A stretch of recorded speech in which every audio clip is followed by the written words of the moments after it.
new Mi 15 Pro M7 official gaming foam.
What is a dream chaser?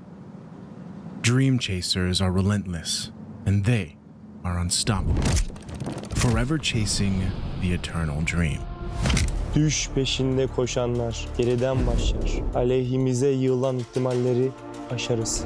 Мөрөөдлийнхөө төлөө тэмүүлнэ гэдэг бол дайчин хүний чанар. Галт үлдээгүүр бид хувь тавилантай тэмцэнэ. Un soñador emerge de las sombras. En cada batalla forjamos nuestro nombre. A chaser is new to the fight, fierce enough to rewrite history. Kuzeyin ucundan yükseliyoruz. Bir düş peşinde koşanlar olarak dolunun vahşi gücüyle çarpıyoruz. ساعي الحلم نصر عاصفة الصحراء نحن شداء صراع ولا نلين. Преследователь, западный дракон восстающий, чтобы доказать, наши клыки все еще остры. 追梦者乃东方苏醒的巨龙，腾空而起，施展群雄。 Kami pernah berada di sini. Kini kami kembali bangkit untuk menggoncang dunia. យើងជាអ្នកកំណត់ហ្គេមល្បឿនប្រកួតផ្លាជារបស់យើងដែលធ្វើឲ្យគូប្រកួតពិបាកវែងទឹក အိမ်မက်တွေနောက်လိုက်ဖို့အတွက်တိတ်ကနေပြန်လည်ရောက်ရှိလာကြတယ်။တားဆီးတိုင်းကိုလည်းရှုံးမခံဘူးကျော်ဖြတ်တောင်း Ang naghahabol ng pangarap galing sa pinakamalakas na rehiyon, habang iba'y nanonood lang, kami ay kumikilos na walang pagdududa. Kami menguasai pentas untuk menyempurnakan legasi kami, meraih kembali apa yang sepatutnya menjadi milik kami. Seorang pengejar mimpi bergerak seperti phoenix, terakhir kembali dan ditempa proses. Sebagai pengejar mimpi, kami menguasai langit. Kami akan merebut mahkota dan menumbangkan para lawan. Ang humahabol ay kumikilos na parang hari. Kami ang mga hari at ipagtatanggol namin ang aming trono. 16 chasers. 16 dreams. M7, this is where dreams collide.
from Jakarta, Indonesia, the battle will start here in the M7 World Championship. Let the world see us.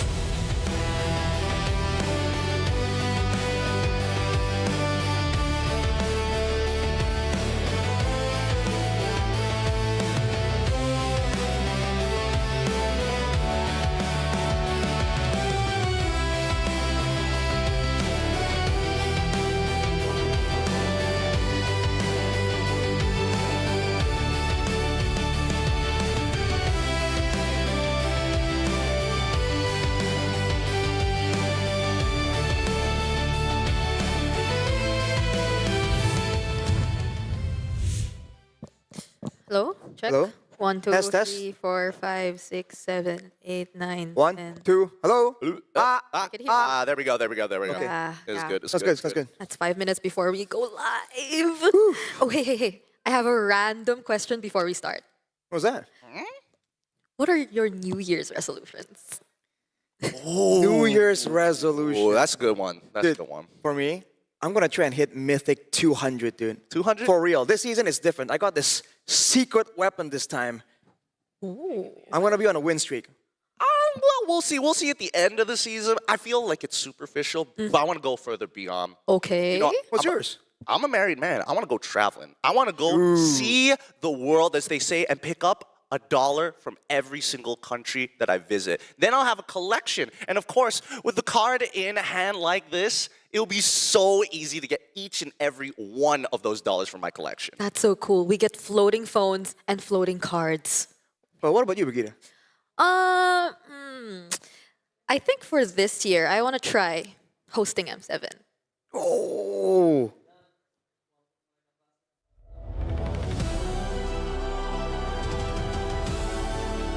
If you're looking for signs to act on your New Year's resolutions, this might be it, because mine just got resolved.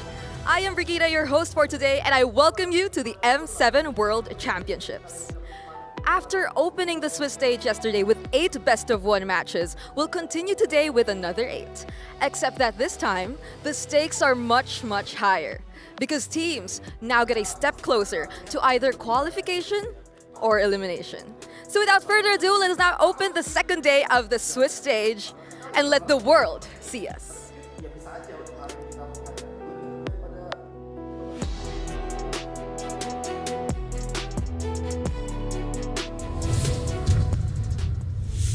Thank you very much, Brigida. I gotta say, love the hair. And welcome to the M7 World Championship. This is the Swiss stage. And again, this is, like Brigida said, the same 8 best of ones. But the thing is, you're getting closer to either getting eliminated or actually making it through to the next stage. Because here's the thing. Yesterday, there were some upsets going around. But the thing is, every single fight, even though one game looked one-sided, somehow, some way, the teams made it so that they could potentially come back. Welcome, my name is Afel. Alongside me is Gideon and Arashi. Arashi, what do you think about the Swiss stage so far? I think it's interesting, man. The fact that it's only one single game, every single match, I think for once, it allows a lot more people to be more experimental. And maybe that's also why games are kind of going back and forth, because when there's only one game, even when you're dominating, the pressure is definitely there. And I think you saw that effect all the way from match number 1, which is a great time, dude. I had a great time watching it online yesterday. I don't know about you guys, but I thought yesterday was weird. I think there were only like a couple of teams that played on brand, and it made a lot of sense, right? TLPH alongside with Aurora PH, they had a banger game. But let's not forget, Alter Ego, they played on brand. Everybody else was kind of like, what was going on? Yeah, I don't know. I kind of feel like some teams, they really just need to get used to the stage again, because especially for teams like CFU, the Yaguai, really looks like they are a little bit out of practice. But now we got to look at the what happened yesterday in yesterday's best of 1, but more importantly, today's matches here. We see like the lower part. This is the 0-1 bracket. This is just a little bit more scary, because if you go 0-2, there's a chance that every single game that you play is an elimination match, because if you go 3 losses, you're out of the game. Yeah, and I think, you know, but once we start getting into the best of threes, things are going to get really, really dangerous for a majority of the teams who have not kind of found their own identity, or at least some kind of momentum coming into it round 2 onwards, right? Because look at the best of the ones that we saw from day number 1. This is an even playing field. Obviously, there were some upsets like LaFell mentioned, but now that we've broken up into the 1-0s and 0-1s, this is their last opportunity to get free upsets before they get tested in a best of 3. And considering they've already brought out the big guns, the unpredictable picks all the way since the first day, you know, what is there left for day 2 here when the stakes are even higher, right? Will they even dare to go for something a bit more bold, or are they going to be forced to play it even safer? Because in this in the current meta, you never really know. Yeah, now we're looking at a schedule here, and we're starting off with both teams that emerged from the wild cards. Boostgate going up against Zone 1. The last time they faced, it was a 2-1 favoring for Zone 1. Afterwards, it is Evil going up against Tianfeng Yao Kuai. And the third match that we'll be covering is Falcons Team Liquid and a Black Sentence going up against Alter Ego. And definitely in terms of the matches, I'm actually really looking forward to the first one because both Boostgate as well as Zone 1 performed amazingly yesterday, but it's just not enough. But moving forward, we do have CG going up against Aurora, the Turkey Aurora, and then SRG going up against Team Spirit, Onyx Indonesia against Yangon Galacticos, and CFU Gaming against Aurora Philippines will be the closer for today. And I think all of these matches definitely we have to, you know, check up on what happened for the previous game. Like the Onyx versus Yangon Galacticos, you're really hoping that Onyx isn't going to go, hey, we're going to wait until the 3rd Lord before something is going to occur. And like yesterday, 20-minute average games. That's ridiculous considering what the meta is offering from us and the level of which we're expecting these teams to play at. Yeah, but now we got to talk about the first match today, which is a wildcard rematch. No more room for errors because I got to say between Team Zone as well as Boostgate, I would say the one that's a little bit less consistent is definitely Boostgate, where Team Zone, they've been consistent, but at the same time, they're a bit rigid. We don't really see them changing all too much. I think the big conversation here between these two teams is the fact that Boostgate's coaching staff has had a lot of praise sung about them with how they're able to adjust and adapt. And now they're up against a team that has been active since the wild card, so there's more data here to process. Although for Team Zone themselves, they were stuck in they had a reverse sweep moment, right, where they actually came back from a deficit, showing again that even in the longer games, they actually have a great deal of adaptability. We talk about adaptability, but I'm looking all the way from wildcard, right? How much growth has there been between Team Zone in comparison to Boostgate? And I think that Boostgate has put up some pretty impressive numbers. They almost went toe-to-toe with Onyx. Obviously, the late game didn't go as well as they wanted to, but generally the fact that the way that they made themselves, position themselves to get out of the wild cards as well, on top of their history in Latam from MDL to MPL, doesn't feel like there's a ceiling for Boostgate in comparison to Team Zone. Yeah, but here's the thing. Team Zone coming in from Mongolia, we've seen the players from Mongolia, they'd like to have a taste of defeat first and then understanding how to deal with it. Where yesterday, they went up against Hellcurt Rome, which I feel like even in scrims, maybe they have encountered it, but not like that, right? Not like how Yangon Galacticos really brought it out. So I kind of feel like that should give them some idea of the potential surprises that might be coming up. I don't see Boostgate doing something as that crazy, but I feel like this does make Team Zone a little bit more scary going up against Boostgate here. But now we got to talk about the 5 picked heroes here. The number 1 is Claude. In terms of the win rate, not looking good, only winning 2 out of 6 games. But then followed by Yuzong, Cho, Yisun Shin, as well as Carrie. And the thing is, the most picked aren't really the ones that won a lot of games because it looks like for day 1, whoever has their own set of meta is actually doing much better. We see the Matilda coming back. We see the Hellcurt. So it looks like team that is expanding a little bit is actually doing much better. It's really a diverse meta, and it depends. It's almost like for teams, it's not about how good you are. It's also whether or not your go-to game plan suits the situation against your opponents. I think it's cool that all these heroes, especially the carry, is a bit surprising to me. But I think for the most part, the Claude and the carry are options that pop out because a lot of the other options have been really respected. And these are just heroes that have a good deal of flexibility when it comes down to how you want to operate in a team fight. And there's a lot of those in the current meta, man. Yeah, there are a lot, and I think that right now, gold marksmans, especially Trinity build gold marksmans, are uniquely suited in this meta, despite the new patch giving us an item that kind of reduces the overall cap of attack speed, which is great. It's a great sentiment for those who need the attack speed, but the only problem is that it feels like it only hurts Moskov. That's why carry alongside with the Claude, extra mobility, carry, so what? I got a passive which is twice as strong.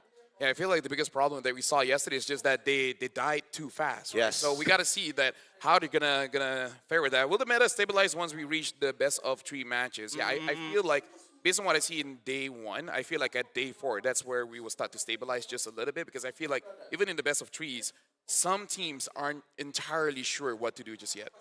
I think that the meta is going to get figured out a little bit later. I think that day 4 is when people are going to get on the right track as to... They'll start. Yeah, to kind of start things. So right now, everyone's kind of testing to see where it is on the scale. Right, right. But I think the polishing would happen after day 4. I think during the playoffs is where we're going to see the most concise, concentrated meta. I think for the most part, I do agree. I think even if they don't really solve and figure out what's the go-to meta, people are going to start converging on what works the best, right? Or what has the least weaknesses. So we're going to see things get a bit more streamlined by that point. Yeah, and right now we got to look at the players here from Boostgate Esports. We got XE, Kazooie, Identity, Walker, as well as RX. And again, they had good games. Like we said, almost took down Onyx Indonesia, but especially XE, he has to be careful of his positioning. And now we're looking at Team Zone, Bankai, Zexora, Kenny, Bright, as well as KK, almost winning the team when he did have the full build on the Claude. But again, at that point, it's just a little too late. I mean, we have to compare both Exene as well as Bankai because both bring 2 very interesting ways to be an initiator. Most people think that initiators are about finding the big sets. Unfortunately, for Bankai, it's being able to balance out on how much aggression I can take before moving away. And of course, it gets really stressful when Exe's like, he makes the super play, he's not in the right position. Yeah.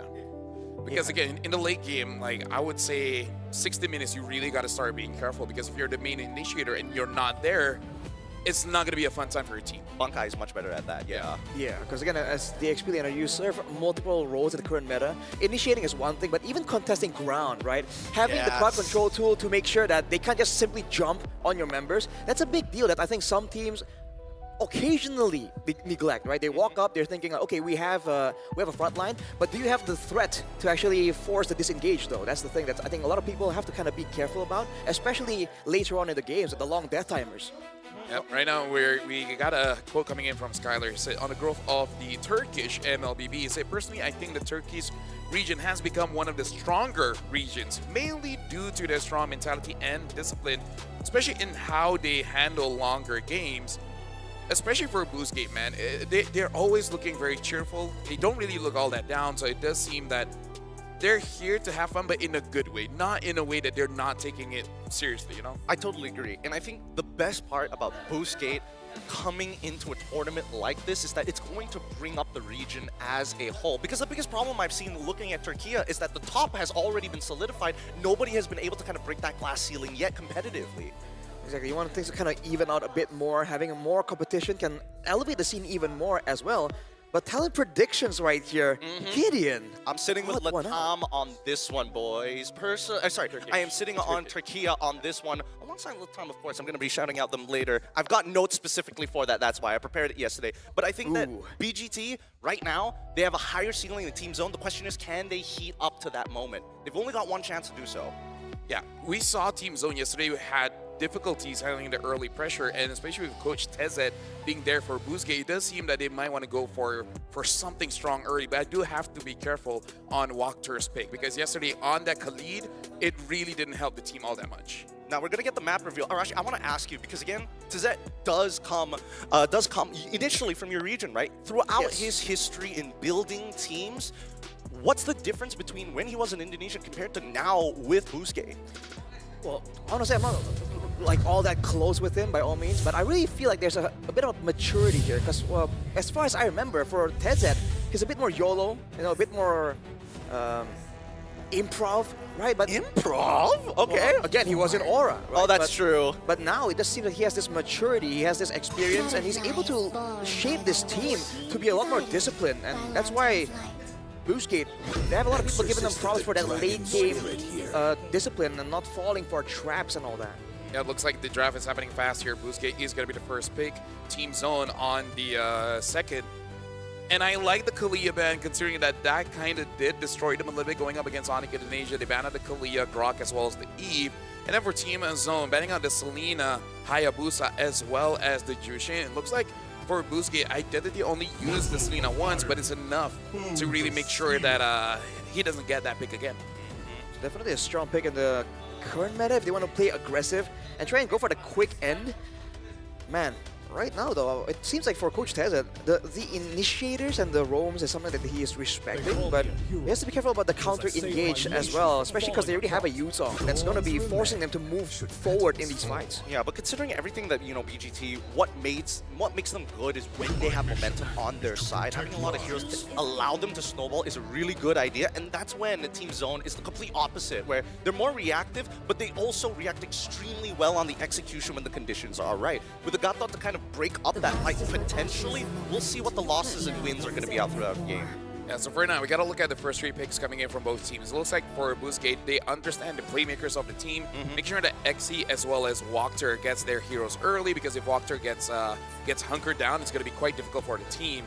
And of course, in terms of the assassins, there's not much available now, so picking up the Lancelot is pretty solid, because I feel like how Identity as well as RX plays, especially RX, he has a very wide hero pool. He can still use the fighters he used an X-Board before to perfection, and the Obsidian as well. They had a 100% win rate in their last fight against VP. And that's the scary thing. I don't know where Obsidian really stands in the meta. Her ult I feel like it's RX special. It is. I feel right now it's an RX special, but I feel like there's something about Obsidian's ult that we're not taking into consideration if you have the mechanical skill to really precisely target down anybody looking to engage while you continuously kite against your opponents. I think that's one of the cool things Obsidian brings to the table. But with the Claude and Obsidian bans here from the side of Z1, it looks like they've done their research alongside with the Lunox ban from BGT. The last thing that BGT wants right here is to go up against a carry and also a Lunox and have that Hylos be, you know, styrofoam and just get punched through immediately. We saw how this Hylos is kind of rising in popularity due to how far you can kind of like go for a catch and how you can also enable the team with a sustain.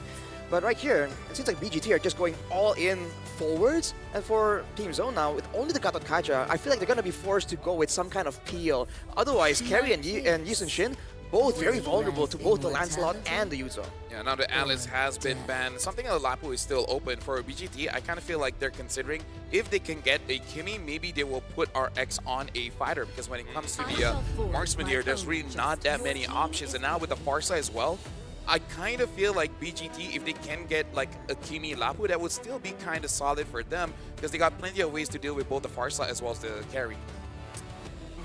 I feel like as of right now, the versatility of the way that, you know, Team Zone can actually look to approach BGT, as Arashi has clearly stated, hey, they want to go forward, with the only exception being Lancelot alongside with the Yuzong. They could look for potential flank angles, but I don't see them having a hard anchor, right? And that's a big problem. Now that with Lunox is currently missing, it's going to be a little bit difficult to say, all right, sure, I need a mage that not only scales, but more importantly can create these opportunities so that our flanks can connect. Granger. Interesting. I thought the Granger might show up just because you can follow up from so far away with extra burst damage. The Labu actually goes on the side of Team Zone. So despite having 3 vulnerable members, they want to go with a Labu for additional setup, additional zoning. Yeah, I kind of feel like they want to make sure that someone can actually dive and deal with both the Granger as well as the Kimmy. Because in the sense of how Team Zone wants to play, they do like to move as 5. So I feel like they want to make sure that everyone has their own targets, and the less people on Zixora, the better. Yeah, and I don't know. We'll see whether or not Zixora is going to find that space that he's been looking for, but so far 1.5 counter index and 4.2 when it comes down to lineup rating in comparison to lineup rating of BGT. Again, it's very momentum based. They can get outscaled, and that's the scary part. Mid-game is crucial. Well, ladies and gentlemen, welcome to the first game of day number 2 here on the Swiss stage. And this is going to be the rematch of the wildcards. Boostgate going up against Team Zone. Oh man, let's see how this one is going to go, because honestly, as much as they want to scale up and play for the late game, I think there's some danger in the late game for Team Zone themselves. The Granger is going to have so much more range available to kind of poke them down before the fights even begin. And we know that with the Hylos and Gato coming back here, it's going to be a bit of an all-in type of fight for the most part. I am curious about the laning phase, right? Because I think that XC, he's going to be a huge predeterminer of how this first turtle is going to play out. Same goes for Bankai, but the onus is a little bit more on XC only because he's running the Petrify, right? At any time, if he makes a mistake in lane, Bankai could completely throw the next 8 minutes. right now for Team Zone, they just want to make sure that Zexora gets as much as possible. It looks like he's not able to get the Little Wanderer, but again, they just got to delay a little bit. If they can go for a fight, if Bankai gets a good catch, then hey, go for it. You got Kenny. Kenny does have that damage once he hits level 4. If teams don't want to go for fights, though, they better make sure that the fights end quick, because in the early game, a Kimi and a Hylos, that's a lot of like built-in DPS. Yep, but we're seeing it right now as Kenny is getting absolutely blasted, forcing Bright to use his Revitalize. Now, Identity did take a little bit of damage and probably will lose a minion coming back into the wave, but that's more than enough to kind of set the tone. Seeing the emblems here, a bunch of Festival of Bloods. Again, sustain, a very underrated resource in the current meta. For the most part, though, again, the poke damage coming from the Granger is something that Team Zone definitely have to kind of be a bit more concerned about. For now, though, with the revitalized advantage that Boostgate has, I believe they're going to be planning on setting up for a big play. Here's the big play. The Phantom Execution finds first blood. Kazue, great gank on the mid lane. Trying to get a freeze down there, but unfortunately, Bright was not able to break it in time. RX able to get the bullcrap on his own, and that's the very first stone being thrown into the river. Yeah, honestly, good engage coming in from Boostgate, both Walkter as well as Identity. Make sure that Kenny could not get away, but now Walkter gets attacked. Might be in some trouble here, Rector. Hey, he's still outsustaining all the damage, allowing Xe to start chasing Zexora, petrifies him, locks him up, and that's going to be another kill going over to Boostgate. The turtle is down as Bankai is looking for a return trade with the bravest fighter as Bankai jumps forward, luckily able to take out Wacker before he goes down. Xe's still in trouble, but Kani got to be careful. K finds one with the help of the flank, and there we have it. They even up the score 4-2-3. Dude, it didn't seem like Team Zone were going to be able to match up to the early game damage. The Yuzong, the Kimi. But somehow, some way, they kite back long enough that the skills come back up, and on paper at least, they have more burst damage to catch Boostgate Esports off guard. And they did. They walk up afterwards and just got cleaned up. They got cleaned up hella hard, and now the invasion's coming in from Zexora just to try to get himself ahead. They know that Kazue is ahead, and they need to make sure that Zexora scales at roughly the same amount of time. Glorious Pathway already down, and Connie, thinking the most dangerous path, has to flicker at the very end, but they got the Phantom Execution. Retributions from both jungles are down. Yeah, I like the way the Team Zone is using their flickers here, where Kenny essentially is just trying to stay safe, and K try to get involved in the fights as much as possible, because even just now at level 4, dealing quite a lot of damage onto Kazue. So I feel like for the next turtle fight, they do have to be careful. RX needs to be able to tell Boostgate whether K is in the lane or actually rotating, because for Zexora, he needs time, he needs space. Bankai can give that right now. And at this point, looking at the damage that K is able to do when no one really has any kind of items, especially the Chastised Pauldron, he's still kind of a threat. Not enough to kill, but definitely enough to make you worry a bit. But check out this gamble here. No boots from either side. Even Xe figured it out, but now Bright in trouble with the Feather Air Train to support him, unable to get out. And now with the AOG gone and a dead body, Identity might just be next on the chopping block, but with War Axe already found, Bankai gets one. Xe, he's looking for a little bit more. Gets hit with the turtle boat, and now Wacker is the next to fall with Kenny and Zexora at the back. They are just cutting them down. Boostgate Esports is overextending so much there. They had the value, they had Team Zone on the back foot, but then they overchase into the big AoE tools. Again, Team Zone are very skill reliant, but Boostgate Esports are chasing so far, it's allowing them to reset on the skills and then set up for a big AoE combo play. Yeah, and again, like, Team Zone, they're a team that learned from their mistakes. The first interaction Xe had with Zexora, he was able to use the Furious Dive alongside the Petrify and lock him out.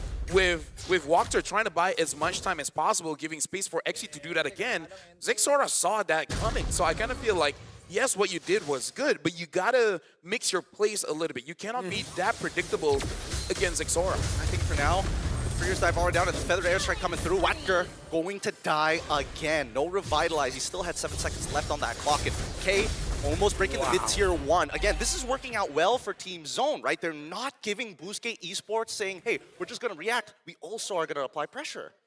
It's almost like Boostgate Esports feel that pressure, and then it's manifesting itself in them really chasing to try and force Team Zone to fully commit when their skills are down. But with the mobility that's built in, I mean, even K to a degree has some mobility on that carry. So Boostgate Esports are just getting kited a bit too much. They have to rely a bit more on the crowd control.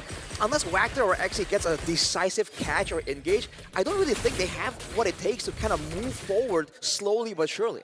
Yeah, honestly, Boozgate, they can't be one-trick ponies going up against Team Zone here. They got to figure out a different way to engage into a fight. Force out Zexora to use the Traceless first and then get onto him.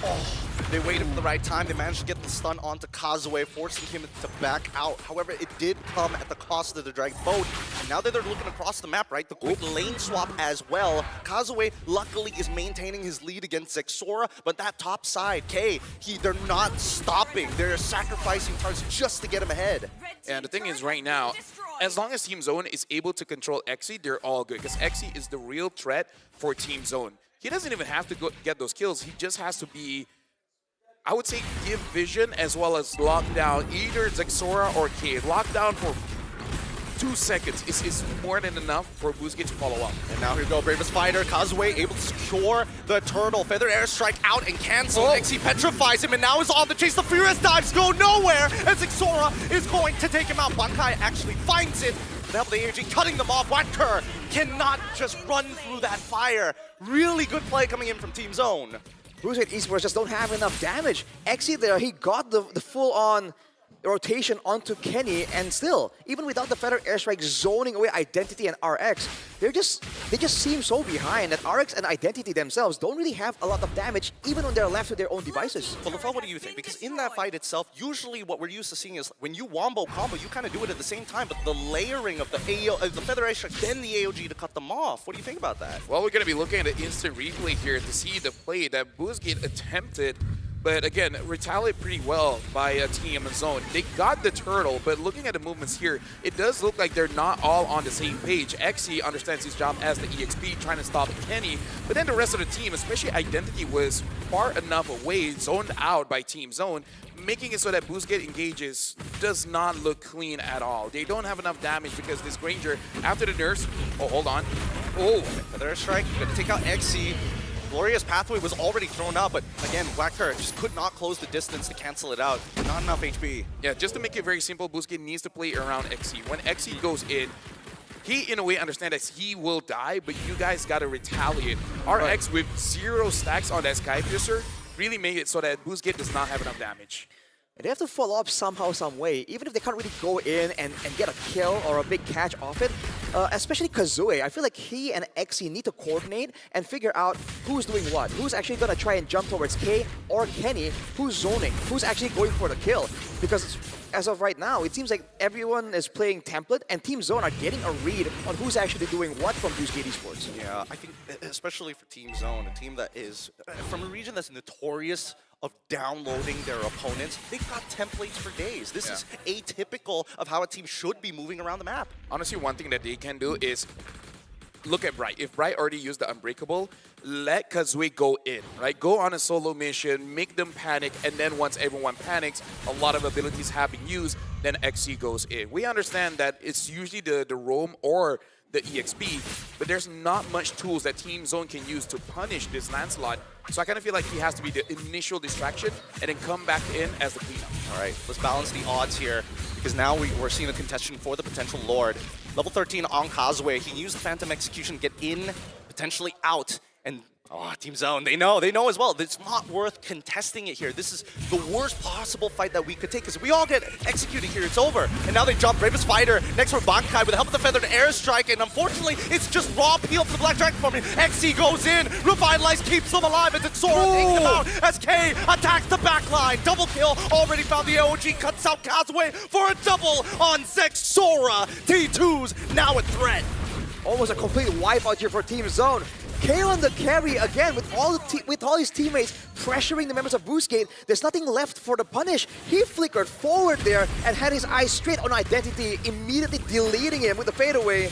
And just like that, Team Zone now are definitely in the lead, and they're going for the Lord. This is so frustrating, especially for RX, right? No deaths, you've been farming the whole game, you've got the items, but you can't stack up the Sky Piercer. Yeah. Honestly, this is why Team Zone is pretty scary. The more losses that they experience, the stronger that they're going to get because, again, they love the game. they make sure that every single time they hang in one room and then figure out what went wrong and make sure that they don't do that again. In terms of what Boostgate is doing wrong, honestly, is just that this is a very difficult draft for them to pilot, especially because we only been spamming the Hayabusa. The good thing that Team Zone banning out that Hayabusa, because we is good on the landslot, but definitely it's like the entire team is not used to this kind of playstyle. Yeah, no, they need to kind of wait for Kazuya to get in position first. It's not as easy compared to Hayabusa, who can hop over walls. They want to make sure that Kazuya can get in and out pretty safely, so they're just going to have to wait for his call. I think, personally, for me, right now we need to see a little bit from Identity to slow him down, but we'll try to see, because so far the front to back does not look good. There's so many limited control tools available for Boostgate, and Team Zone is completely abusing it. Oh, okay, all right. Just 3 ults already being utilized. 4 ults as well, trying to clear up these waves, make sure the inhibitors are going to stay alive as Xora finally hits his item power spike in the BOD. Yeah, honestly, I agree with you. Identity needs to be able to do something, but can he? Oh, hold on. Oh! Getting a little dangerous there, but Bankai, he's already engaged. He's already got the Lance player, and the Brave is fighting against it. Double kill for Brian of all players as he flickers forward to catch more. The hunt is over, and Team Zone have minions. The Crystal, the last whole Identity. Can he clear those minions up? No, they don't give him a chance. And even with the AOG, it just ain't enough. That's GG, well played for Team Zone. Absolutely dominant showing there. Not a single step backwards from Team Zone. They are the danger, and even when the big ultimates are popped, are used by Boostgate, they just take it straight up. Yeah, and honestly, this Farsa coming in from Kenny is also quite a big problem. The man you see on screen here, no matter how you try to engage, Kenny just makes sure that they don't have enough damage because he's able to get onto that Kimi. And then, okay, so that's one less damage. Kazooie could not find any ways to go in, and then once Xe with that Yuzong, dealing with the Yushin Shin, dealing with the carry, dealing with the Farsa, it's not easy for Yuzong, especially when he's, in my opinion, kind of behind. Yeah, honestly, pretty behind, because towards the end, we did see the initial switch up of first items. He started off with the boots, got into his Fury Hammer, looked at the opposite side and realized, wait a minute, the Lapu just rushed straight into War Axe, no boots whatsoever. I gotta do the same. Yeah. Looking at the end here, again, like, you can clearly see is that even if somehow Team Abus get able to get some kind of punish, the damage is not there. And you can definitely feel the nerf on the Granger. I feel like Granger is still definitely viable. It's just that now you kind of have to play around him a little bit more instead of hoping for he himself to get basically the stacks all by himself. You gotta feed him like a little baby bird, right? Get him a couple of those stacks first, and then you push him out of the nest. He's a real marksman that takes some time, takes some resources. Not all as independent as he used to be. Yeah. Only different is that he's not really item dependent. He's just really kill dependent, which is pretty different, right? Compared to most marksmen where they really need items.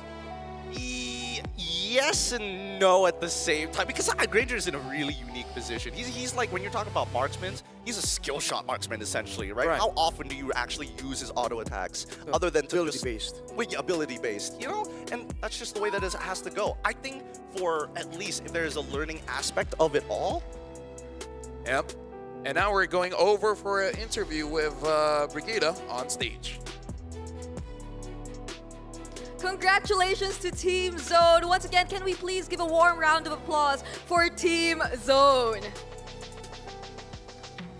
Welcome, Bright and Coach Summer on stage. Congratulations after that win. So I just have a few questions for you guys after that match. Okay, so this is the second time that you actually came on top of Boostgate Esports. So you went up against them already in the wildcards. Was there any difference preparing for a best of one compared to a best of three?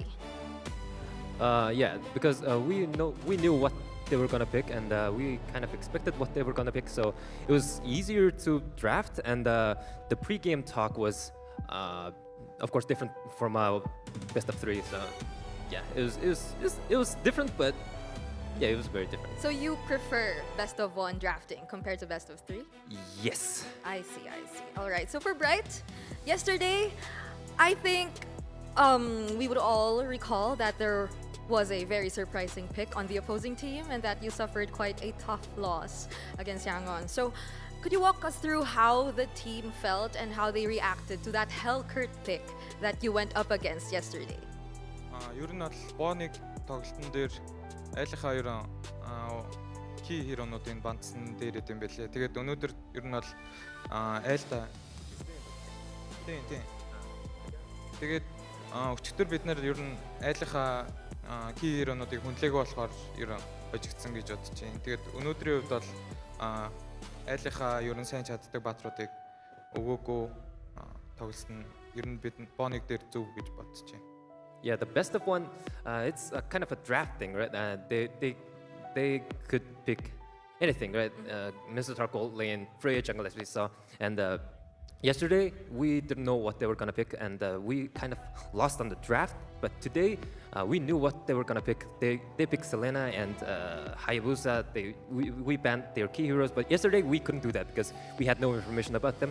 And yeah, I think he thinks that was the turning point. Yeah, I completely understand. I think we've been hearing a lot about how BoostGate has been constantly improving behind the scenes, especially as they step foot into the main stage. So that was very understandable, but now we see how they were able to overcome all that, and now with a win against BoostGate Esports. So last question for both of you, any can answer. So you are now 2 wins away from potentially qualifying to the knockouts. So what do you guys plan to do to stay in the zone and to make sure that you can make history for Mongolia eventually?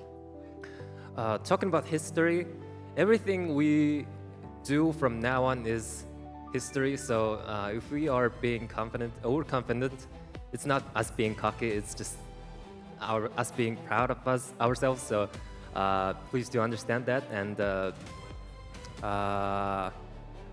yeah, history, making history. We are already making history. So yeah, reaching to playoffs is nice, but it's not. Job is not done. Yes, these are small wins. Whatever happens, whatever they're able to achieve, I'm sure Mongolia is very, very proud of you, and you are also gaining a lot more supporters along the way. So thank you so much to Bright and Summer for joining us on stage. We really love the answers you were able to share with us, and we wish you luck in your upcoming matches. But for now, I think it's about time we throw it back to our casters to break down what happened in that game.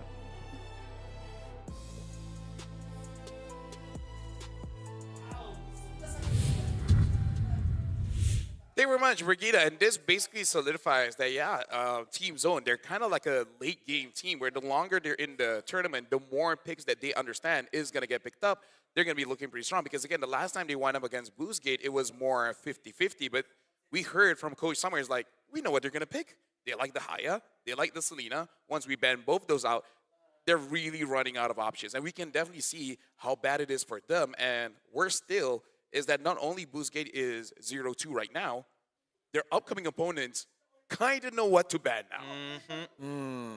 Man, I mean, on the flip side, though, they did say that yesterday, when there's no information, they really get caught off guard. So actually, they're going to be even more scary as contenders as the series progresses. Well, talking about serious contenders here, let's give it up for our MVP of this game. Really nasty stuff coming in from Bankai with a fast early rush into that War Axe. But I think, again, him alongside with Bright did really good jobs at mispositioning their opponents to kind of funnel them into one hole.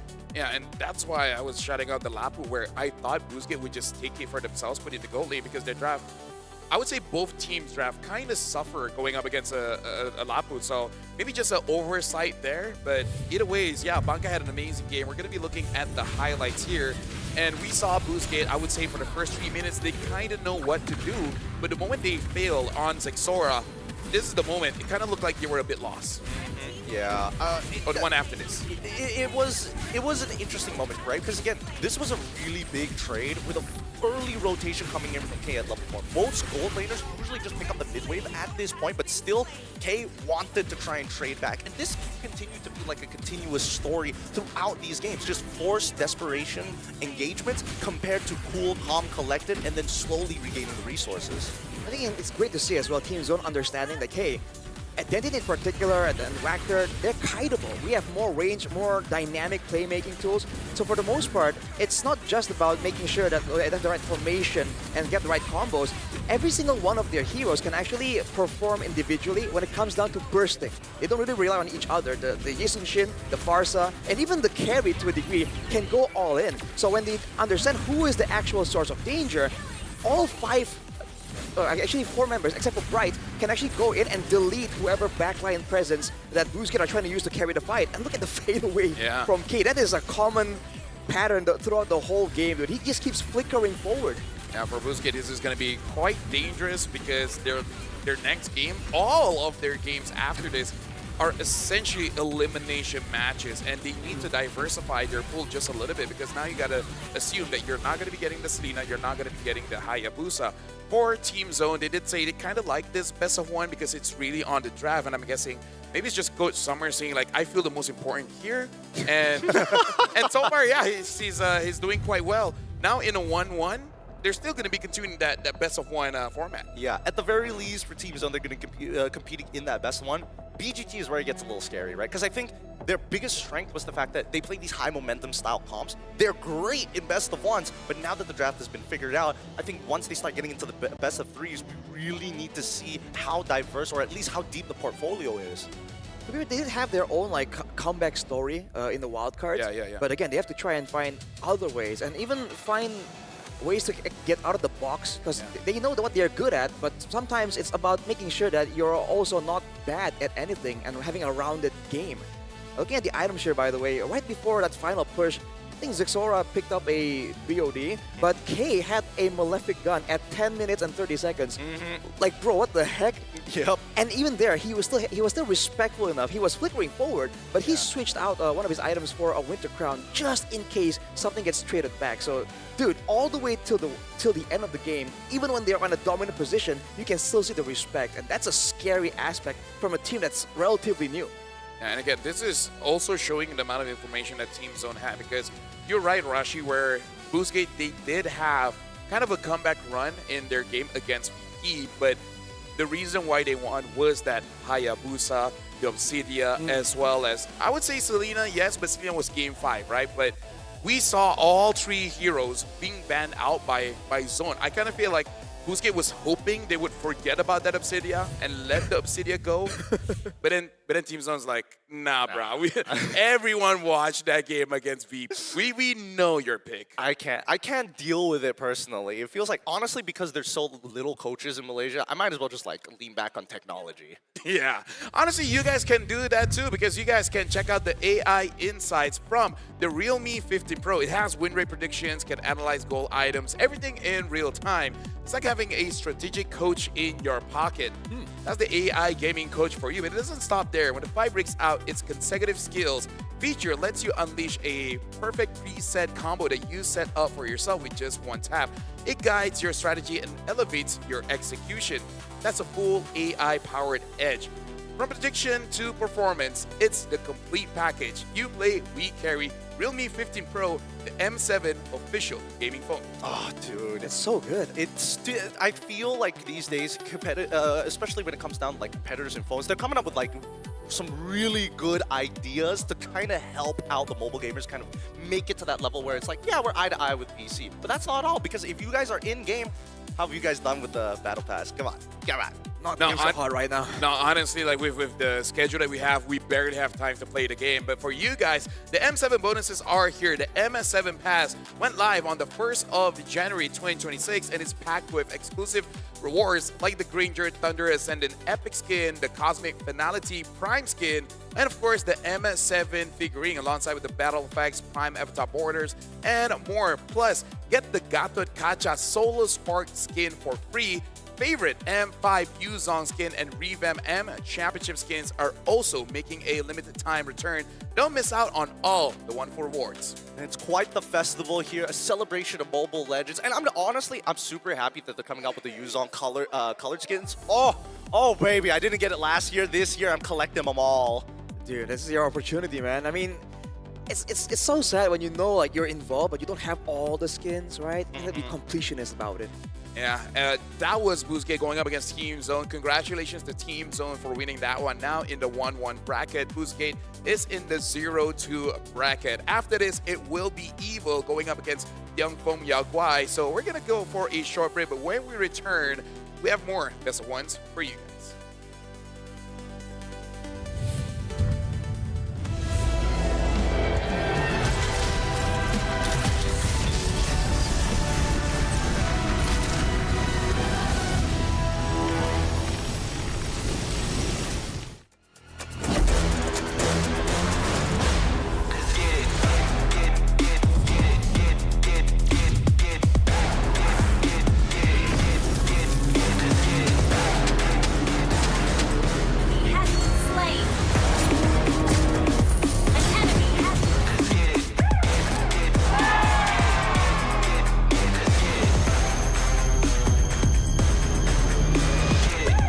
Realme 15 Pro, M7 official gaming phone.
Nothing can withstand the withering.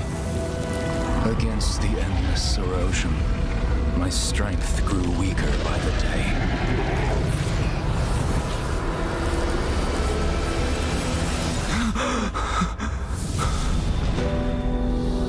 True power dwells within the spirit. Try to embrace all that you are.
Welcome to the M7 Carnival, legend. You traveled all the way to the Land of Dawn? Don't worry, we'll guide you through all the activities and wonderful experiences we have. Here's everything you can do in the M7 Carnival for ticket prices as low as 20,000 rupiah. First stop is the Stage of Legends, filled with performances, music, cheers, the biggest M7 watch party, and a special performance from Stephanie Poetry on the final day of the carnival. Game recognizes game in the M7 Carnival, as we'll be collaborating with the NBA. And history is made here at the M7 Carnival, the first ever MCGG World Championship. The Go 1 Grand Final will be hosted here at Stadion Maja Jakarta. So come join us and feel the energy. Next stop, the Heroes Playground, to take photos with giant hero statues and meet cosplays of heroes from the Land of Dawn. Come to the Hall of Creators and Pros to meet and greet with top content creators. Teams from MPL ID and Legends are here. Line up, take photos, and even walk away with an autograph. Play games in the rewards arena to win prizes from all of our brand partners. It's at the MPL Market. Booths of your favorite teams, exclusive drops, and surprises from your favorite teams. Take a quick bite at GoPay's Land of Dine. We've partnered up with GoFood for your food and drinks. The magic map has shown us all 6 zones in the M7 Carnival. We're calling you to play, explore, and wander. Don't miss out on exclusive gifts ready for visitors worth over 2.5 billion rupiah, including M7 limited edition swag bags, exclusive merch, in-game chests, and special skins. Are you ready, legend? Get your tickets soon, because we can't wait to meet you at the M7 Carnival.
Welcome back, ladies and gentlemen. We just got done with our first best of one between Boozgate going up against Team Zone, where Team Zone was able to win that one out by winning out in the draft. Welcome, my name is Afel. Alongside with me is Gideon as well as Arashi. And we got one more, well, we got 7 more, but this is going to be the second one, which is going to be Tianfeng Yaguai going up against Evil, where both teams did struggle a bit on day one.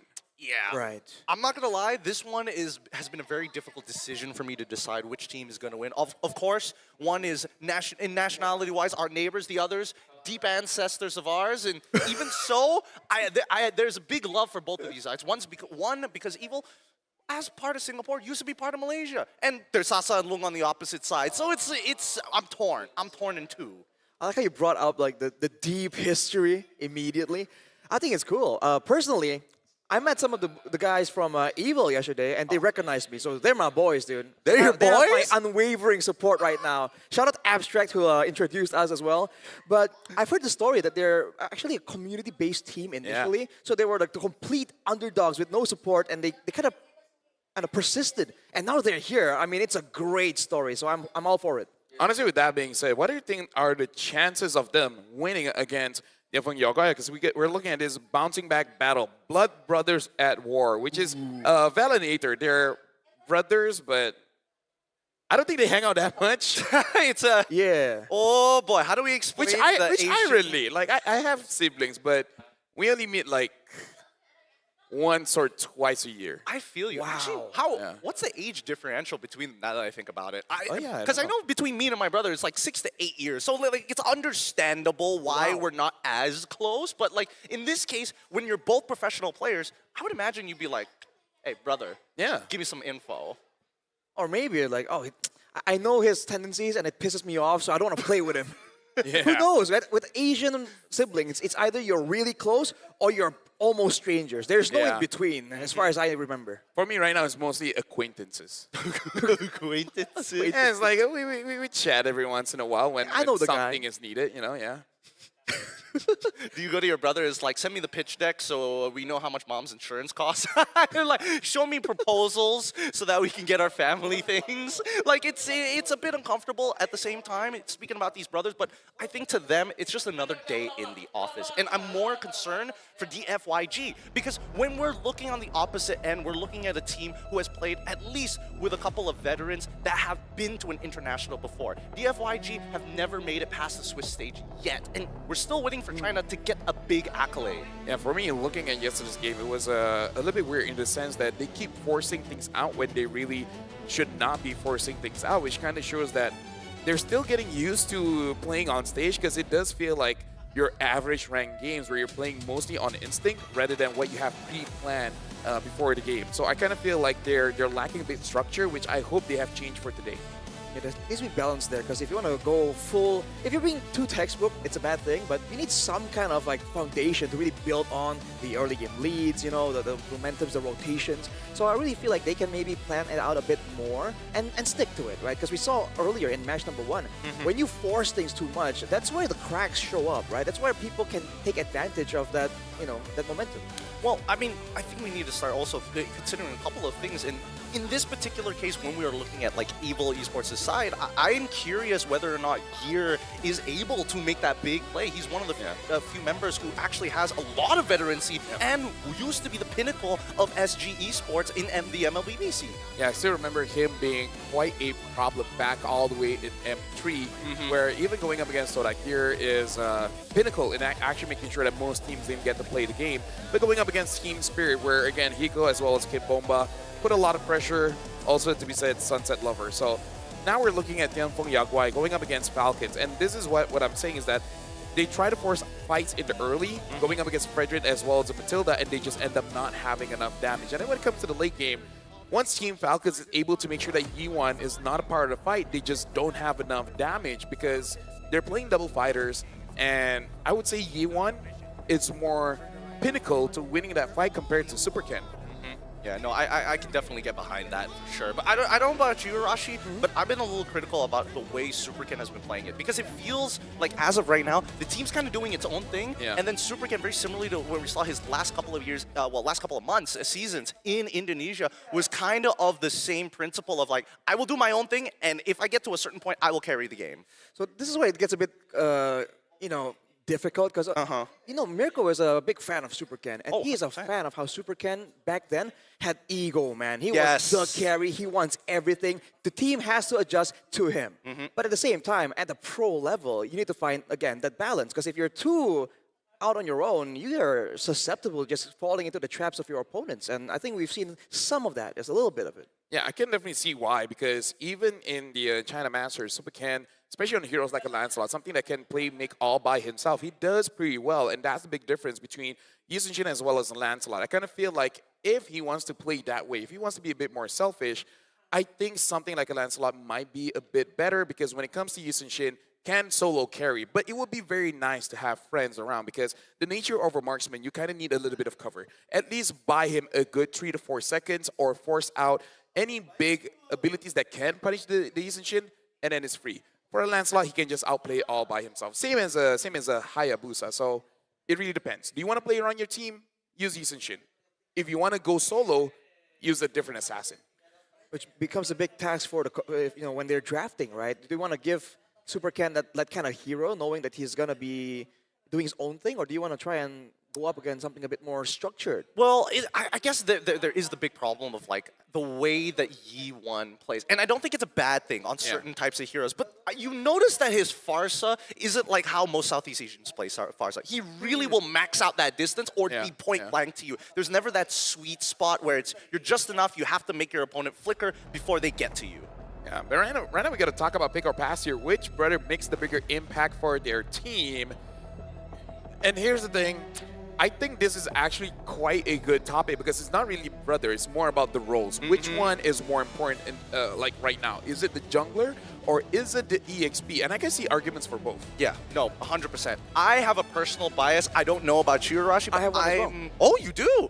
I'm leaning more into Vel on this side. Really? He's an EXP main, so. EXP, I'm an EXP main, that's number one. Number two, Vel came over to Malaysia, and he actually, with the help of Ivan, did a bit of a revamp of the Homeboys roster before leaving for China. Right. I think that Vel provides so much more, not only in the game, but outside of the game.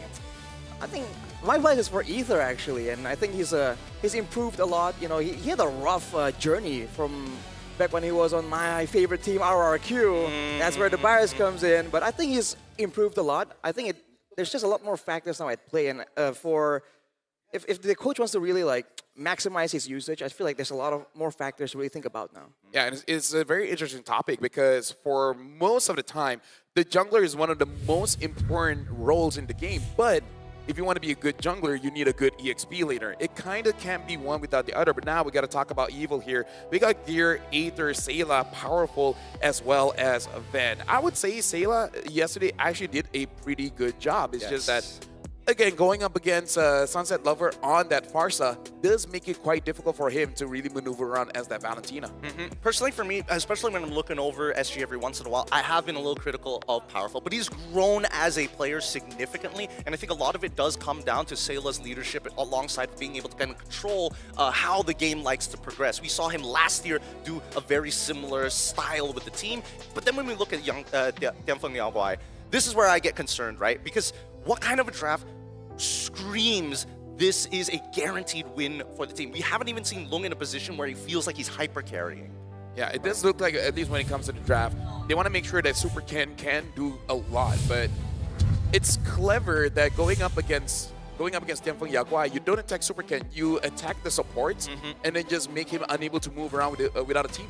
Right, because without proper setup from the EXP or the roam position, even in the ninja objectives where apparently the image is like, oh, Superken, just let him do his thing, get him the retry steals, but without the right setup, right? It's not really as simple as that, and I think that's an angle that can be very easily attacked by Evil in this match. Yeah, you can't nail a wood without a hammer, right? But now, a brother's love. When asked about facing his own brother, Vel said, I'll send you home early. He also added, I still want to compete to prove that I deserve to play in Indonesia, which is also another interesting thing that both look for success abroad.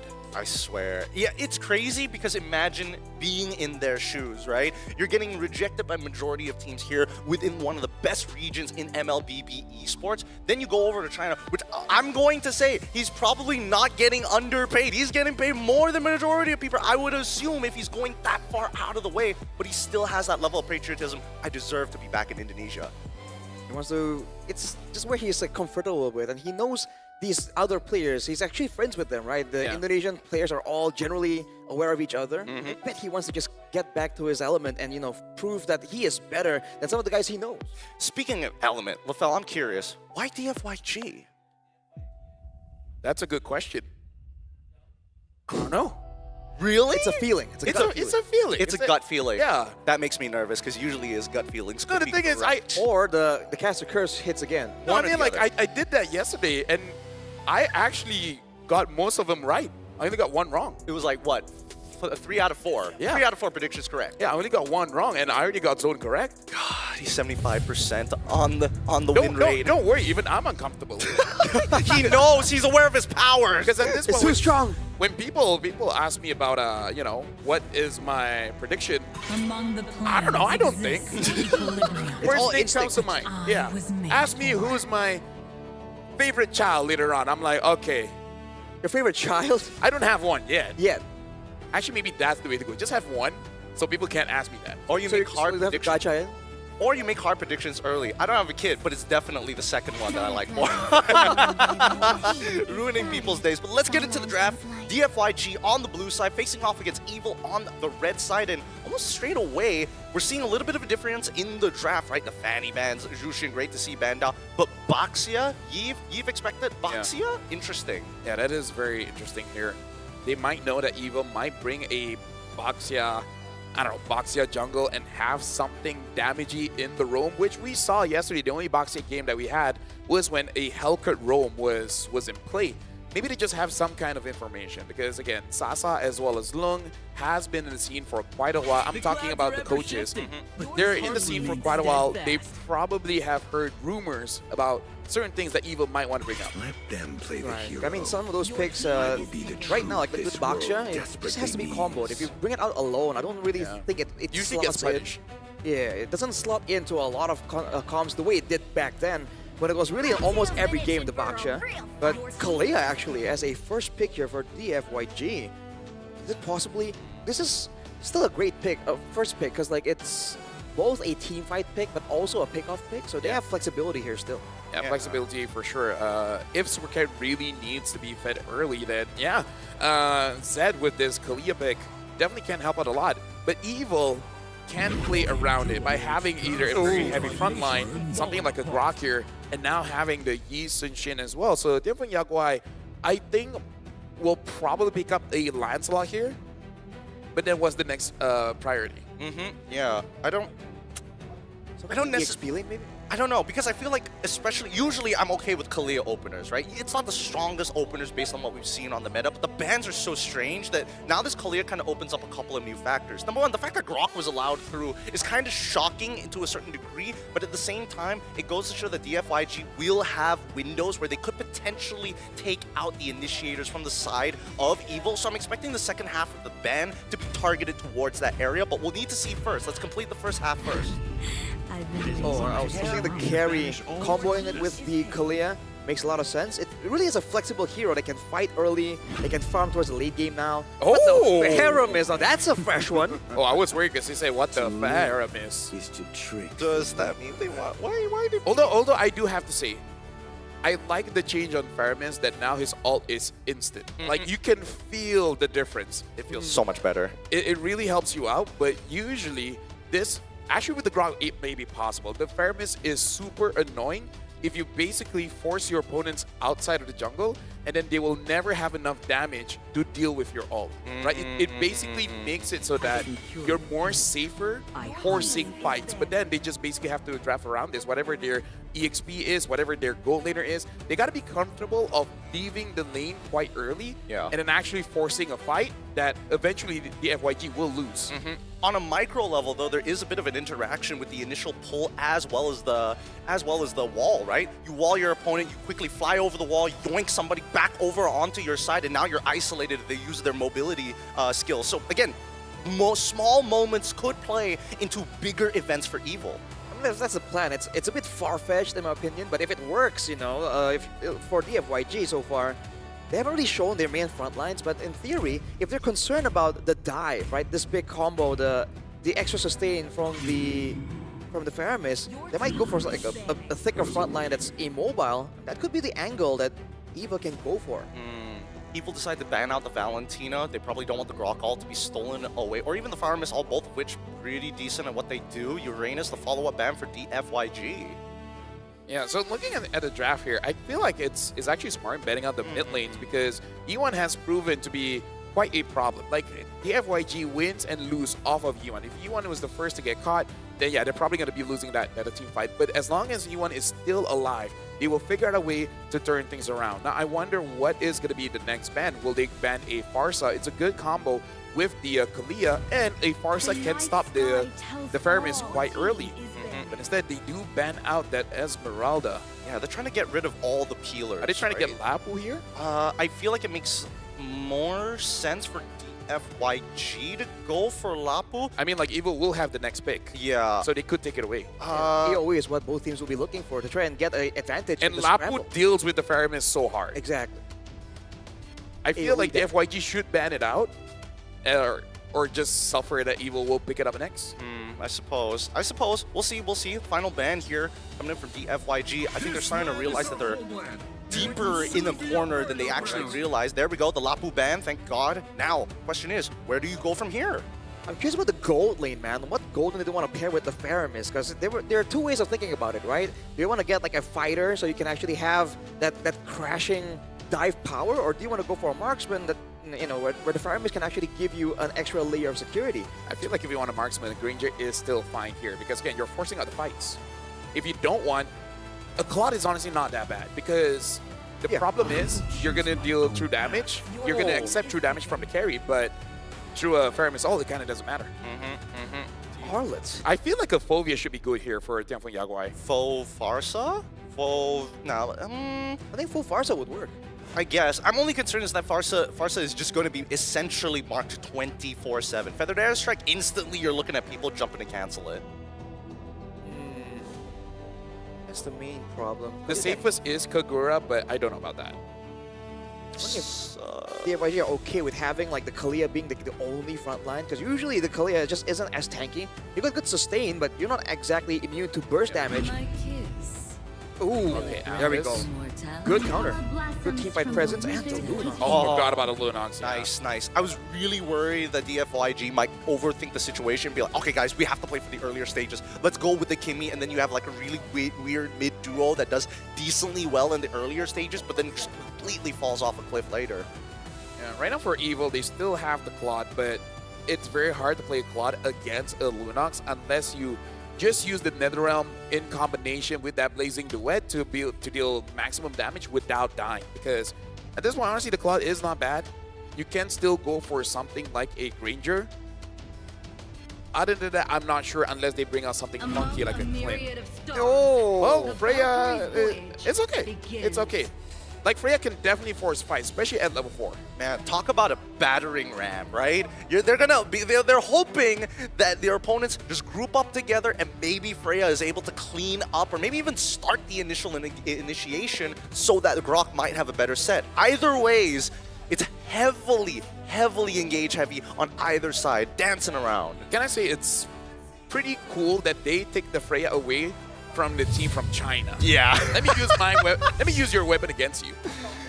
Oh, I don't know. It's crazy. It's really crazy, especially when we're looking at the counter index being so little, but the lineup rating definitely higher for DFYG as we start making our way into the Land of Dawn. This is going to be the second best of one for today. Evil going up against Yangfeng Yaguai. We see if Evil can actually get a win here on the Fairmans. We have not seen this since forever. Welcome to the Land of Dawn. All right, let's jump right into this because this is where we're expecting both teams to be battling it out tooth and nail. No moment wasted. But let's talk about this Freya for a second, Arashi, because again, this has been the hot new thing that has showed up not only during the wildcards, but even the group stages.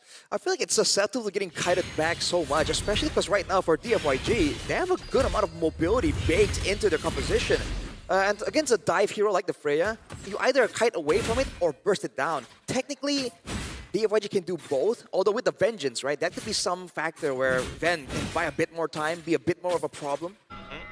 But they're also calling their support down to the bottom side as we see the initial invasion from Sayla and Powerful. They're getting some good damage onto Superkin, but unfortunately still doesn't get the Little Wanderer. Yeah, this is what they want to try to do. They want to establish a very early, a lot Powerful able to push them away. Ooh. Getting chunked pretty hard here. Sayla should be okay, at least for Powerful, able to get his passive off in time. Yeah, either ways, right now, I like what Evil is trying to do, where Powerful is able to delay the minions, so they tried to go for an early freeze, but Yangfeng Yaguai said going to the gold lane, understand that Vel honestly doesn't care, even if he's denied of some minions, but you can't say the same for long. So I like that Yangfeng Yaguai answered that freeze very, very early on. E1, by the way, is going for the bargain hunter right here, so trying to go for those early power spikes as fast as possible. Again, I think for a lot of people, including the players themselves, they're looking at that first neutral objective fight, right, with all the ultimates ready. So setting up, clearing waves faster to ensure that you have the EXP lead. It's actually a big factor that I think both teams are kind of contesting. Another thing we have to consider is that actually there's not as much CC as I would like to see on Yangfeng Yaguai. They've got a lot of like decent mobility, but if Ven is on top of them, there's a pretty good chance that Lung might have to just flicker almost instantaneously if he joins that first fight. Speaking of which, it already begun. E1 getting some good damage. Phantom Execution doesn't connect, but Powerful still will collapse. The brilliance from E1 is good enough, and unfortunately the Darkening cannot trigger in time to get relevant damage. Oh, the knockup, it's good. Vermin's able to get the ult off in time, and Superkin takes the turtle. Zed able to flicker out of there just in time as Vel. 1v3, sustaining through the damage in hopes that he finds a trade back, and they play it perfectly. Evil, no casualty in the last engagement. Dude, Sayla yanked him away from that kill, man. It worked out so well. DFYG were able to get the neutral objective though, so overall, still pretty even, but Evil is showing that if you want to try and take them in the early game fight, this is exactly what they want. Yeah, that's the kind of brotherly love that I like to see. Vel made it so that Aether could not get the turtle, and then Aether killed him. That's the way. But interesting brand of brotherly love. Yeah. Oh, just you wait. I love Naruto. This is gonna get worse as this game progresses. I want to see whether it's gonna come to a point where Aether is like, nah. Little bro's gotta sit down. Little bro's gotta sit down at some point. Well, I kind of feel like Lil Bro is having the same idea because I'm pretty sure it's his job to deal with both Aether as well as Sayla, and then hoping everyone else to be able to deal with Ven, right? Because the biggest problem is going to be Aether. As long as he's out of the fight, sure, the rest deals damage, but not as much. Oh, the engagement is perfect, and unfortunately, Sayla doesn't make it there in time to save him. Fortunately now, with the Netherrealm gone, it's just going to be another head falling over to DFYG. Can I say that I love Faramir, one of my best heroes, but I don't know. I'm hoping Sayla can make it work, so I have an idea of how to play him right now, but I gotta say, I've not been having any luck with this pick. I mean, especially in this game, Rafael, they're just very all-in. If you look at Evil's composition, they can go for a fight, and then they're stuck in there. They can't really get out of it, right? And DFYG are the ones with the mobility advantage. I'm curious about who is actually going to go for the healing reduction first, because DFYG have a lot of healing baked in. Yeah, but unfortunately, Lung has none of that, as he's already been lost 50% of his HP, able to at least stay alive, didn't give too much gold over as the next turtle. It's already here. Yeah, right now looks like definitely Yaguai is going to be the one pulling on their side. Aether only have a few more seconds now on that turtle boat. Vel is just waiting for him to show his face to go in. Hey, Gear is just beating him up, and now the engagement from Sayla is good! They find Zed, take out the trigger finger as the Netherrealm already pops to save lives here. Paramedics on the scene. Superkin bails out Lung. He's thinking about this, but how does he help out Vel? Does roll the spiral. It's not good enough because that has put him in an all-compromised position as Gear has set it all up, getting another flicker. 3 battle spells. from the side of Yamfa Yaoguai, and Gear just continues to provide. Oh! Saved! Saved at the last second! Pulled in by the Tsunami Slam! Oh my god! That was the sickest roam play I've seen in a while. How did he predict that? He knew he was gonna flicker, right? He preemptively threw himself. Just tapping away, man. Vel now, 1v3 under turret. And now, Vel should, oh wait, hold on, he didn't take his flowing blood, and now stuck in the middle of 3 as he is getting pounded on. Gone are the days of Alice. Freya here to play. I mean, Vel hold out against Reed, so that's still very, very good here. Definitely Yaoguai as well as Evil. Looks like they are trading places in terms of dominant control. Another Tsunami Slam, but Gear is going to try and buy as much time as possible with 0 reinforcements on his side of the map. Diangfeng Yaoguai walk away, taking the lead this time against Evil. If you want to be careful sacrificing Gear that often, because in the early fights, you saw that he was one of the main damage dealers carrying the fights. The fact that he dared to go for that kill on Super Can, well timing that vengeance was really close, but you have to watch out for the Kalia, man. This is why DFYG, the Kalia can be an engage tool, but as a peel tool, it's just so good as well, because you're stuck in that animation of the Tsunami Slam for so long. Yeah, but I feel like that last play in mid, saving Super Ken, I'm pretty sure that will be a TikTok highlight. It's just about picking which song. That's 90% of the job besides the edit. Yeah, Sayla as well, now having the Lightning Truncheon. I'm actually quite curious how much damage a Faramis can do with the Lightning Truncheon, because again, Faramis is the kind of mage that wants your opponent to clump up to do maximum damage.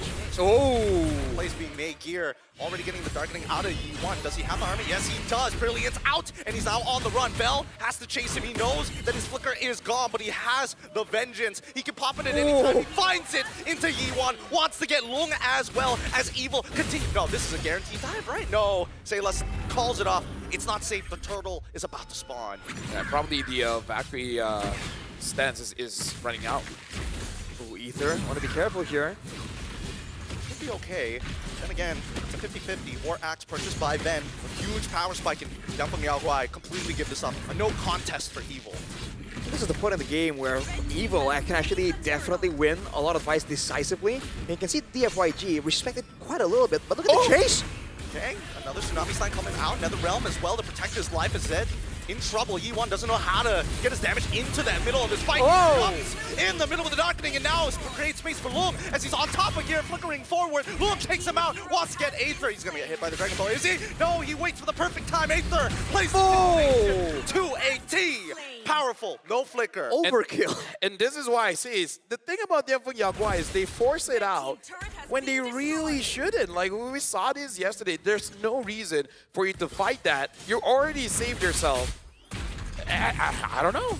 Yep. And I think that Evil at this point, with Powerful so eager to get this kill, and Yi1 really is out for Aether, right? This is, again, the third time he's done this. No darkening. He still has the Brilliance. Trying to get out. The Tsunami Slam is good. Yi1 takes him out. And now Vel trying to peel up 4 members. The Flowing Blood gets caught in the wall. Unfortunately, then he is just so stable in the front line. What are you supposed to do against this guy? Not much, actually. You gotta wait for more power spikes. But, man, I feel like Aether has been caught in an odd situation multiple times this game. I wonder if he's not pre-planning his routes, his rotations. Because on a Yi Sun-shin, that's part of what makes that hero so good. How fast you can farm up and move around the map to collect all that farm. Or he trusts Sayla so much. Have a personal medic ready at any time. Okay, Vel engaging on a fight that I'm not 100% sure should have been started in the first place, but considering the position of DFYG, they thought maybe they caught someone. Vel once again jumps in. Doesn't get too much here, but at least they know that the Brilliance is gone from Yi1.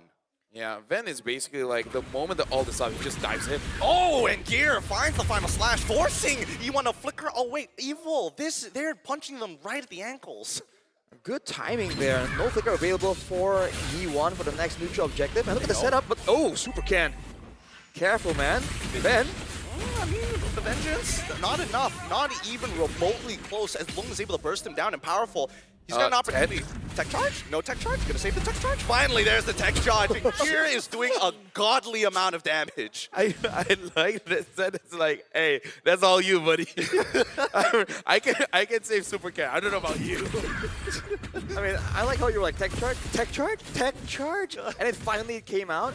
I found it interesting that they sent Ben to essentially split push, but then when he was punished, they didn't go for the neutral objective. And technically, I don't think they can. They don't have a lot of built-in shred the same way DFYG does with the Lunox and carry. Super Ken though. Okay.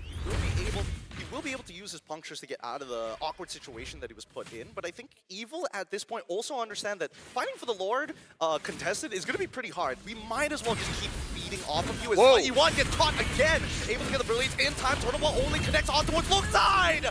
Good wall from Powerful, and Ven takes out Long as they now start pressuring the Lord. Dude, Yaguai has no idea to deal with Ven on this Freya. I mean, like, it's a China special, but it looks like they have no idea what to do against this. Or it's China PTSD. It's like, every time they see it, it's like, I remember what my league looks like. Now I know why we always ban it. Dude, especially with the Faramis though, it's just so difficult. Because again, there's two ways. You kite back away, or you burst him down. With the Vengeance and with the Faramis around, you just can't burst it down that easily. And the chase from Ven so far is fearsome, dude. I can't imagine being chased down like that. God, and this is off of the ban of Sora, by the way, who's amazing at chases. Look at the items as well. I think that it's relevant for Super Ken to get the brute force breastplate. Yeah. He needs to live, but they also, as I mentioned before, don't have a lot of CC. So again, I feel like Ven, he can basically do whatever he wants. Illegal? I don't see no laws here. I feel like different Yaguai, they need to kite out many abilities coming in from Evil, but Ven is not giving that opportunity. Seem as powerful. Those walls are costing different Yaguai quite a lot here. So I feel like if they're able to kite it out, they might eventually win, but doing it is so difficult. And kiting back is one thing, but with the Kalea, with the Alice, they want to actually hold their ground and sustain back up.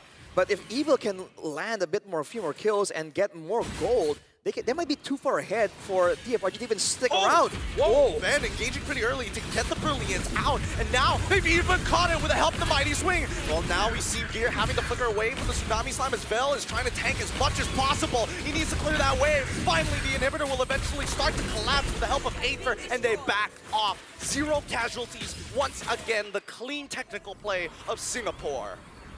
I gotta say, different Yaguai looks lost here. And Evil, they're just like, forward?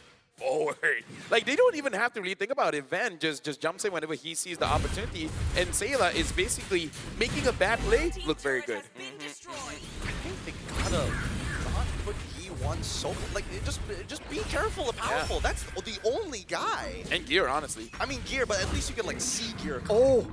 Dude, they did a fadeaway on the orange, and it was alive with a sliver of HP, and they allowed it to tick down too. They really seem like they're caught off guard. They're stunned by just the sheer momentum of Evil.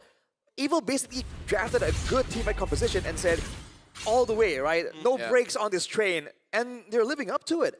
They haven't taken the base turret on the far side away from the Lord, but at this point, they might not even need to. Well, we'll see, because again, the timer, when both teams reach that end game and they start to even out, it's getting shorter and shorter. We've already played 13 minutes in this game, about to hit that 14th, and Evil has only developed a 4.2k. Usually, if you want that dominating victory, you need that 10k differential, but now that we're breaking into the 42k mark, Dianfeng Yaguai just needs to make one more base defense. Looking at the items as well, looks like E1 wants to go for that Holy Crystal. Not sure how much he's far off, but I'm guessing by the time the Lord spawns, he should have that Holy Crystal. Look at this move though, Evil fully stacking up on the lower side. Now this is the dangerous crossing, and DFYG, they're split up. They made sure that they set up a slow push down on that bot side, top side. It's a net negative for Evil for now. They might need to correct that, but they don't mind it pushing it just a bit. Here comes Zed. Might have an opportunity to conceal in hand. Nope, doesn't find the right targets. Knows that Powerful is just too close as they attack the mid lane. E1 able to get out of there with a flicker and as well as a Brilliance, but now he gets chased down by the Valkyrie Queen herself. Ven puts him down into the dirt, and this now becomes a no contest. Where you going? I can't believe I'm right, but Dianfeng Yaguai, they win and lose based off how E1 is playing. If he gets caught, it's like, okay, there's no way you guys can win. And he gets caught all the time. Was he caught though? He's gonna run down. He has the most deaths of the team, dude. I know, but he avoided it. He flicked it out. You know, he tried to outplay it. Ven is like, come here, bro. Dude, come here. He was never getting away from that. Why did you go mid like that? Yes. You're a mage. Yup. Even fighters don't do that. And better yet, it's you're playing a scaling mage, literally all scaling items. It's not like you're looking to protect yourself. There's a better path. It's longer, but it's better. I feel like one plays like a jungler. I feel like Yeah. I see any kind of farm, I need to take it. But here we go. Inhibitor, going to collapse. Then for a position, he's already got 2 autos. Oh, here comes the Tsunami Slam, and now the Netherrealm, nobody takes any damage as they start breaking away at the members of the F1. Yeah, why? They already made the Thorn Ruin work. Long finds one, might even get a second here onto Aether, gets it as well. Starts pushing forward here, must take the fight. Doesn't get the final slash off, but the triple kill is through, and Evil have been put in their place. I just typed Ben on WhatsApp and then he just died. Yikes. Not my bad, bro. My bad. LFL, he died and he gave the shutdown too long. Yeah. Bro, talk about going from bad to worse. Yup, 6-3-0. Oh, boy. Lung's been farming the entire game. And off of those 3 kills, the big shutdown actually got him his 4th item, which is the mythic gun. He got 2 items from that. Let's take a look at the replay here. Honestly, it starts off really, really well. And then they got stuck in this massive throne. And Lung is just free hitting the whole time. No one was on him. He initially got displaced, but it's like, actually, this works out better for me. And he continues to push on forward. Now, hold on. E1, I swear. Don't do it. You die again. He's not going to die. He's not going to die. He's not going to die. We're cool. One chill. But I don't know what Ruin doesn't hit onto anybody. At least Ben, at the bare minimum, Phantom Execution. And now we see, the final slash off the dead doesn't allow him and cancels it as well. No Tsunami Slam. Oof, man, now you're seeing the back and forth because DFYG have caught up.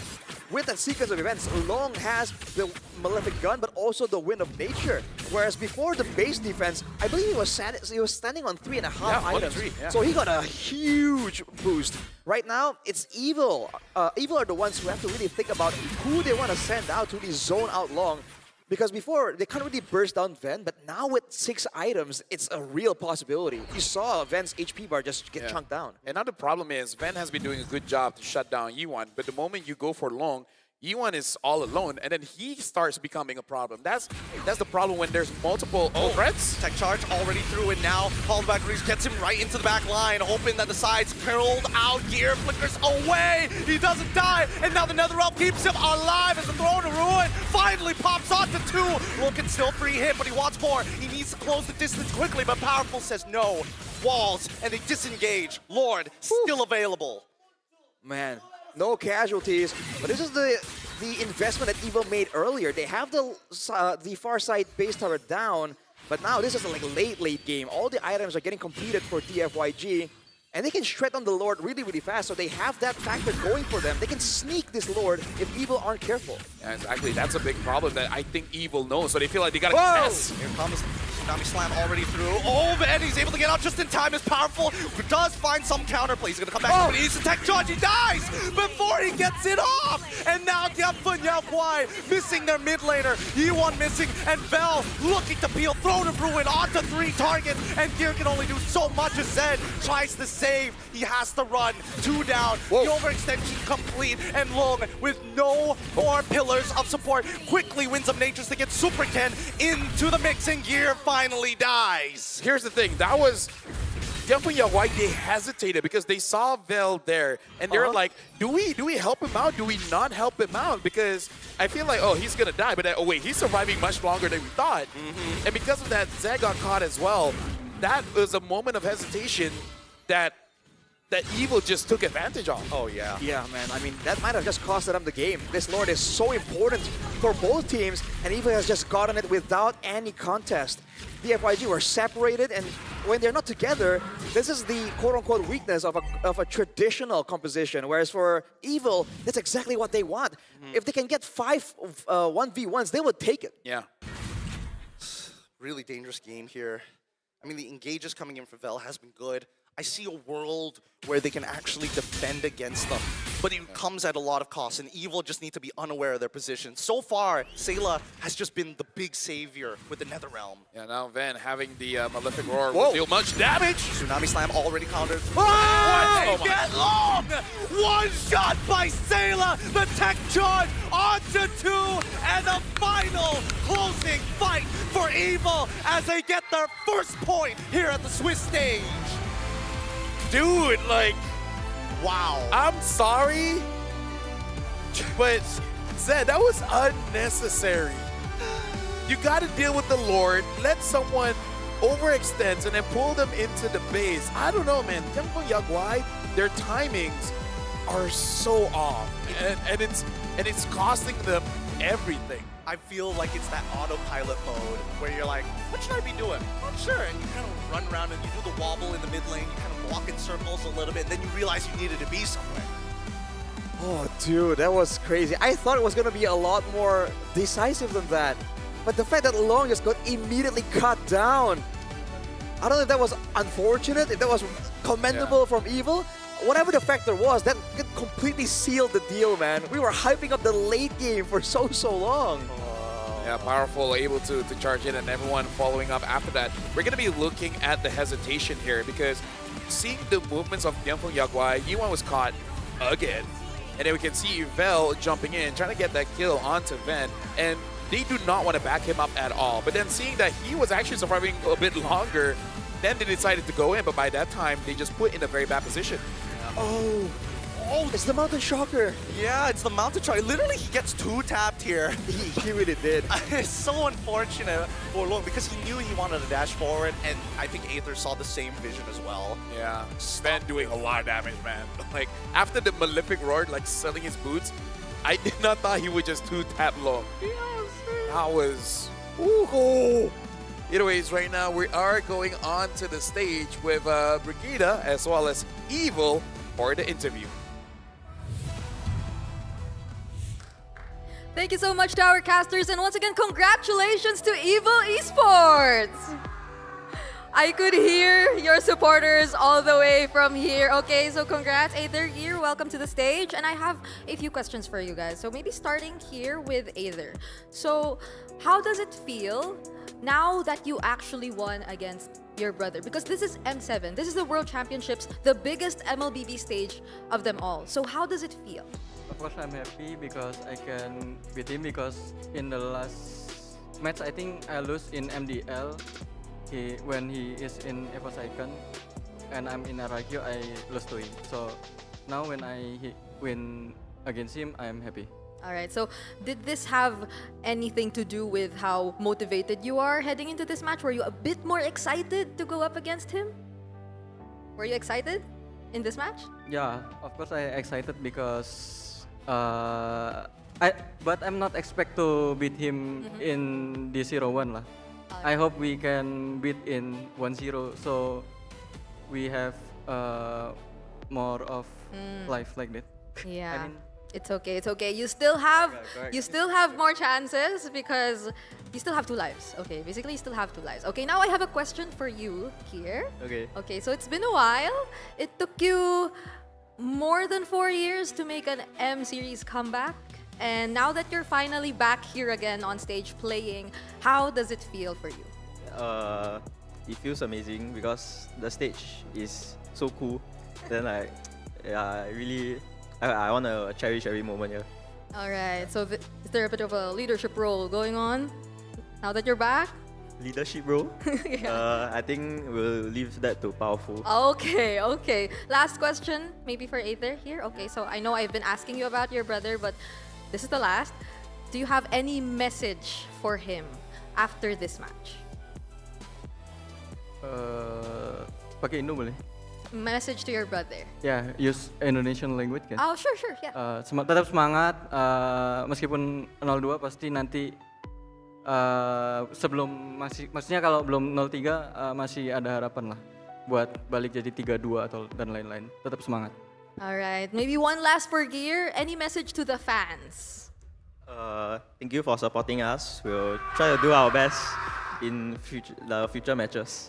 Okay, I love the energy. Shout outs to their fans over there, and thank you so much to Gear and Aether for joining us on stage. Now it's time to head back to our casters to break down that game for us.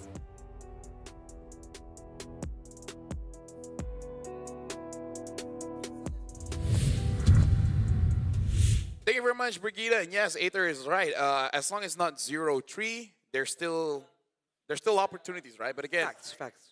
It's very dangerous here because this is only day number 2, and we're already having teams going 0-2, just one more loss, and that's it. But let's talk about this game first.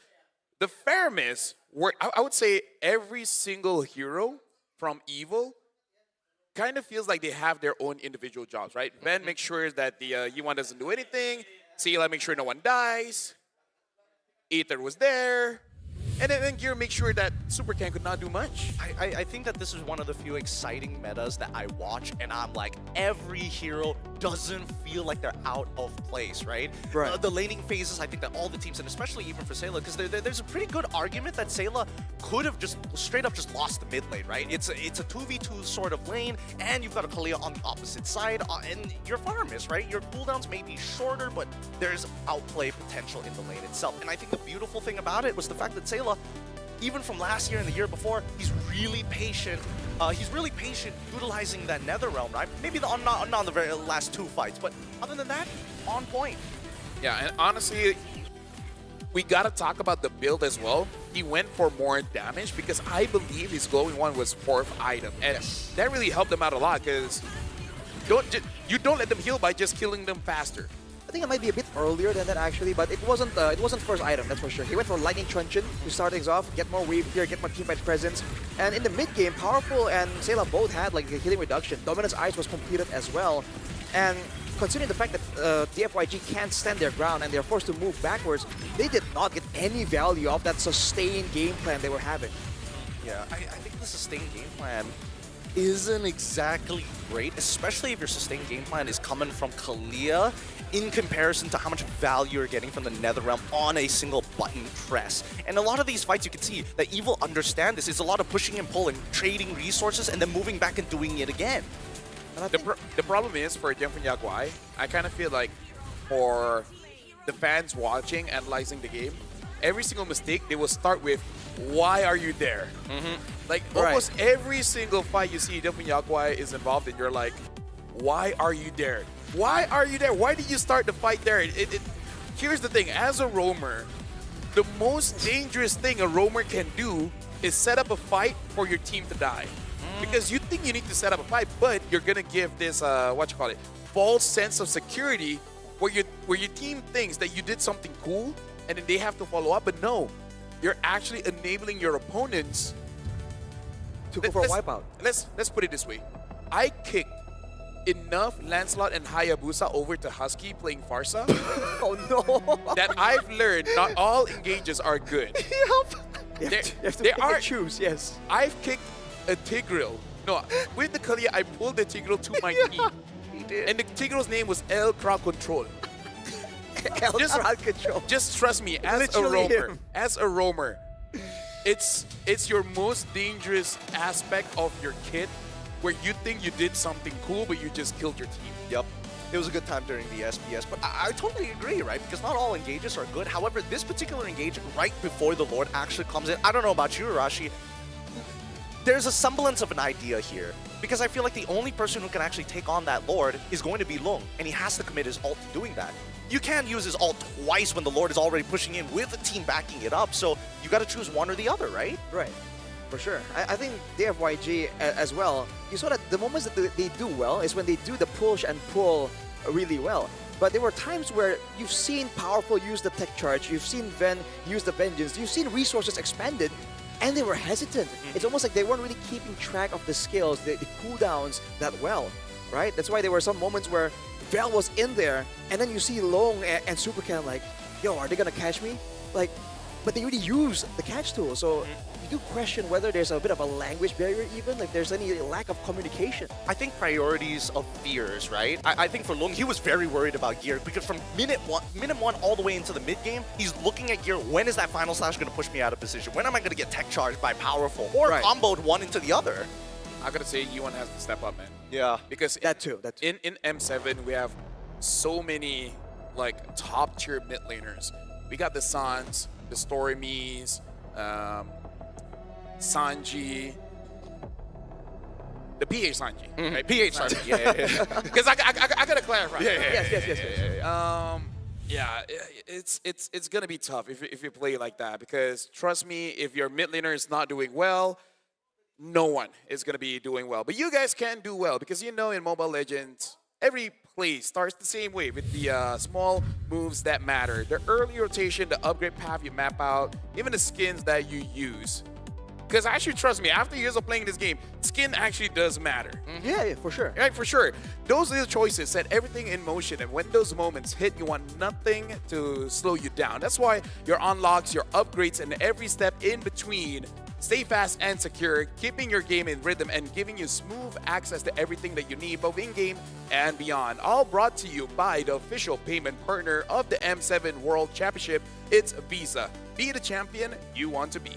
I swear, it's so great that we have Visa as a sponsor, because when I wanted to potentially pay for the new Edith skin, I know there's an even newer one that you're going to talk about in just a little bit. At least Visa made it go super quick. Yeah, and here's the thing. You guys can actually get the new Edith skin for free. Just make sure you guys log in for 13 days between the 9th of January all the way to the 31st. So you have quite a lot of time for just 13 days to unlock Edith's Burden and Night skin. So yeah, just log in. It's as easy as that.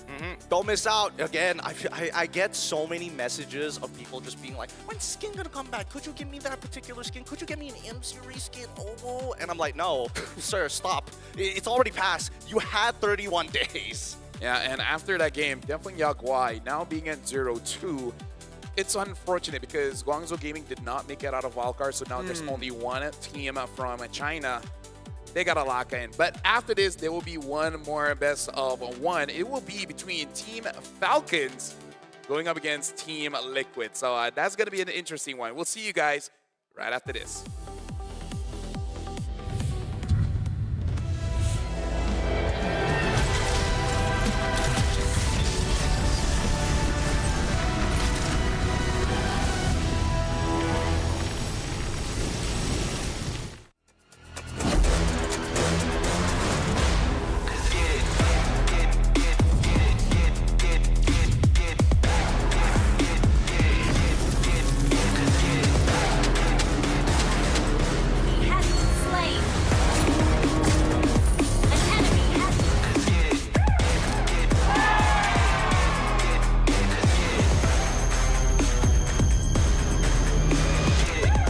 Realme 15 Pro, M7 official gaming foam.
jadi juara. Are going to the M7 World Championship. Let's go.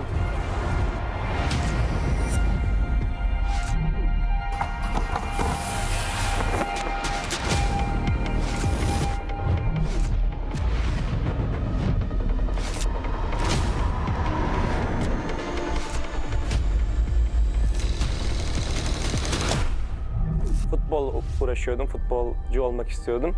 Ama pandemi girdikten sonra futbola ara verdim. Birazcık da Mobile Legends oynamaya başladım o zamanlar, yani yaklaşık. Que nosotros empezamos desde la MDL, la ganamos, después subimos a la MPL, también la ganamos y ahora estamos en el Mundial y también esperamos ganar. I think Team Zone is underdog in M7. Nobody expected us to be here. Evo was once a dark horse and we break through the expectation of everyone. They broke history. Even though we are coming in as a newcomer, we are not just coming in here for experience. We know we have power, that's all, we are good. Nosotros somos el equipo Dark Horse. Who do I think will be the dark horse? A bit of a Malaysian bias, but I would say CG for sure. I'll lean more towards Yangon Galactic. I don't think anyone really is expecting CG to be a threat. Kita orang bukan Dark Horse. Kita orang cuma pendatang baru. ကျွန်တော်ကတော့အဲ့လိုတော့မထင်ဘူးအများကြီးပြင်ဆင်နေတယ်ကြောင့်မလို့ပွဲတဲ့ကြရင်အကောင်းဆုံးပုံစံနဲ့ဆော့ရသွားမှာချပြသွားမယ်မလို့ချက်တော့စောင့်ကြည့်သေးတယ် Sebab kita orang ni suka invade orang, bantai orang. Memang gaduh tak berhenti. ညီရဥအောင်ချတယ်ပေါ့အဲ့ကြောင့်မို့ကျွန်တော်တို့ aggressive ဆော့ရတဲ့ပေါ်ကြတယ် Agresif, kenapanya? Karena suka perang. Karena kalau misalkan bermain agresif, musuh bakal kena pressure duluan. មូលហេតុដែលពួកខ្ញុំចូលចិត្តលេង aggressive ដោយសារពួកខ្ញុំកាលមុនគឺមើល player ខ្លួនឯងនីមួយៗហើយគិតទៅថាអ្នកគឺដៃខ្លាំងមែនតើអញ្ចឹងលេង aggressive គឺត្រូវ 我们战术打法无规则打法，有对手可能研究不透我们吧。 We are not that serious. We're just playing for fun because it helps us not get pressure. If you play for real, we'll get a high pressure international. 可以打进世界赛的关键之一是早睡早起，保持好身体。 Siguro determination lang din talaga and focus sa sarili kasi doon nalalabas siguro yung pagiging consistent sa paglalaro. Our secret in our veterans in our team. Enemies need to respect us. Strong mentality and discipline because it's all about out of the game. King teams for me are gaming us. Siguro para masabi kong king yung team or legends, siguro meron muna silang MSC title and M-World title. Kalau dibilang tim raja, enggak lah. The Sky Kings have been taken down. Kita belum layak lah dipanggil raja. Ya, back to back dulu lah semuanya, baru bisa dianggap tim raja. Tingin ko isa kami sa mga king teams kasi sobrang dami na namin pinanalo na tournaments and sobrang dami na namin na-achieve ng magkakasama. Sa tingin ko kapag na-achieve na namin yung Golden Road, hindi na siguro king team yung tawag sa amin, siguro mas angat pa doon. I think we are because based on the recent tournament in NSC, we are the top 2. If we win, we already show everyone that we have the potential to become more than a king. Let's do it for Malaysia. I will redeem Indonesia. I will complete the Golden Road.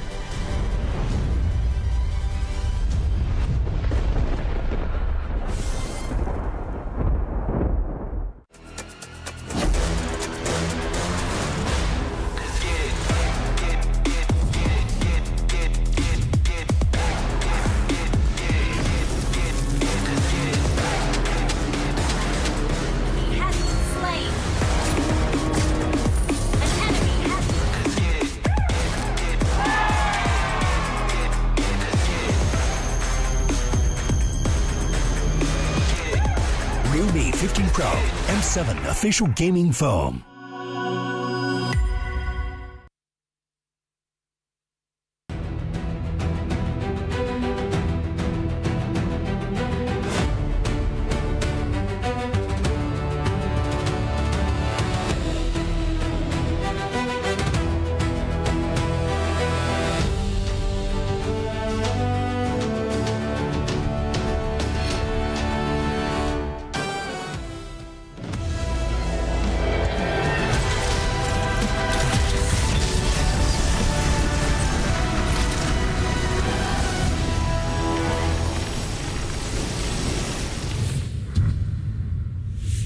back, ladies and gentlemen. This is going to be the third match of the day. Evil, as well as Dongping Yaguai. Evil brought a new pick with the Faramis.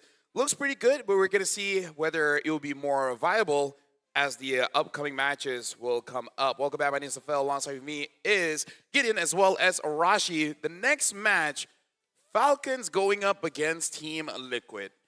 Now here's the thing. Anyone going up against Team Liquid kind of feels like slightly bit skewed, you know? Right. So when you're trying to play basketball against the tall guy in school and you're like, bro. Yeah.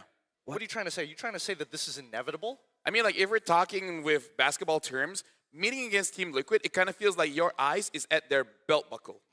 At their belt buckle? That's, you know, just for perspective. They're built different. I mean, like, you brought the basketball analogy, so that's the best I can think of. 8-foot giants meet 4-foot team. No, you're already 6 foot, so they're like a kilometer. A kilometer, dude. Look, what we're trying to say is that Team Liquid are one of the favorites to winning the entire tournament. However, at least for Falcons, what they are known for, yes, sometimes they're a little bit slow on the pickup, but their BO1s have definitely shocked the world over multiple tournaments, and this time around, this could be another upset that, me personally as a Liquid fan, I hope it doesn't go through, but that would really shake up the entire Swiss stage. We got to talk about Sanji against Sanji, the San duel. See what you did there. You know, clever writing. I like what he did, because for the first time since MSC 2024, during that time Liquid was Echo. They swept Twisted Minds in the group stage. Sanji and Sanji, you know, that was their time meeting against each other. And all eyes were on Sanji, especially that game yesterday with the Lu Yi. That was a bit unfair. Yeah, that was crazy. Like, I was happy we have not seen Lu Yi for a while. But then Sanji is like, hey, buddy.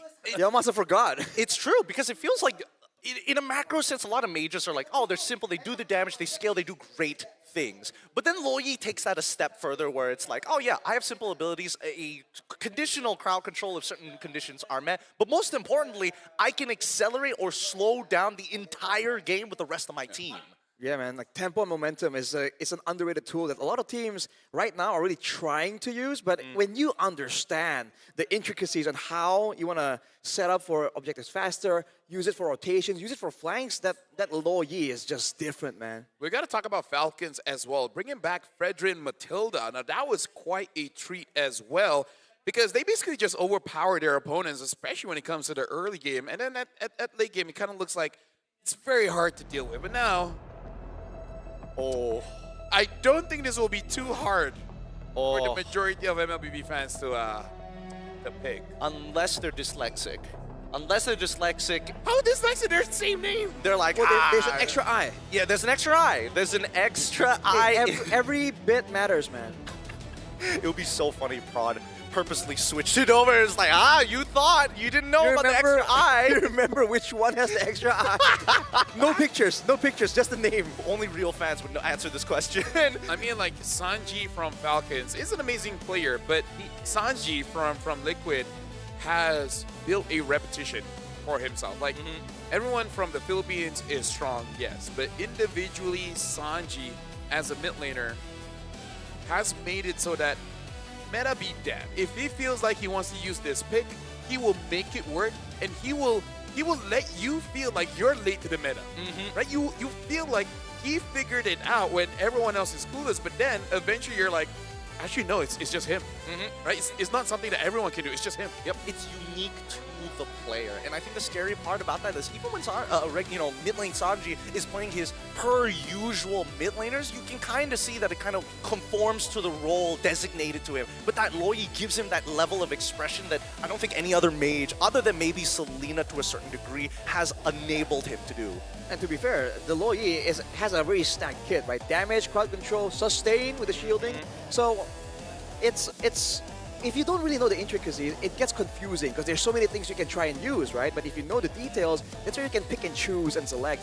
And credit to him, he's been able to find the right moment for every single game that he gets that pick. Now, as much as I am a particularly large Liquid fan, I need to be even out the playing field just a little bit more. Because what I do know about Falcons coming in from MENA is that all of them, every single one of them, are working on their final year of their degree. And they all have different degrees. And if you're Asian, you'll understand that it's definitely it's a mixture of the top 3 potential jobs that our parents are hoping that we would take for us. And they had their final exams just before flying over to M7. So coming in here a little unprepared. Yeah, but despite that, they're honestly looking pretty okay. And I can see the point that you're saying here because their draft is basically something that you have to crawl back into history. Yes. Right? It's been such a long time. We've seen Matilda Frederick, just Matilda, right? Even in ranked games, it's rare to see that Matilda now. And I believe Team Liquid is one of those teams that will let that go because, again, this is an old meta. They know how to play against it. At most, you might just ban out the Matilda and see what else do they have in their kit. But other than that, it's quite an uphill battle to deal against Team Liquid. For sure, man. Because we just talked about Sanju, we haven't talked about Sanford. That's a different problem. Yeah, so again, against all the other teams, it's already a challenge, but let alone against Team Liquid, I feel like they have to get a crash course and figure out something that really works out. Even if they want to try and go for the old meta, they have to execute it much better than usual too. Well, I mean, let's look at the lineup for Team Falcons, right? With Sanji, Boyet, Cuffin, Troll, and as well as Sano. I was always curious whether or not Boyet would be able to jive with the team, but considering that they played the regular season with him, he was actually looking like really a solid playmaker for everybody, allowing people like Troll and even Sano to not only find the space, but have moments of their own. Yeah, honestly, I was very impressed with Boyet's performance yesterday on the Frederick. But then comes to the question, what else does he have in his kit? But I can see a world where, just like M6, Falcons understand what works for them. They just keep at it until someone manages to stop them. But now, we're looking at Team Liquid, Sanford, Carl TZ, Sanji, JP, and Ohab. At this point, take your pick. Who's the biggest problem? Whatever you answer is correct. Oh, man. Coach Tic Tac. It's also correct. No. I feel like there's not a lot of answers. But considering that Liquid has a certain level of mastery where they play this game as an art form and a form of expression rather than a mathematical equation. Right, which is, I feel like that's the end game for a team that is that good. Once the math is out of the picture, it's all about the mind games, right? The bigger picture. Man, I mean, imagine being the analyst trying to figure out, like, oh, what's the solution? Really not much to work with here. Yeah.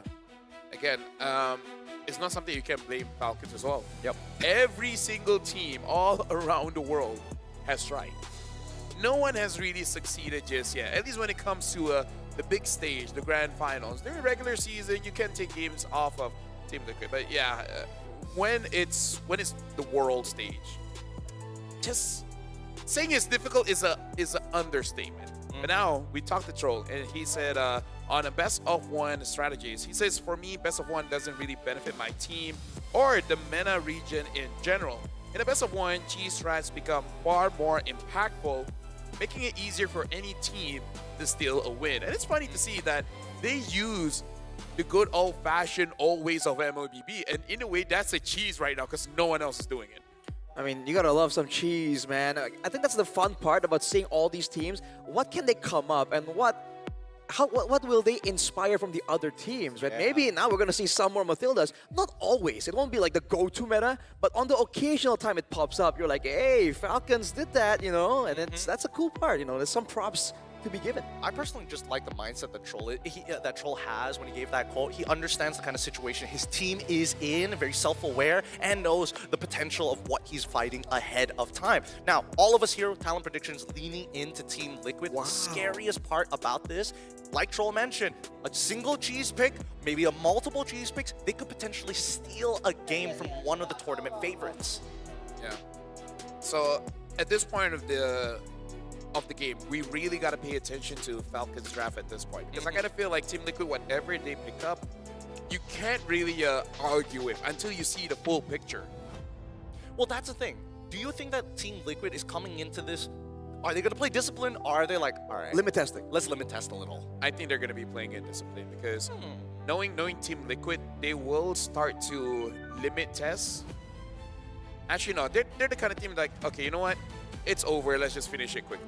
They're not going to be playing with their food. It's a different level of when they say, oh, good vibes, good time. Yeah. Well, yeah, I don't know, man. I feel like this is the time to try things out, but at the same time, yeah, I don't know. I think they might want to. And I feel Do you like think they want to hide some strats? And I feel like testing it out is very subjective. Right. Because people would say the Hellcut from Yangon was testing it out. But if you look at all of their games, they've been using it for a good 2-3 months. Yes. Right? I've casted 2 different tournaments where they used it. So for other people, it's like testing it out, but for them, it's like, what do you mean? We've been playing this for 6 months. Have you not seen our games? That's our thing. Yeah, that's our thing. And we just don't know the scrims. Yeah, and it's hard to find scrims at the international stage at this time because nobody wants to give things away. Now, that's why I wanted to bring up whether or not TL is going to, go with the vibes, limit test a little bit, because I feel like their draft, very similar to SRG versus CG, there's no need to show anything new. We play our standard game, and then we'll see how much fun we can have in the middle of it. With the map reveal going over to Broken Walls. Well, all right, a lot of flank angles. I think that the more experienced team can really get more benefit from this map. But yeah, man, I have had friends tell me, like, dude, I mean, even if they don't play at full force, they are definitely going to win. So I'm like, yo, I mean, don't count out Falcons like that. I mean, I think that the internet definitely has, the public court of opinion is leaning towards TL, and it would be such a big boost, not only in ego, but confidence for Falcon if they can just steal this game. And we can see that TL is taking this very seriously. They're batting out the Fredrin because as strong as a Matilda is, there's not a lot of good combos when it comes to the jungle. And I feel like Boyet is the question mark because the rest of Team Falcons, I'm pretty sure Team Liquid is already quite familiar with them. Against Boyet, I don't know if this is their first time meeting against each other on the international stage. Well, regardless, getting him to show more is not going to be a loss at all. And already the Gatot Kacha, solid pick in the early game. It's one of my personal favorites as well. And when you're up against a team like TL, getting them a hero like this that can do so many things, defensive, aggressive, AoE, team fight, pick off to a degree as well. It just gives you so many questions if you're on the side of Team Falcon. I think my favorite part about the Gatot is the fact that he can just disengage you from fights and he can completely close off choke points, right? Which is really great on Broken Walls because now you can close off multiple choke points, especially when you're fighting in the jungle. One of the few benefits. Troll also has a Hellcurt in his hero pool. Oh, you're right. Not sure if he wants to use it against Team Liquid, but hey, Cheese is pretty strong in the best of 1. So now with the time running out, looks like they go for Valentina Sora. I think we saw this yesterday, but it did not work out. Which team was it again? But I'm pretty sure I've seen this yesterday. Last time I saw it on duty, it was in wildcards, and that's a strat, right? Pick up the Sora, make sure that there's no counter available with the Valentina. But you kind of show a lot of your tools early on. It 100% happened yesterday because Sora lost that one. Wait, it's coming to me, it's coming to me, it's coming to me. They were good early, Oh, first game, Onyx against Busquets. Yeah, Busquets tried this out, yeah. Oh, wait. Yeah. It's not a bad opening, but I think, the real question is how much do you truly believe in Sora's laning phase potential? And I think the TL at this point are like, Sanford, you got this, no problem. All you got to do is survive, and you will have a lot of relevance in these fights. And most of the time when we're seeing that Sora's played, they're leaning more into the Cloud form than they are into the Thunder form. Yep. For now, we'll see if that changes later, or maybe it's just like, there's just no situation where I need to clean up. Well, unless you want to go and play an assassin style, there's no really any need to go for the other form, the Thunder form, if I'm correct. Yeah, the Cloud form just works so much better because you do have like crowd control immunity still, and they go for the Matilda. Okay, now that's very interesting. Could this be a Sora jungle? I think the option is definitely there, and I feel like one of the reasons why they pick up the Matilda here is to kind of confuse Coach RC as much as possible, because there's a chance that Coach RC will ban out the other utility junglers in the pool, and then they just swap out the Sora for the jungle and then have a favorable matchup against this Phoveus. Something like a CC, something like an Alice, maybe even go all the way back and using a high-loss EXP to deal with this Phoveus. Arguably an X-Borg as well. There's a lot of different options that they can potentially play with. Ideally, as long as you're able to win that lane, that'd be great to put him behind. But now we look at that second phase and Howie Burn, he's like, nope, no Loi. I'm not even gonna risk it. It's just not worth it. At this point, even if you have a Selena, I'm like, you know what? There's always a chance. So I'm not gonna give you this Loi. No, definitely not. And technically the Loyi also really works well. If Falcon are looking for this big dive composition, Loyi, back then when it was still super meta, was also a great solution to dive comms just because you have the extra shielding, you knock people together with the yin-yang effect. So by all means, it's a great value ban for Team Falcon. Yeah, they banned the Hayabusa, so there's a chance that Team Liquid, if it's open, they might have to go for Joy in terms of junglers that are still available, or they will go with something like a Suyo. We haven't seen the link, but we've heard people talking about it. I mean, it's been in the works, it's coming down the grapevine, but so far, based on what we've seen, the Matilda is just frustrating to deal with, right? The amount of healing, the amount of shielding, I feel like, again, a lot of these bans, especially if you're going to be an assassin that can like spot mark a target, even better, ban that out. Force them on something mechanical, force them where they have to really have precise control if they want to catch their targets. Oh man, so all the options here for Team Falcons. I'm wondering if there's any angle for the Sora to go gold, because we saw a bit of that in the wild cards as a bit of a curveball, you know. So that could be an option, because the gold options have been like taken away by TL, banning away that carry too. Yeah, but now they're kind of showing their hand here. Sora will most probably go to the EXP, because I feel like, was it Guangzhou Gaming, the one that brought Sora in gold? With Owl? And I think they won. Yeah, because I 100% know that Owl does play the Sora gold, because I think he used it on the last day of wildcards. But either way, right now, yes, they're showing their hand. The Akai is there, so no matter what, they need some kind of marksman in the gold lane, because if they go for a fighter, I don't know if they have enough damage, because no one from Falcon, arguably besides the Valentina, really has damage. Even Sora is more of a setup unless he just goes for the Thunder Form. I would totally agree with that. Oh, Nolan here alongside with the Farsa from the side of Coach RC's Team Liquid. I wonder if they want to go Obsidia. That's what I was thinking as well, right? Now there's again, with the Claude, with the Phobias, there was already an argument for it, but I think with the Nolan on top of it, you have more than enough reason to actually try. And it's a good source of DPS as well. And if they do go for it, then Falcon really has a lot to say on where and when they want to fight. They can engage and force TL into fights with the Matilda, with the Sora, and then if things go south, heavy spin. Yeah. Like it or not, they need some kind of shred, because this Phobius will be a problem. They don't have the damage profile to deal with it. Right? Valentina can deal damage, but he just keeps on healing it up. You need someone with DPS and more likely shred.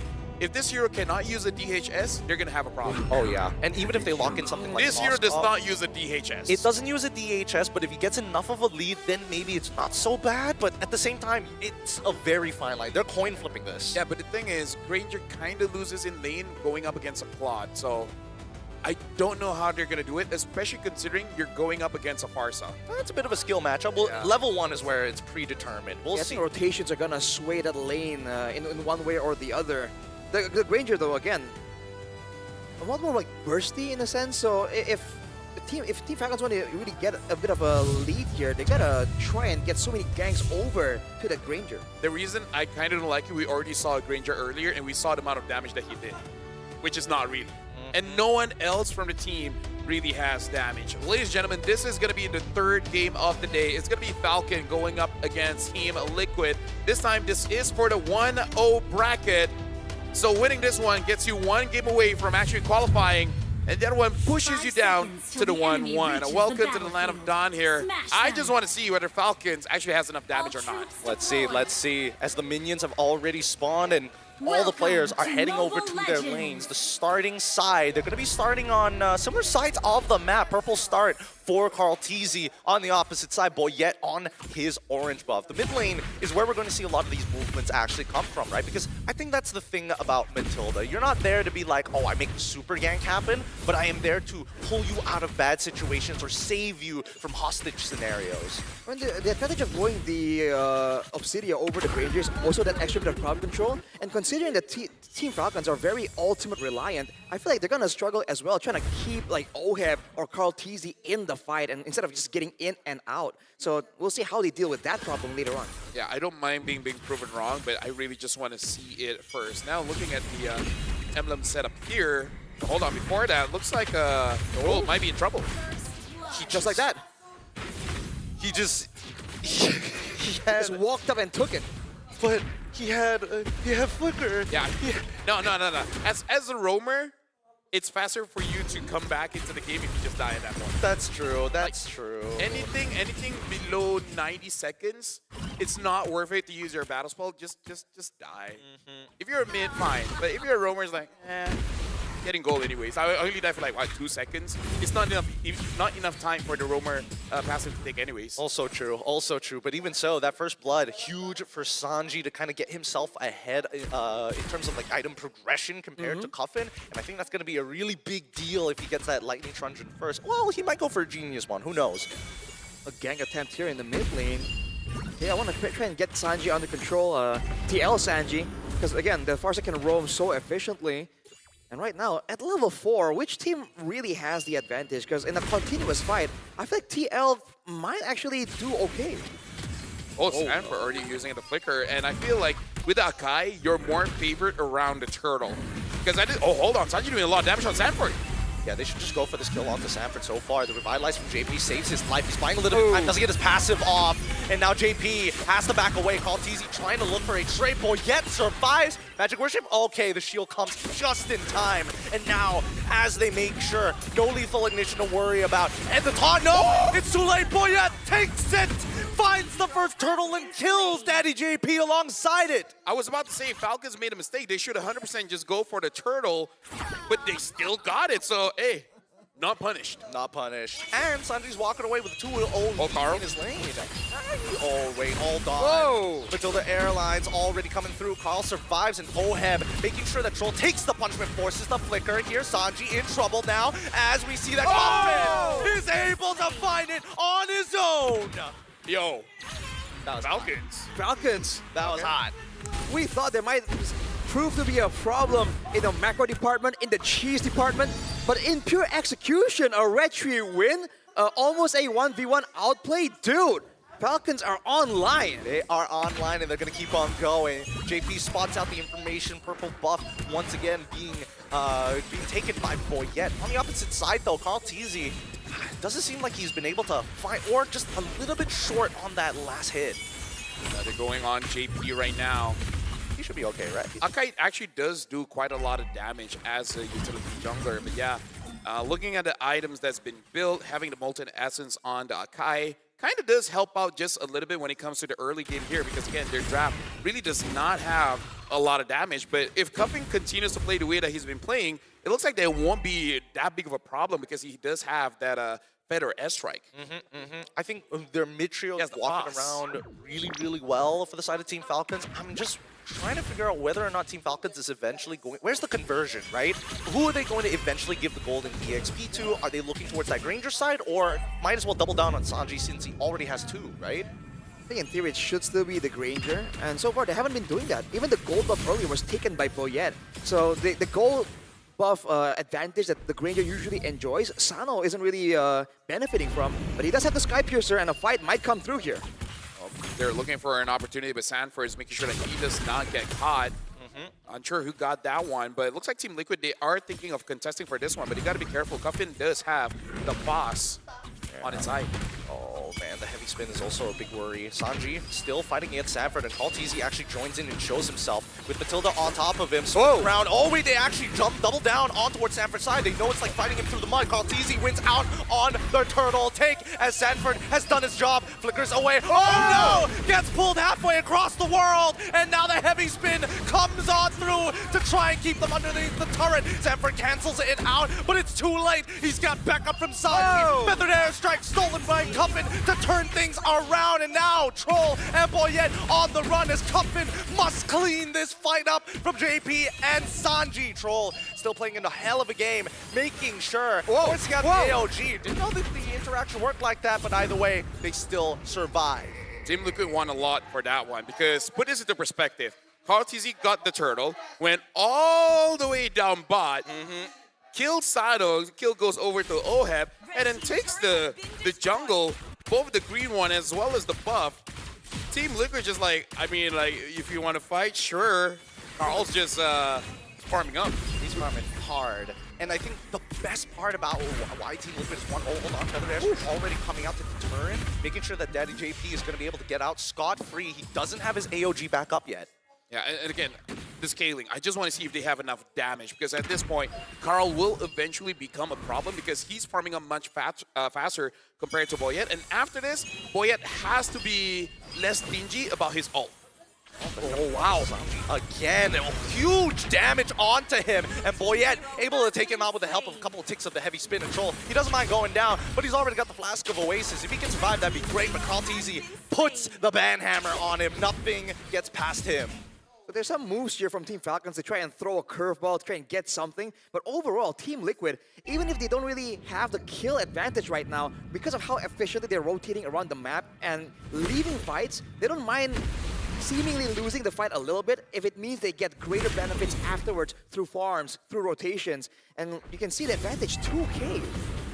Yeah, right now for Team Falcons, they can do something here if they can get a cash. The question is who they're going to cash, because Troll so far has been very proactive, and Carl just keep taking all this farm. Team Liquid, they're pretty okay with the movements going up against Team Falcons here. Yep, I think they figured out that Team Liquid has figured out what Falcons, how they want to rotate, and they're doing it consistently, which is great, because now that Team Liquid has adjusted and Feather Airstrike already out to put Sano out of the fight, he's not going to be coming back in here. Oh! Troll loses 50% of his HP to the Flask of Oasis, does trigger, and now Sanford is holding on to 3 members as Oheb is blasted down Sano, and now wait, JP getting involved, heavy spin comes on through, doesn't get the cancel in time! Somebody needs to help him, but JP and Sanford hold strong. AOD comes through from Daddy JP, but it's not enough, as even a fracture doesn't secure the kill.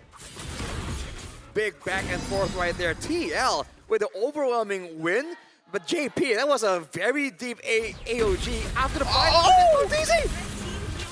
Oh my god, what do you even do against that? And now Sanji in the Thunder form doesn't even get enough hits to actually get his ult off. Sanji walks away for free. Yeah, Sanji just played fair by staying inside of the terrain. Maybe like up over the terrain. Yeah, it's like can you hit a wall? No, you can't. Oh well, I'm good. You Too bad. But yeah, I gotta say, I don't know how Sanford was able to actually get out of that one, because I saw the final moments. I don't know how he managed to get a mark on whoever was outside of the fight and able to get out of there. But that was very impressive. And then now Carl almost 2,000 ahead. And Akai usually doesn't care, but also just shows that Carl's just dominating this. Whoa. Oh, Sanji now in trouble. Oh, Boyet, he misses the body slam. Oh, no. They start backing away. Troll in trouble. They only sacrifice him to minimize the damage. Even Sanji wasn't able to find that big engagement.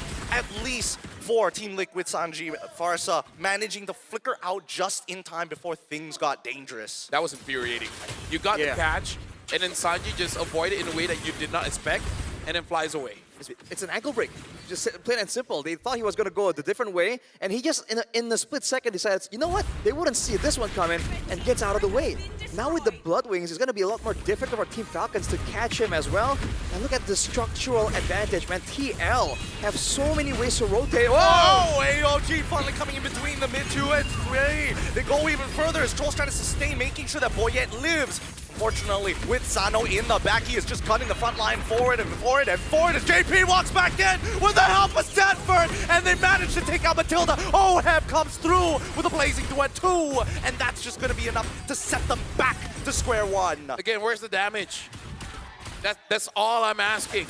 If they do not have the damage profile to deal with Sanford. The only time Sanford dies is when he's 1v5.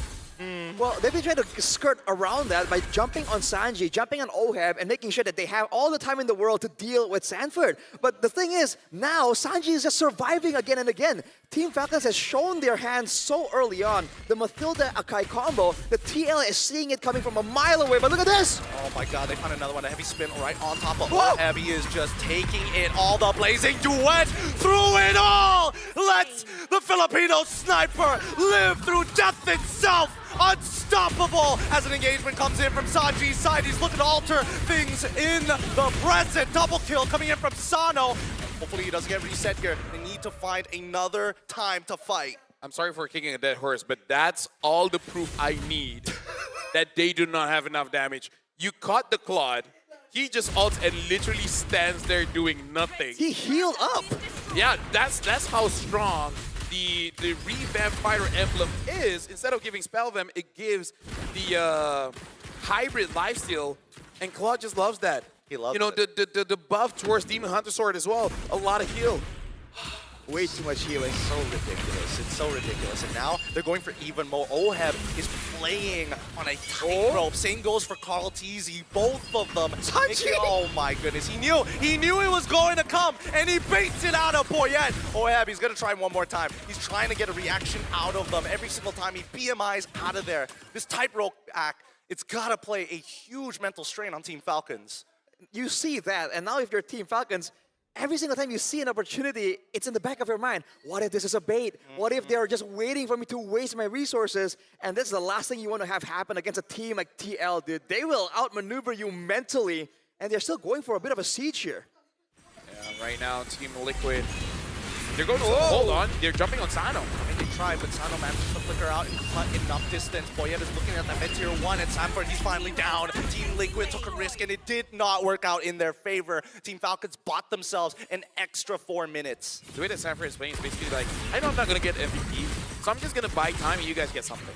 I wonder if that was intentional, because he drew everyone. They saw the AOG along with the with Sanford walking into the base, and on the bottom side, that's just called easy, getting that far side base tower for free. That could have been intentional. It's a micro adjustment from Boyette specifically, right? Because if Boyette joined that top side, they would have lost their mid inhibitor almost straight away. So again, it's all about that push and pull, and I think that Liquid is just more aware. But Team Falcons, they're slowly getting it. They're like, okay, these are the signals that they're looking for as well. Yeah, Sanji knows Boyette is there. Yep, there you go. There you go. At this point, it's not even surprising. It's not. It's telegraphed not. So hard. At this point, Sanji is emailing into them. Man, dude. Even like force the flicker from Team Falcons themselves. Look at Cartesi positioned to go for an assassination. Can they actually make it work? I mean, Sanford is going to start baiting, and now the AOG into the back. They catch Sano initially. Cartesi's at least able to find one, but Sanji on the opposite end, outmaneuvered by Cartesi. Oheb now just slowly gunning away at Boyette. He can go forward and blazing duet as well. Flickers forward, locks himself in the corner, gets back out because Sano didn't react in time. Even if it did not enough damage. I really do not like this Granger against this kind of lineup coming in from Team Liquid. Now 10k ahead, and Sanji's just showing Cuffin. You know, like, oh, you curled me, that was cute, now I'm gonna do it to you. Stolen. Once again, Stolen Feather Airstrike, just buying them some time. Precious seconds as another wave is about to crash. They want to deal with the top side, and they don't mind the wave pushing in from bottom. Well, right now, the Feather Airstrike trying to zone them away. Carl's gonna be careful. And Sanji, I guess the late game is probably the weakest point for Sora, because you don't have enough damage to execute like 1v1, and you don't have enough sustain to actually get everyone. Oh, hold on, Boyette misses it. I mean, tries with a heavy spin to kind of buy some time, disrupt the upcoming waves. They know that the Lord is coming, and they know for a fact that the top tier 3 is going to fall. JP with the AOG already down. They're still waiting. Boyette, he does not have his ult just yet. Cuffin with the Stolen Feathered Airstrike will try and buy some time. Sanji himself responds with his own artillery. The waves are being managed very well as Team Falcons have no inhibitors, and now Sanford gets into the middle of the fight. Engagement coming in from the side of Sanji, only finds 2. It's not enough as JP takes him out, and now the rest of the Falcons are forced underneath as we see Team Liquid close out the game. GG, well played. Congratulations to Team Liquid, and again, this is expected. But we gotta say, Team Falcons put up a very strong fight, but as predicted, this kind of draft, with all the patch changes, just does not deal enough damage. Cuffin tried his very best to deal the damage, and he did quite well, but you know that for Team Liquid, this is probably the easiest game for them to choose their target. Sano was a non-factor the entire game. He was, and I think, you know, the way that they played overall, there were moments in there where you see that TL were realizing, wait a minute, we're a lot more even than we thought. People are walking away with a sliver of health. And they couldn't do anything afterwards, because again, the only way they can engage is big ultimates and very telegraphed ultimates. It happened like twice maybe. Afterwards, TL just saw it coming a mile away, and they didn't even get close, dude. Towards the end there, Sano had like 5 items. And I guess to prove Lofel's point, it just wasn't enough. It really I would just say... was just pulling the panda, dude. I don't know if that's legal. Yeah. No, I feel like Granger is a good hero, but it's the wrong tool for the job. They need shred, and Granger is not a shredder. He's a finisher, his burst, his poke. But Team Liquid, their draft does not like die to burst. Their comp does not really die towards poke because again they kind of do it a little bit better. So I really feel like it is more on the draft. But now we're throwing it over onto the stage where we're talking to Carl as well as Oheb with Brigida. Thank you so much, casters. And once again, after a very successful win, we have from Team Liquid Philippines. Can we give it up for Baby Cakes? We had to say it. We had to say Baby Cakes. Okay, Carl, TZ, and Oheb, welcome to the stage. I have some questions for you guys. So we all know how busy it has been. After Season 16, you've had a lot going on in Team Liquid. So how are you managing everything so far? How do you stay composed? And how do you stay, let's say, motivated, even despite everything that's going on? I think it's just sacrifice. Because we sacrificed our holidays just to practice and just to be prepared for M7. I see. Okay. So I have another question for the both of you. So all of these questions have to be for both of you because again, we're talking about Baby Cakes. So both of you have world titles under your names. So I want to ask, what makes M7 different from all that or from all those world titles you already have? So what's different about M7? Yeah. I think because of the meta and I think how complicated ML is right now. Because before it's like just brawl meta and right now there's a lot of micro and macro mechanics in the game and it's really hard to win. I see. Okay, so during those times you had these world championships, you weren't together just yet. You weren't playing together just yet. Okay, we didn't have Baby Cakes yet. But is it better now that you're fighting in M7 together as teammates? Yeah, I want to hear from both of you, okay? Yeah, I think this is a much better version because in M4 we both got into the finals and yeah, we're winning. That's why I think it's very good. Okay, Carl? Yes, also the same for me because we're winning. Okay, so it seems like you really like each other's company and the fans are very happy to hear that from both of you. So thank you so much to Carl, TZ, and Oheb. Congratulations once again on your win. And now it's time that we throw it back to our casters.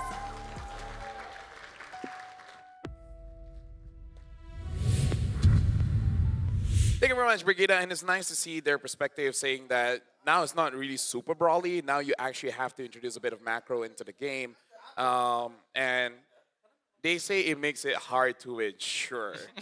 Cute story, bro. I mean, cute story. Maybe they plan to say that before, right? Or maybe after that game. Or I don't know if they should have stuck with or that maybe they were saying it to their opponents. It's hard to win, isn't it? Oh no! No way. There's no real world. There's no real world where I see, Team Liquid not coming out with their PR statements, just being chill about it, being humble about it, more times than they probably should be. But generally speaking, I think that at least from what we saw, Falcons, they at least had an idea coming into the game. They had a plan coming through, but the adaptability was very obvious for Team Liquid, right? They saw the plan 2 times. They figured out where to start attacking. Yeah. And I really feel like now we're starting to see one of the problem is the marksman hero pool ain't that great now. Because we only see Claude carry. Obsidia from RX only. Other than that, nothing much. I was thinking maybe like Ixia potentially. I don't know. I'm waiting to see if there is more to the meta than what we've seen here today. And our MVP obviously going over the Sanji. I think there's no doubt about this. We can all easily agree that he was just playing a good game. He was playing a different game. Like, he wasn't playing Farsa. He was playing like Catch Me If You Can or something like that, man. Like he wasn't actually in the Land of Dawn properly. He's the bird that you're trying to kill with the stone. He's like, can't touch it. Dude, like there's like one bird who lives like near your house, and every morning you're trying to sleep in, and it's like, ah, and you're like, bro, please. Please. He's a rage baiter. He is. I mean, we'll see it in the highlights, probably in the latter half of the highlights when he's just dodging the body slam into heavy spin. He's emoting on them as well.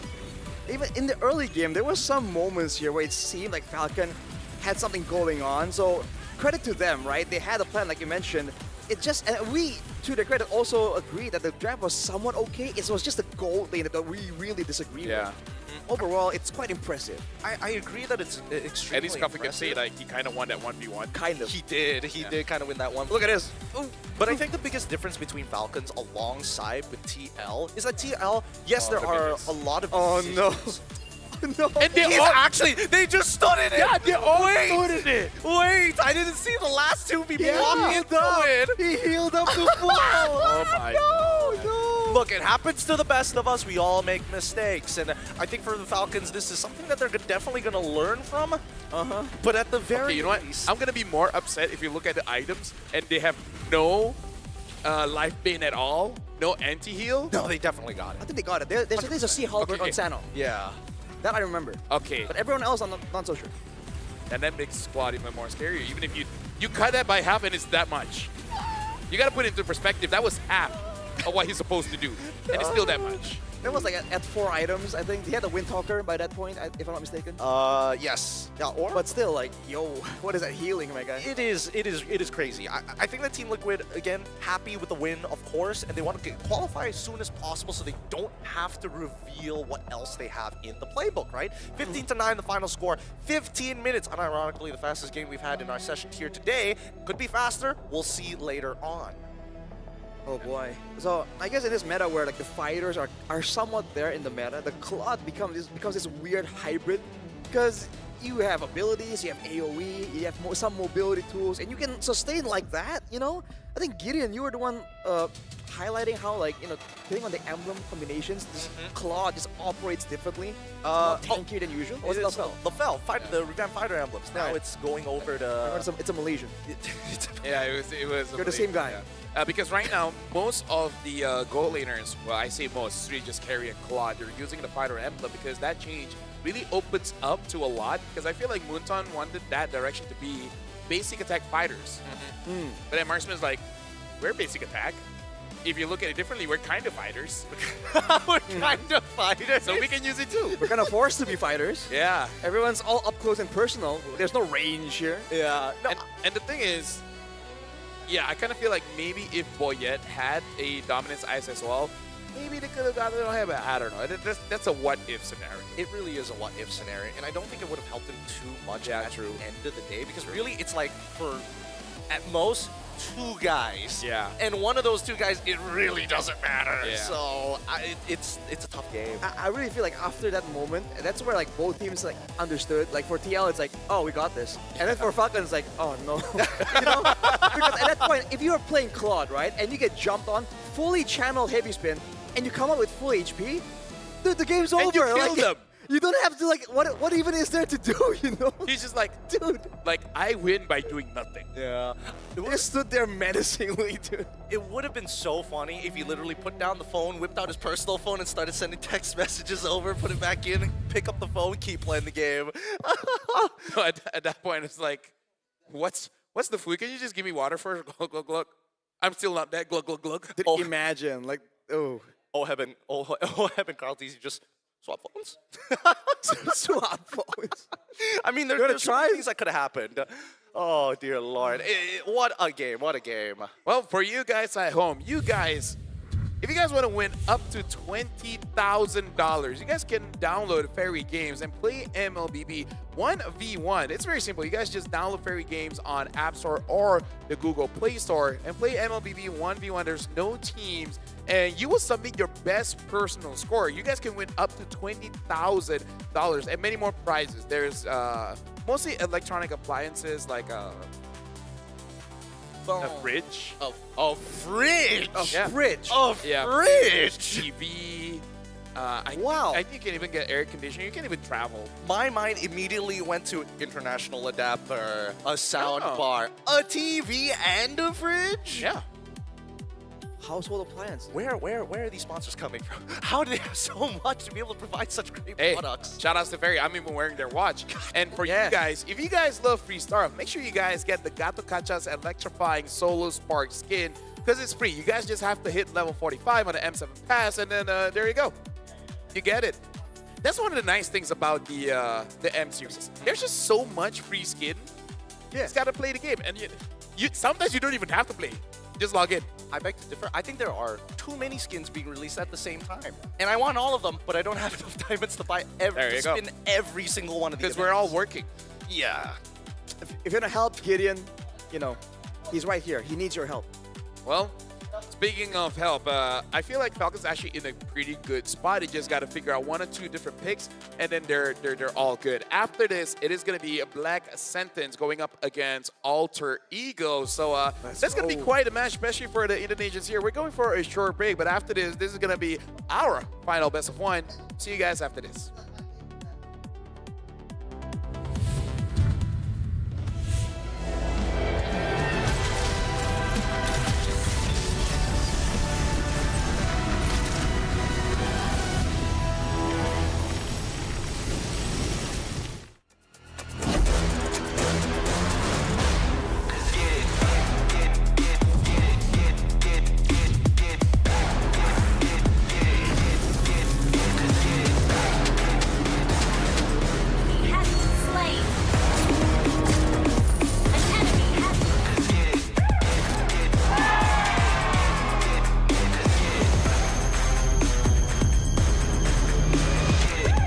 Realme 15 Pro M7 official gaming foam.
Nothing can withstand the withering.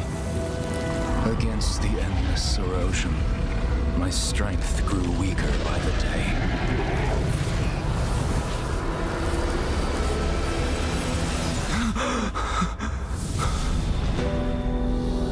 True power dwells within the spirit. Try to embrace all that you are.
Are your M4 World Champions, winning the game, getting the checkmate, setting everything up right now.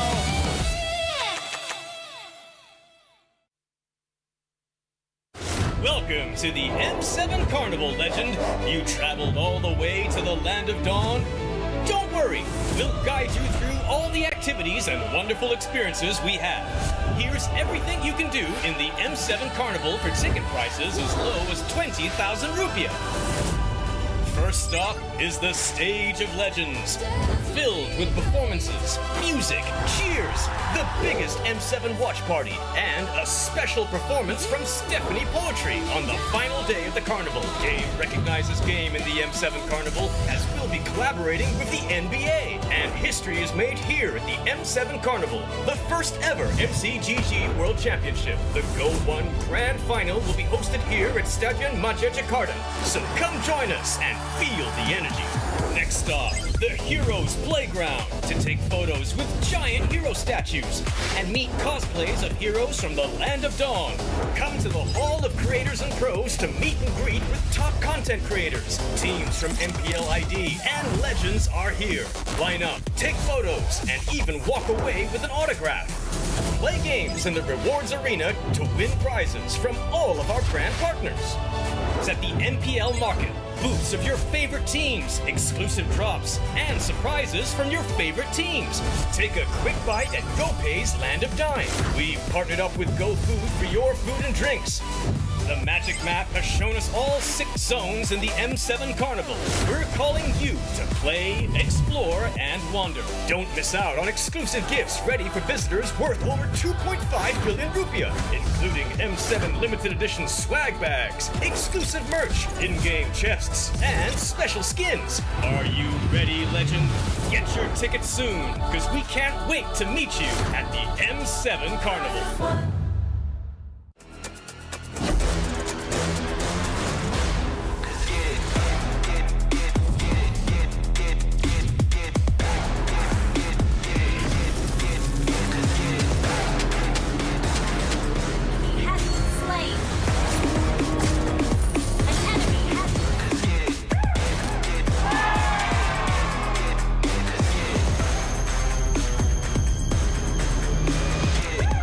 Realme 15 Pro M7 official gaming phone.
Welcome back, ladies and gentlemen. We just finished Falcon going up against Team Liquid. And again, Team Liquid winning with a very good fashion.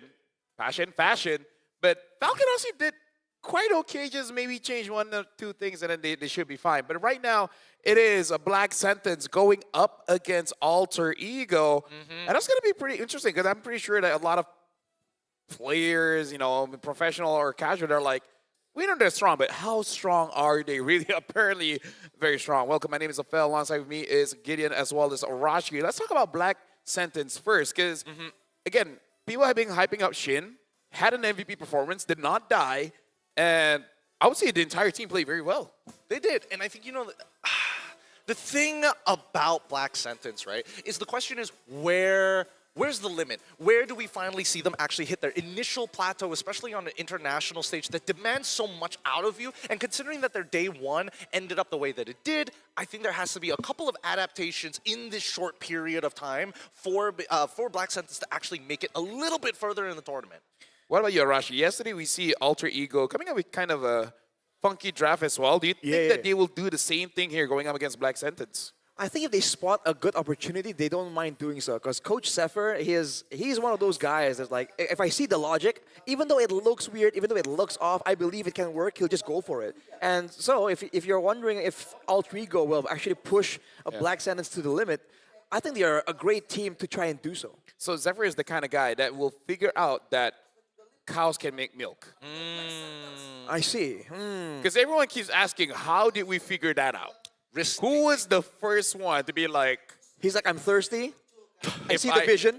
If I just... And then... Why stop that? Like a mother feeds a child, I too will be not Let the thirsty. world see the new era of Latam and the El Familia. Because for both teams here, this is new for them. I mean, like, Alter Ego has been on the world stage before, but... Nino, this is his first, and he's like the face of Alter Ego at this point. And Latam has been represented by RQ Akira for the longest time, and now Black Sentence is the new guy, but they're doing quite well here, Arashi. Oh, yeah. Yeah, both doing really, really well. But for Alter Ego, there's this extra layer of like, we've been there before, but it's such old history. Yeah. You know, so back It's, when it's they... like reminding back that Eve was 1-1. Kind of, exactly. So when they actually qualified and they knew they were going to move on to this stage, everyone was, the fans, the players, the coaches, everyone was just so emotional about it because, like, after so long. I was emotional about it. After so long. Because I've always seen Nino apologize. Yeah, that was right? the thing. Right? He's always like, sorry. sorry, Cole. You know, we couldn't do it. We tried our best. But this time it's like, Cole, we made it. You know, We did it. That was emotional because I have been, you know, watching MPLID for a while, and I know him because it's always him. It's always him that has to be the one giving the PR statements, you know? Yeah, and that's the thing about it, right? Both of these teams actually have just a bit of history, right? Champions of MDL Latam Season 1, and then afterwards, immediately promoted to the MPL, champions of MPL Latam Season 4 for the side of Black Sentence. On the opposite side, as Arashi has mentioned, huge expectations, right? Champions of MDL Season 11, runner-ups of MPL Season 16 in recent events, but even so, AE's fan base has always been loud. We saw that yesterday. They're sitting right across from us, and I think this crowd, Latam is the most suited to deal with loud crowds. Hey, honestly, Alter Ego, it's all on the CEO, man. I love that guy. Yeah. Cole is amazing. He's hilarious. He's really the people's people, you know? And it's crazy that all these things we praise of Alter Ego, the new style, the new coach, the CEO being outspoken, they're all relatively new happenings, which is why people are saying this is the time. This is like the new age of Alter Ego. And if they want to prove it, if they want to maintain the upward trajectory, it starts here, man. They got to go full blast. I can only imagine what it's like for some of the newer players, quote-unquote newer players from the side of AE, but especially from Black Sentence, right? Coming in from an MDL, and keep in mind that most of these players, Season 3, worst season for them. Goes into MDL, succeeds, and then momentum carried them all the way to the world stage. If we're talking about emotional momentum, I think it already ended yesterday. Now it's purely technical. Yeah, we got to see all these heavy fighters coming in from AE. Yesterday bringing out the Leomore as well as the Freya. Will that be enough to make Shin crack? Because even after the win, Shin looks super nonchalant. He looks like his face is incapable of many expressions. Speaking of, we got a quote here from Doubt to Believe. There was a time when people doubted me, but after getting the chance to compete on the international stage, I'm really happy to see how the community has started to support me now at M7. And I feel like it's just, there was a lot of people waiting, and those are the kind of people that we're not gonna be loud. You know, we're not gonna be talking a lot on social media, but when you get that success, we're there to shout you out. And speaking of the shout out, we have to tell you, ladies and gentlemen, that the supporters has just rolled in with the drums. Oh, and found the ID sign. Yeah. Oh. There you go. Yeah. It's gonna start real soon, man. It's gonna get loud. It's gonna get loud. And I'm very happy for Nino because, again, his story reminds me a lot of like how you guys broke out in the M series. It's okay. We're used to it with Team Hawk, with SRG. Of course. But Yeah. it's the unique play style that both of these teams want. I don't want to say it's just hyper-aggressive. It is chaotic. There is some logic behind the chaos for both of these teams, but they have very different principles, and I want to see the clash of ideas. Yeah, I think that's where it gets really interesting because Coach Zephyr, he's a great problem solver. So if Black Sentence thinks they can come in with a curveball and coast on it, they got another thing coming, man. Because Zephyr is very used to cheese picks. He's the guy who brought in these weird, back then, Lapu Gold, Uranus Gold on Arfi. This is the guy, you know. He's no stranger to cheese picks at all. Yeah, I love going up against teams that are problem solvers. Because then it gives me the excuse to give more problems. Like if I was a coach, like, but coach, they can solve it with this. Good, and we add more. This And guy. I was like, what's going on? What's going on? Now, One problems always. this match is gonna be very special because Black Sentence has been impressing us, and Alter Ego has an amazing story getting into this matchup. So before we even start the game, we're going to be, getting inside, like behind the scenes to see what's really happening with Alter Ego as well as Black Sentence to see how they prepared and how they're feeling for this one. So let's check out this video just to see the vibes before we go in game.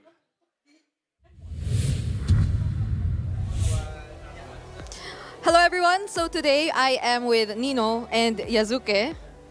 I don't know how prepared they are for this, but according to my boss, they will be teaching me Bahasa Indonesia. Yeah. Oh, you will be teaching me some words. Yeah, Words. teaching. Words? Little. Yeah. Okay, just a little. Okay, so what's the first word? Aku cinta kamu. Why do I feel like I know that? I love you. Little. Okay. Aku cinta kamu means I love you. Okay, thank you, Nino. Yeah, Thank yeah, you. yeah. Yeah, that was good. Okay, how about Yazuke? What can you share? Kalau aku sih, kamu ganteng. Kamu ganteng. Oh ya, makasih. Makasih. Iya, that means you are handsome. I'm handsome. You're handsome. You're handsome. Kamu ganteng. Yeah, that's why I say thank you. Makasih. I get it now. Okay. Do you have more? Okay, I'm nervous. What's that, Nino? What's that? Aku kangen kamu. Aku kangen kamu. Yeah. What does that mean? I miss you. Little. Yeah. Aku cinta kamu. Aku kangen kamu. Yeah. I love you and I miss you. Yeah. Oh, amazing words. Okay, do you have more to share, Yazuke? Yeah. Nino aja. I think you have one last. Panas ya? Apa ya? Kamu imut. Kamu imut? What's that? That means you're cute. You're handsome and cute. Is that true, Yazuke? He's laughing. I don't know if it's true, but I mean you're cute. I think we can cut the video there. Just kidding. Thank you so much to Nino and Yazuke. Thank you. Good luck on your match. Yeah, thank you. Are you excited? Excited. What's excited in Bahasa Indonesia? Sangat apa ya? Sangat excited itu apaan sih? Sorry. Bukan. Very excited itu apaan sih? He's very excited. Very excited. Pokoknya. What he said, yes. Okay, Yeah. so we'll see them, catch them in their next match, Nice. and don't miss out. Okay, thank you. Thank you. The thing they can say is they shoot their shot. I mean, Brigida was quick with his, like, Yeah, pause. She is very good at dodging shots. You don't see it, but she was in the Matrix movies. You might recognize her from her inspiring role, but let's talk about Black Sentence here. Orochi, Hairanbo, Shin, Stefan, as well as Doom. Couple of names who are veterans. Generally a very fresh team. Yeah, generally a very fresh team here. If I remember correctly, Haidon Bush, I think he made like 1 or 2 mistakes where he did get caught yesterday. But other than that, Steffi as well as Shin just made it so that Shin looks like he's vulnerable, and then people just gank him, and then Steffi is there. I believe yesterday he was using the Grog and then just punished them. So yeah, I kind of feel like for Black Sentence, they did well, but at the same time, they weren't pushed that hard yesterday. But we're also needing to have to talk about Alter Ego Esports with Nino, Yasuke, Hujime, Alec, and as well as Arfi. Oh, real quick, there were some great moments with the calculations when it was barely taken out, but he survives. He used to be a bit more one-dimensional, but no one is surprised that he is now a bit more dynamic, a bit more flexible, and that's why I feel like this team has so much to offer when it comes down to adapting, to changing how they're moving around in the game. Yeah, now we're gonna see how Black Sentence really deals against Alter Ego, because I kind of feel like yesterday, who was it again? Were they going up against CFU? Where CFU were also kind of just weird. Aurora? Weren't they up against Aurora yesterday? I think it's Aurora. Aurora, I believe. Yeah. No, I'm talking about Black Sentence. Oh, yes. Black Sentence. Yes, you are correct. It was up against CFU. Yeah. Where it kind of feels more like CFU was the one that lost. I agree with that. I can definitely get behind that. Because again, when you're looking at the person in front of us, Doom, we got a quote from him: "Fear no one. For the Swiss stage, I'm ready to face anyone, no matter how strong they are. When I'm at the player desk, there's no reason to fear any opponent." So Doom does not feel that impending sense of doom. Honestly, even for me on the caster desk, especially yesterday, we also felt no fear. Oh yeah. I mean, it's a state of mind, but this one, LaFell. What's going on here? What's going on here? I just don't want to be the same with you guys. I want to be the cool guy. All right, fair enough. I want to be a dog wearing a very smart, casual clothes and have my hands in my pockets. But is that your true nature, though, LaFell? It's not my true nature? Is it your true nature, though? To be a dog wearing casual clothes, putting his hand in his pockets? Yeah. Like a... I mean, that's not the natural habitat of a canine. I was born in the year of the dog. Are you? Yeah. Interesting. Yeah. He is. Yeah. I had to double check that for a moment. I had to think about it. Of course, you know the exact. Yeah, that's why I had to think about it. What do you mean? You guys are the same race. Hey, look, it's important to know the year, all right? The year and the month makes a difference as we look at the map reveal. It shapes your destiny. It will change it. Horoscopes are great. You see that? Like, just jumped over to dangerous grass, dude. Hey, destiny, man. The destiny. You can't escape it. Dangerous grass for the drafting phase. I don't know. Are we going to see another Hellcurt? There's a good example. There was a good reason the last time in terms of comp. Now you have a map that encourages it. Oh, look at this. Black Santa's banning out the Leomord. Didn't thought I would see a Leomord ban on first ban here. Alter Ego banning out the Boxia, the Esmeralda, as well as the Valentina. And for Black Santa's banning out the Jushin, the Leomord, as well as Sora. In terms of first pick, the Yuzong is still open, but they want to make sure that they don't give over that Grok. Smart pick here. Now for Black Sentence, how do they respond? The Eve is still open. I feel like Eve Yuzong is going to be a pretty good opener for Black Sentence, or Eve Haya, Eve Yushin, get that priority. Well, a common thing to be doing for Alter Ego is that they'll like leaving Nino's pick until like later on, because him getting a favorable matchup has always been like a very great win condition for Alter Ego. So we'll see if that happens again here. Yep. We need to see those first two picks coming in from the side of Black Sentence, right? Do they want to go with that opening, or do they want to just make sure, you know what, power picks are going to be good anyways. We let the Grok through on purpose. We got a bigger plan. That's going to be the Yishin Shin lock-in with a 67% win rate overall in the tournament. And there we have it, the Eve. Yeah, I feel like at this point, Alter Ego, they might be going for either a Lance Haya, and then probably picking up the Yuzong if they have that in their toolbox. If they really want a winning matchup, I don't think there's a lot that can really deal with the Yuzong other than, I don't know, an Alice. Right. Even then, in the laning phase, that's quite a brutal matchup too for the Alice even. So, have to wait and see. The Farsa is actually what's shown first here. Good artillery battle is throwback to what, season 8 with a long range, but the Claude that's been so popular here, taken by Alter Ego. I actually like the Claude as well as the Farsa pick because they actually do well against the openings of Black Sentence.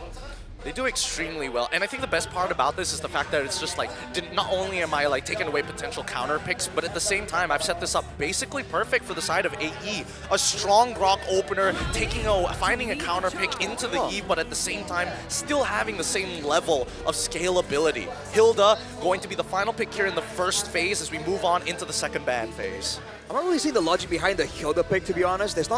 No one can really be hardcore bullied just yet. They might be trying to force Yazuki away from assassins. That might be the idea. But again, he has fighters in his arsenal, so this is a very expensive maneuver from BSE, and we'll see if it pays off. Yeah, I kind of feel like if they pick up Hilda here, they can actually ban out the EXPs and then force them to use... If they can use Assassin, they already counter. If they use Fighter, then the usage might be free. Yep. Potential peel as well. The only thing that I'm concerned about is, as Arashi has mentioned, is this too expensive, especially that the only people who right now benefit from the armor reduction is going to be the Yi Shen, right? Now that Uranus is getting banned, as expected, the EXP getting targeted for the side of Black Sentence, AE banning out the carry. I would say this is also in a way flexible pick. There is a world where this Hilda could go on to EXP, right? They pick up a Gatot later, so then you kind of have a pretty good front line. It really depends on what is going to be the next ban. If they ban out something like the Yuzong, then I think there's a higher chance that they can actually put Hilda on EXP. Yeah.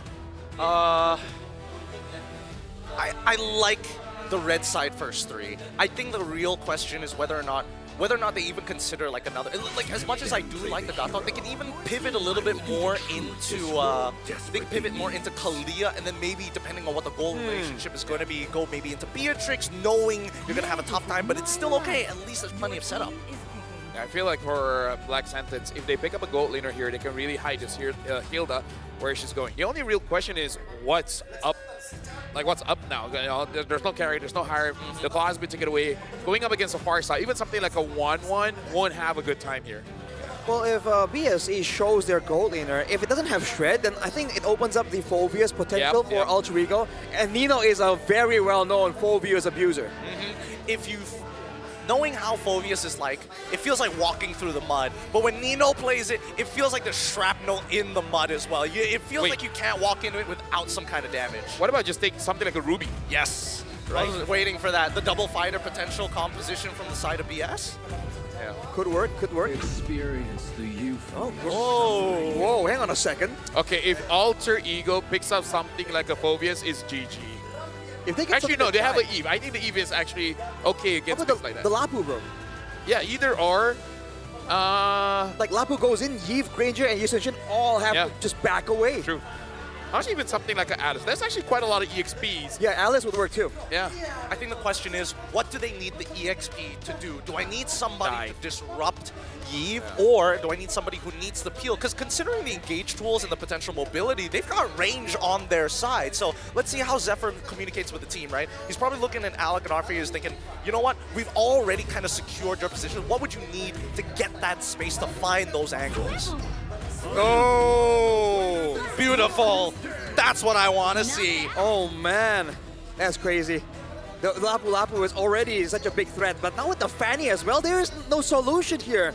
And if BSE wants to try and get something, they're liable to have no stoppers, right? They either have no solid front line or they don't have crowd control.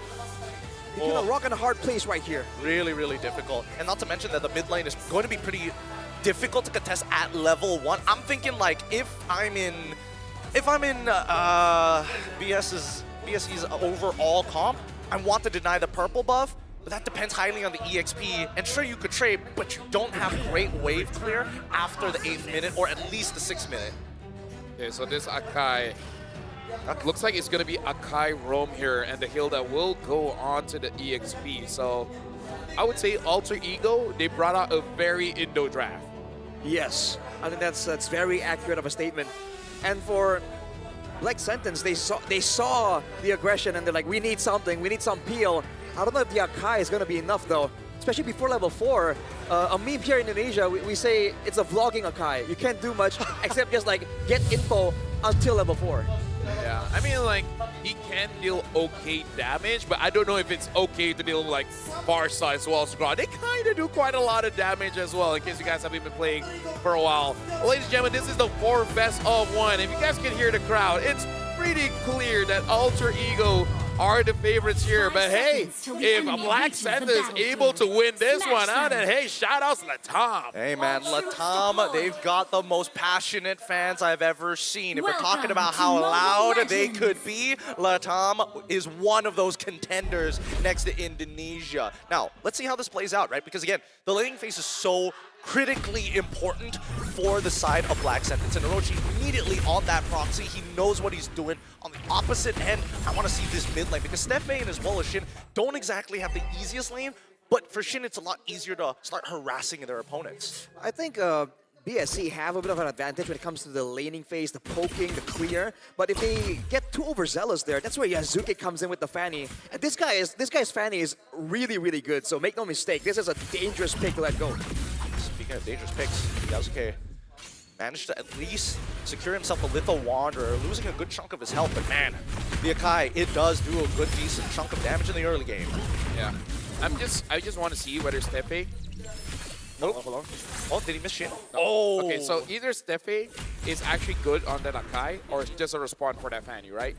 I'm just worried that they're like panicking, like, oh, we need some kind of answer. Can you use the Cho? I'm not comfortable with the Cho. Okay, pick up an Akai. I just want to see whether he's efficient on it or this is a forced pick. Well, I really hope that he is efficient on it, because Stefe is one of the older players on the team previously with Malvinas Gaming, S11. For me, like Cho, Akai, these are the kind of heroes. If I don't spam, I completely forget how to play these heroes.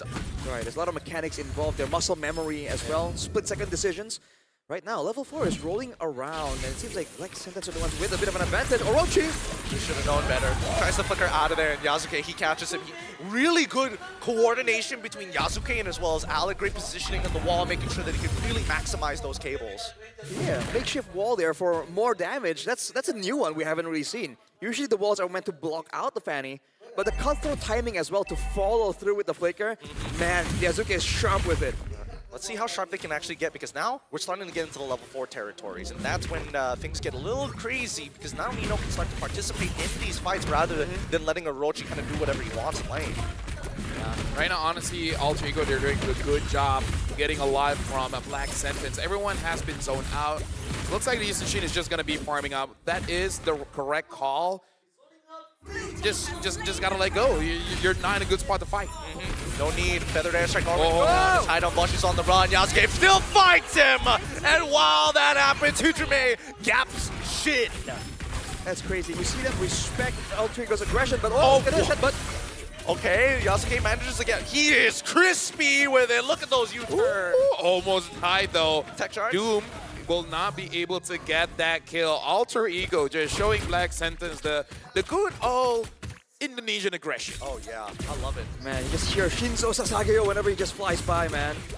It's so good right now. Alter Ego, they know they want to be aggressive, and despite Black Sentence trying to respect it and play around it, Alter Ego are just finding situations. They latch on to the purple buff, to the turrets, to the stuff that Black Sentence can't ignore. Whoa! Dive on towards the side. The cutthroat comes through, but it's just not enough. Another flicker out. A potential punish. Shin manages to walk away from the feathered airstrike at least. He's starting to create, at least for Hujime, a pretty huge lead in terms of raw EXP, denying Shin actually any income from walking up to the lane. And actually, if you look at the emblems earlier for Hujime, he went with the Bargain Hunter. So despite being a vulnerable hero, he recognizes that with the composition at hand, Black Sentence are going to have their hands full trying to play defensive instead of going at him. But look at Nino 1v2. Yep, and now he's got Alec to back him up, gets hit by the turtle ball. Oh, the mighty swing hits 2, and Alec tech charges 3 to bail Nino out of there. Oh, it's not over yet. Yazuki tries to find someone. Shin is there, has to flicker out. Looks like it is going to be safe. Yazuki does not have the energy for it. I hear the Jaws theme. I know it's not playing on stream right now, but I can hear it loud and clear in my head because you can just see Yasuke. He wants to get in there. He really wants to take him out. And Stefe manages the body slam out of there just in that time, but still a missing and stolen orange buff. This Grok is such a big problem for Black Sentence. They can't really afford to take a tech charge right now. And so despite the tools that they have, they can't really do much because of the threat from Altrico being that much higher. Yeah, this is the problem. If you give a team from Indonesia strong mid duo, hide on bush, has to get away. Oh, and Hujime finds the cleanup. Stefe, the next to fall. Nino sets it up. Hujime knocks him down. Might be too early, but it seems GG, man. Well, I don't think it's completely unplayable just yet. They still have their T1s up. But look at Kyle just standing there, dude. I mean, for now. Now, I'm saying it's like GG just because both Shin and Hide on Bush is having such a hard time. And Doom is not having an easy time either. And they know he doesn't have his flicker back up as well. Man. His flicker comes up in 5 AE, keeping every cooldown on lock. The layup, dude, immediately just juggling the aggro, going for the burst damage. The communication in between this team is just so good right now. You can tell from how they are playing. It seems like there's no words needed. No! Abandon now! I mean, RP, he's taking his time for this, but he hasn't taken it at the very end. Hujime wants it, tries to outplay it, flickers out of there. One more, and Doom gets the shutdown on Hujime. At least they're on the board now, right? I think he has Kai Piercer, so that's good. Because without it, Granger really does nothing. Oh, yeah. I mean, Hujime had it coming, dude. Yeah.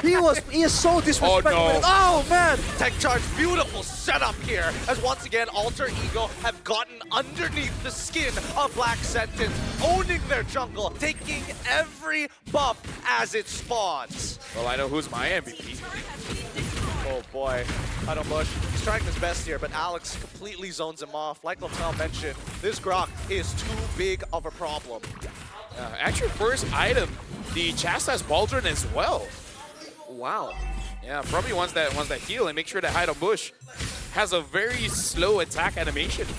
You do see in Indonesia, that's a thing, you know, even without like attack speed heroes on the other side, the healing alone makes it value. Yeah. Because you can bait so many things. But ooh, Yasuke, definitely in the back of the minds of Black Sentence whenever they're on the map, especially Hide on Bush along with Orochi. No real easy crowd control there. They always have to think twice before moving up.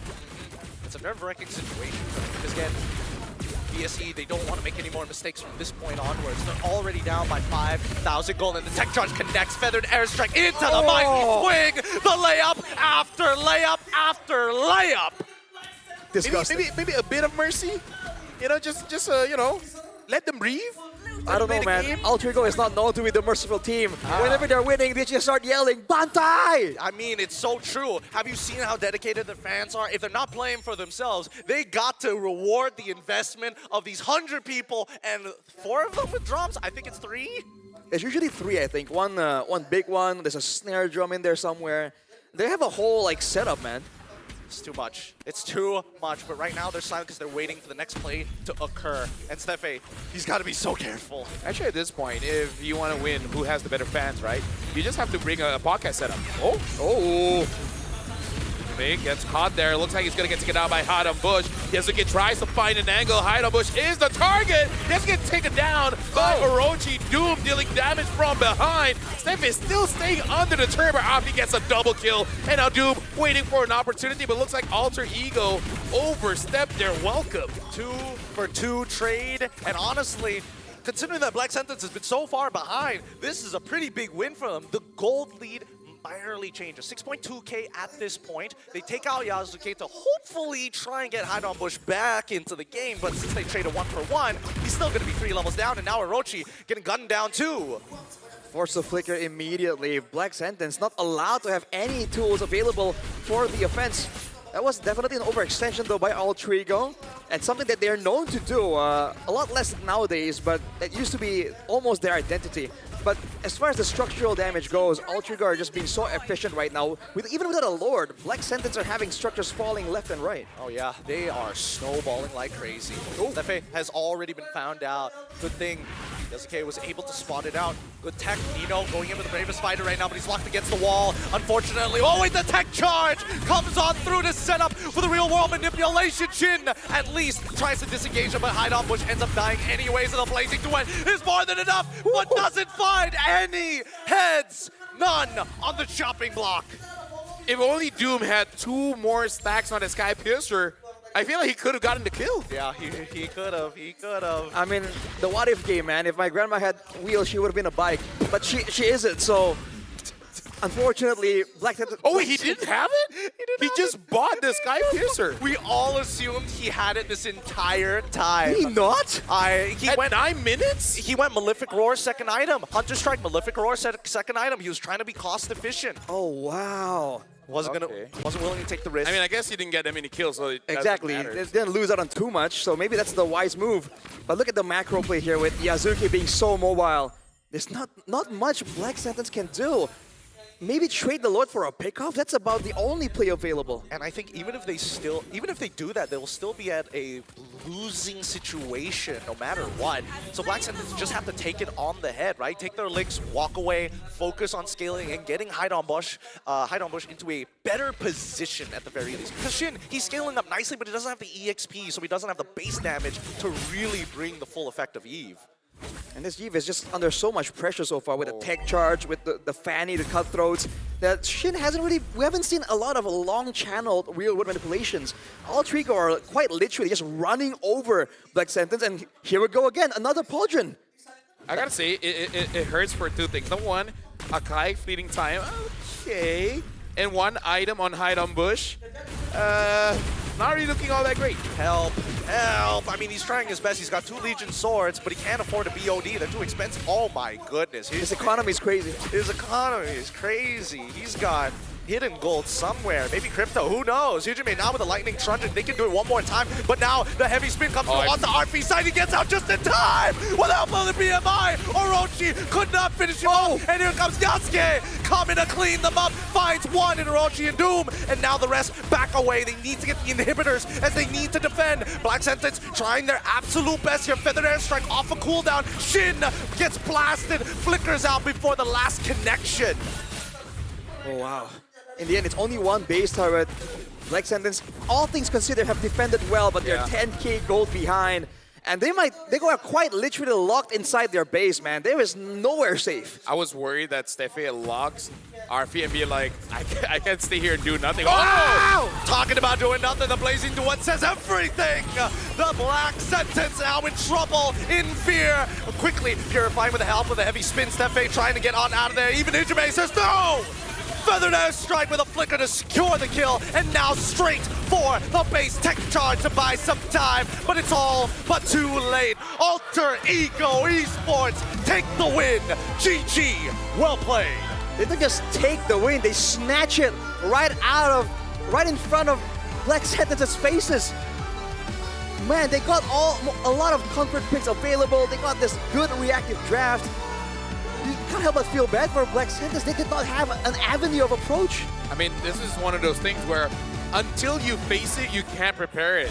Yeah, you can't prepare against it because the picks might have been picks that you fought against before. But the thing about playing in Indonesia, they have places to be. Everyone needs the toilet. Game ends 10 minutes, 11 minutes, 12 minutes. This might be the fastest game of the day. It ended at 12:24. Yep. Alter Ego, they're just accelerating, man. They are, and it's beautiful to see. This is every AE fan's dream, to see them soar to these type of heights, to show, hey, it's not because we like to fight, it's because it's the meta. Look at this again, like the way that RP played, Yasuke, Hijime, like every single one played it very well. We gotta look at how it started, where basically Alter Ego prevented any movements coming in from mid. And then later on, hard targeting onto Shin and Hide on Bush, the main carries for the team. Because again, it's very unfortunate. You really don't have to care about a Granger. Yep. As long, you know, it's actually better that you don't go towards the Granger because you don't give him kills. Yep. And if he doesn't get kills, he's not gonna get stronger. So the best way to deal with the Granger is like dealing with a hater. Just ignore him. Yep. And I think that at least for Arfi, he understood that. Because his trades are so snappy. He made sure he punished him in that lane. And it's crazy. A lot of people have been praying for Granger to finally get out of viability. But man, we're really seeing it struggle at this point. Yep. And now we're throwing it over onto the stage with Brigida for an interview with Alter Ego. Thank you so much to our casters. And now on stage, we have with us Alter Ego! We have Nino, Hijume, and we are also joined by Analyst Sticks. Thank you so much for joining us. So we have some questions for you guys. And I'll be starting with Nino here, okay? Nino. Okay. So you've been with Alter Ego through thick and thin. So you've stayed with them for so long. You've been through a lot. Now, I want to ask you, how does it feel that you're one win away from finally qualifying to the knockout stage?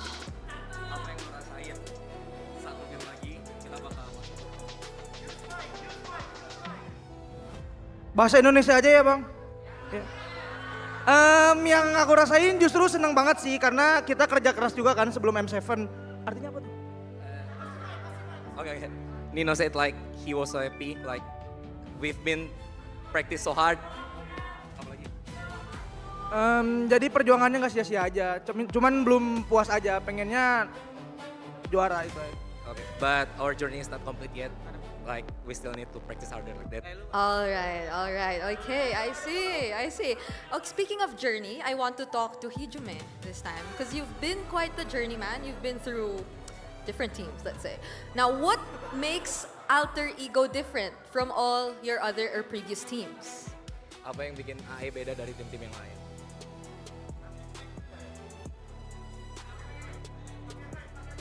Mungkin bedanya di kita itu perang terus dibanding tim lain. Kan kalau tim lain kayak save doang kan kalau di turnamen. Mungkin kita tabrak-tabrak terus biasanya. Maybe because we're always fight like the other team like playing safe like that. So that's the main difference for you. All right, so I'll give this last question to Analytics since you're already joining us here on stage. What do you have to say to all the Alter Ego fans who've been making so much noise and have been supporting you so much since yesterday? You could see them over there. Any message you would like to tell them? Can I use bahasa or? Of course. Makasih udah datang di hari kedua ini juga. Dukung terus, semoga kita bisa stay sampai tanggal 25 ya. Amin. Thank you so much once again. That's Alter Ego. And I believe now is about time that we break down what happened in that previous game together with our casters.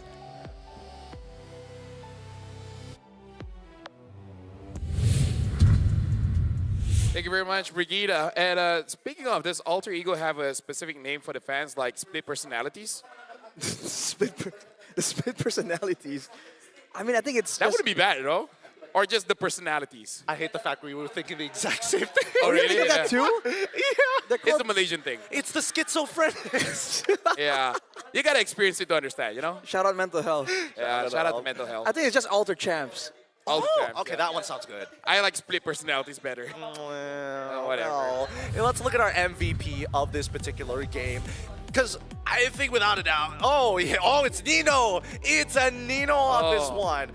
Now, there were a couple of moments where I thought that maybe Nino is engaging a little too hard. He dies, but then he nets 4 for the team almost every single time they get into an altercation, with 2 exceptions, the 2-for-2 trade and then right at the very end. But other than that, great engages, great zoning. It really feels like, again, he used to be the guy that always goes in no matter what. With the maturity comes the selectiveness, because you see him kind of take a chill pill. It's Alec making the big plays happen. It's Yazuke, it's Hijume, right? He was chilling the whole time, all the way until that base fight. We're going to see it later, but man, they were playing quite disrespectfully, man. They know they had a Black Sentence beat in the burst the department, in the regen department. He just kept going at it, no problem. So eventually, especially Hijume, started getting punished, but the team, it's almost like they know that's gonna happen, so they just prepared the answer immediately. If I know my medication, the effects were out pretty fast.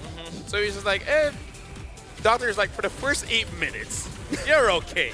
After that, no promises. All on you, buddy. Is that in your prescription? He literally wrote that out and it's just like, I'm sorry, sir. Because that's how it definitely feels when you are in BSE's position, right? Because you're so far behind when it comes down to the raw gold that moments like this, when you actually find a game-winning play, you can't capitalize on it. Arfi walks away with 1/4 of his HP. Regen's crazy. It's ridiculous. Look at this.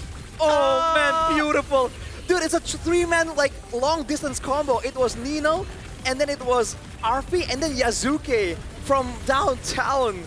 From so far away, they still had that synergy. It's so good to watch. It's great. It's really, really great. And AE is just one of those teams that are exciting to watch when they are ahead, because you don't know how creative they can get with their flanks. Yeah, honestly, AE is looking pretty good. And I guess this is the real challenge for Black Sentence, and now they understand where the competition really stands, because this is against Alter Ego. They are pretty strong, but there are other teams here that people would argue on a power ranking scale is much higher. If you think that was fast, other teams can accelerate much, much faster. So for Black Sentence, this is the first real taste. After this, they got to start being a little bit careful, because now they're in the 1-1 slot. Oh yeah, it's definitely one of those where you have to start digging into the competitive play and competitive history of these players, right? Because again, how did this Fanny get let through onto Yasuke? Yeah. Most Indonesians are looking at that as like that was their biggest mistake, but truly, I think that BSE was leaning into a composition that they were comfortable with, and the second half of that draft had a little bit of patchwork done. Yeah, but the thing is, like, they can make an argument because they ban out Nino, right? They ban out the Yuzong, they ban out the Uranus, and both heroes does do a lot against their lineup, right?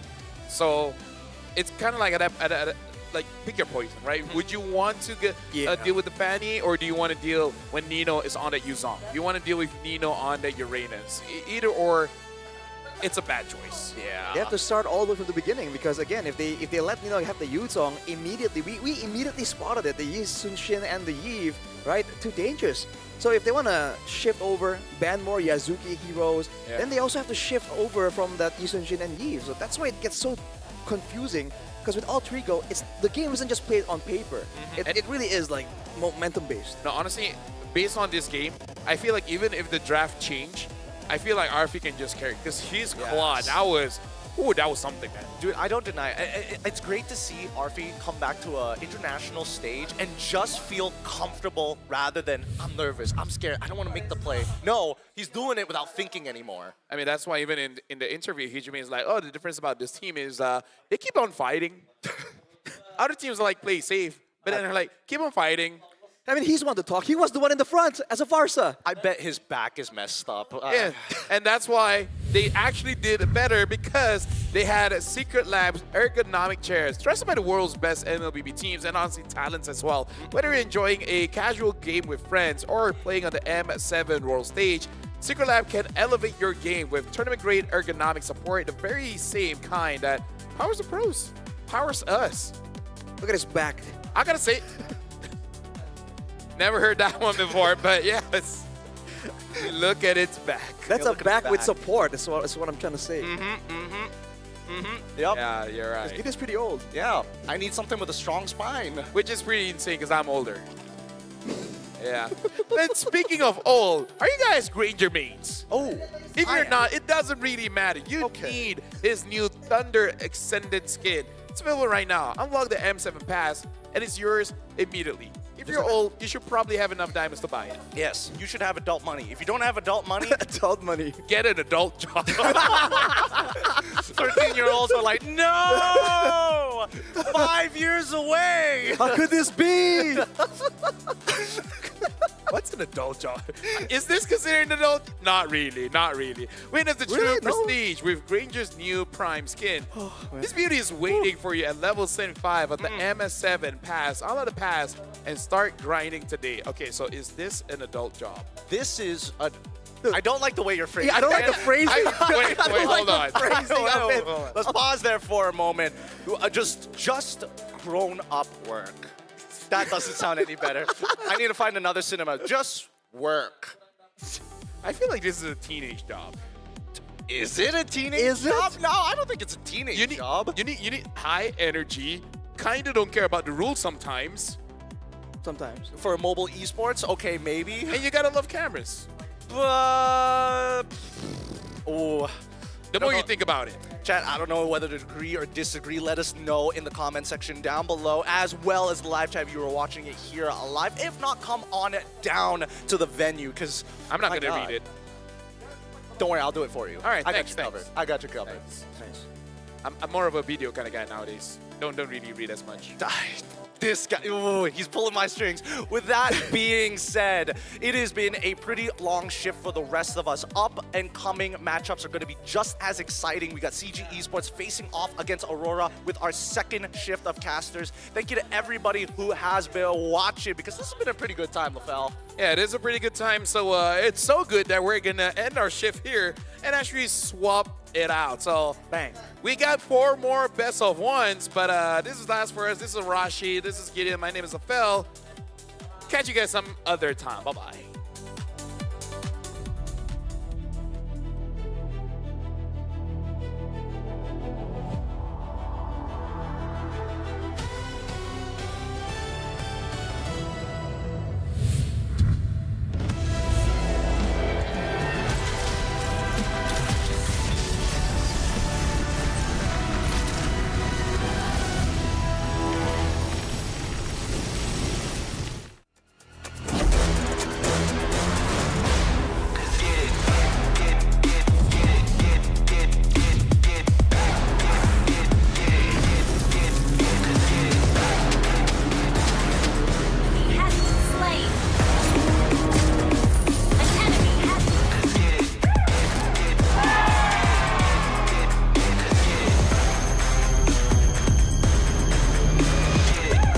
Realme 15 Pro M7 official gaming foam.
M7 World Championship. Let's go.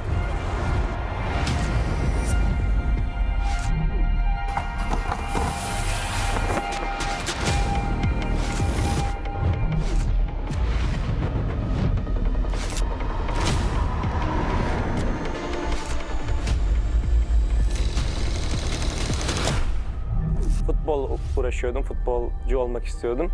Ama pandemi girdikten sonra futbola ara verdim. Birazcık da Mobile Legends oynamaya başladım o zamanlar yani yaklaşık. Que nosotros empezamos desde la MDL, la ganamos, después subimos a la MPL, también la ganamos y ahora estamos en el Mundial y también esperamos ganar. I think Team Zone is underdog in M7. Nobody expected us to be here. Evo was once a dark horse and we break through the expectation of everyone.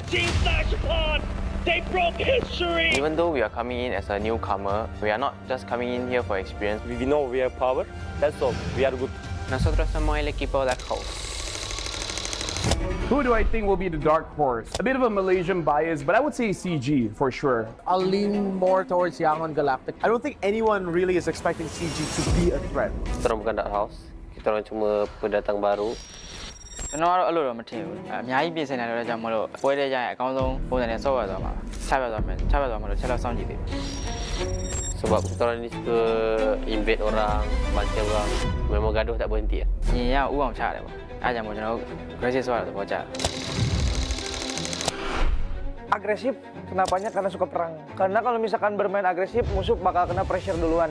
មូលហេតុដែលពួកខ្ញុំចូលចិត្តលេង aggressive ដោយសារពួកខ្ញុំកាលមុនគឺមើលថាមើល player ខ្លួនឯងនីមួយៗហើយគិតទៅថាអ្នកគឺដៃខ្លាំងមែនតើអញ្ចឹងលេង aggressive គឺត្រូវ 我们战术打法无规则打法，就对手可能研究不透我们吧。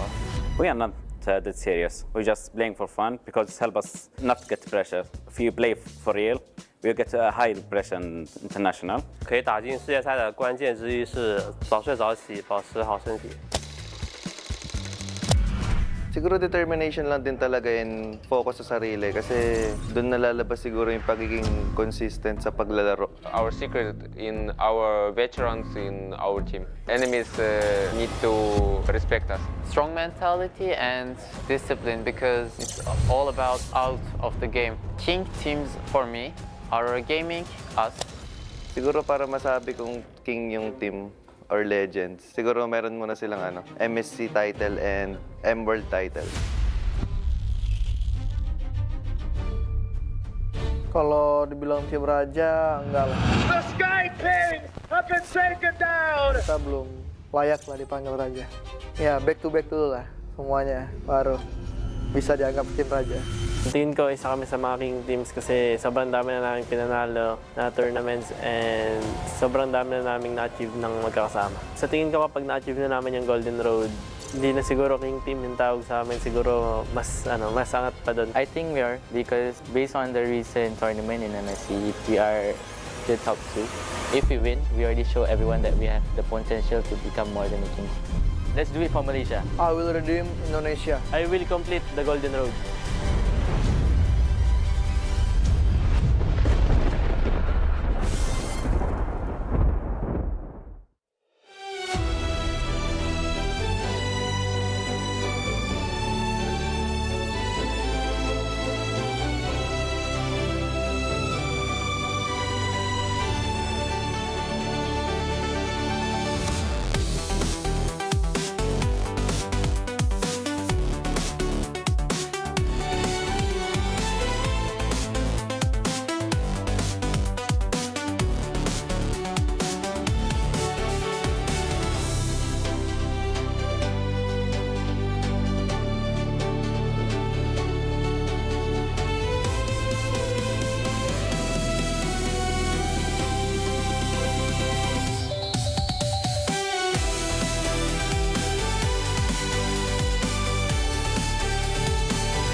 Live from Jakarta, Indonesia, the battle will start here in M7 World Championship. Let the world see us.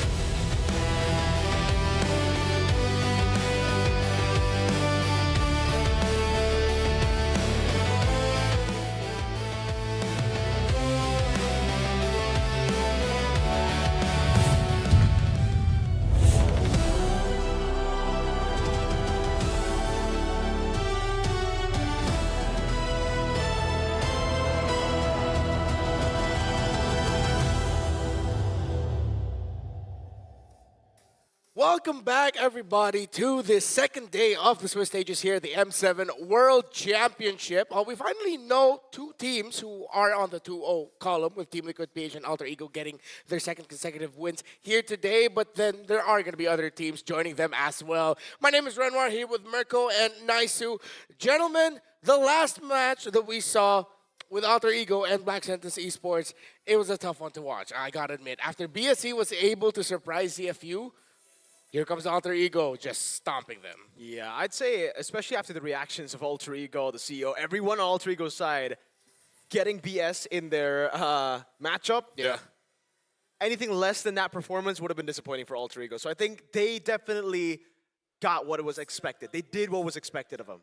Yeah, not only that, but our first half of matches today, much quicker than what we experienced yesterday, you know? So it'll be interesting to see like how that differs from day one of Swiss and now day two.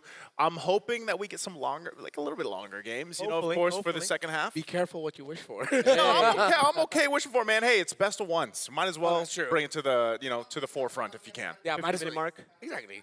50. You know what? I wouldn't mind. At least one 15-minute game. That'd be wild. So I think it's time now we talk about this one.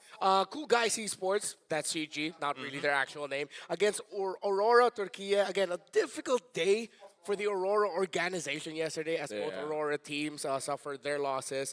But this is a bit of a throwback matchup because in January 10, 2023, Gary and Valens, who then was an analyst for Team Hack, met Rosa, Tienzi, Apex 47, and Bad Girl Seth of Incendio Supremacy in M4. 3 years later, here they are. They will meet again, and it's going to be CG and Aurora this time around. It's interesting because, we've kind of talked about this leading in through for a lot of the teams and these players that met back in, still here in Jakarta, back in M4. And yeah, there's a lot of history there, right? So back then in the second round of the lower bracket, Incendio won that best of 3.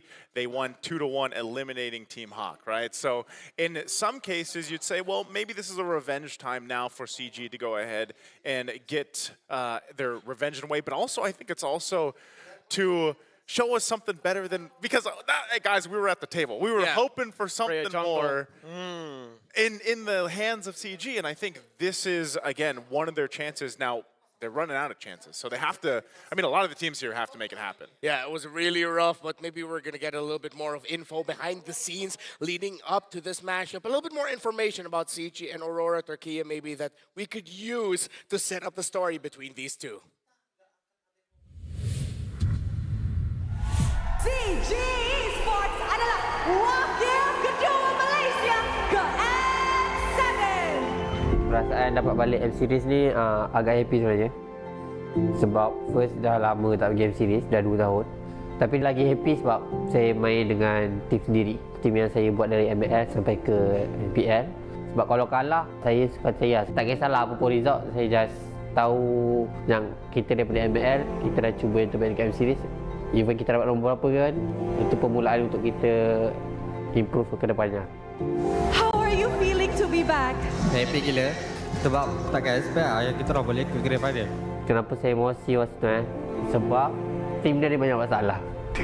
Satu dari masalah line out, kita ada macam player gaduh dengan player, coach gaduh dengan player, coach gaduh dengan coach, and alhamdulillah kita dapat fix. So benda tu agak bermakna sebab kita dalam setahun ni kita boleh achieve benda yang jarang tim boleh buat.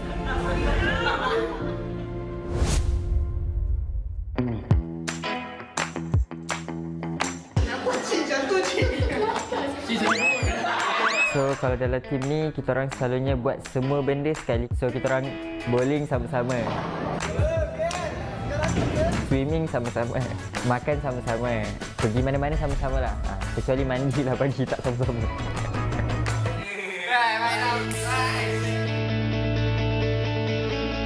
Saya rasa ada benda yang satu yang sama dengan Gary. M4 terus balik pada hari yang sama. Maksudnya saya balik dulu, next match tu Gary pula balik. Tapi hari ini kita terus pergi game series sama-sama. Saya harap the result lagi better dari M4. So berdasarkan line up season ni, saya rasa dengan kita orang ada pengalaman yang cukup. So saya rasa boleh top 5 dengan saya harap kita orang dapat harumkan nama Malaysia.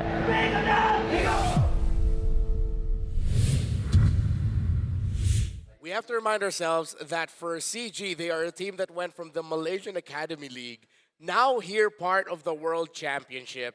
The journey they went through is insane, really. They even themselves didn't expect that they would make it to this stage. But at this point, there seems to be a difference in perspective here. You saw Chico guys there, Mirko said, I don't care about the result I get, I'm just happy we're here. Well, it's Gary looking at it as like, I can redeem myself from M4. Your general thoughts on CG in M7 so far? Yeah, I think a little bit on that is like there's a contrast in the hunger that both of these players have, right? CG, a veteran, has been in here for such a long time, has represented Malaysia for the longest time as well. Gary, on the other hand, he got to represent Malaysia for Team Hawk again at M4, and they got so close to defeating the champions of that tournament. Echo was taken all the way to a full best of 5. So you can definitely still see the hunger in Gary. Though if you're asking me about CG, I came into this tournament thinking that they were going to be the dark horse. Not a lot of people thought of them as threats. But then yesterday's performance really disappointed me. That Freya jungle. Well, actually, I think we got a report from Brigida, if I'm not mistaken, about that pick. So let's see if we can get some more answers. It's a good one. Hello, everyone. So today we are with Coach Rain from CG Esports. Hello, Hi. how are you doing? I'm good, I'm good. All right, all right. So we have a quick question for you Okay. before heading into the match. What was the reason behind the jungle Freya pick against SRG yesterday? Okay, so when I do the brainstorming with my players, so we come to a conclusion that we cannot fight SRG head-on with like meta picks. So what we really preparing for SRG is like cheese pick. So Freya is the what we come with. Yeah. I see. So it's a cheese Yeah, strat. All right. yeah. So do you have a quick message for your fans before this match? Don't lose hope on us. Pray for us and wish us luck. All right. Thank you so much, Coach. We'll see you in your next match. Okay, thank you.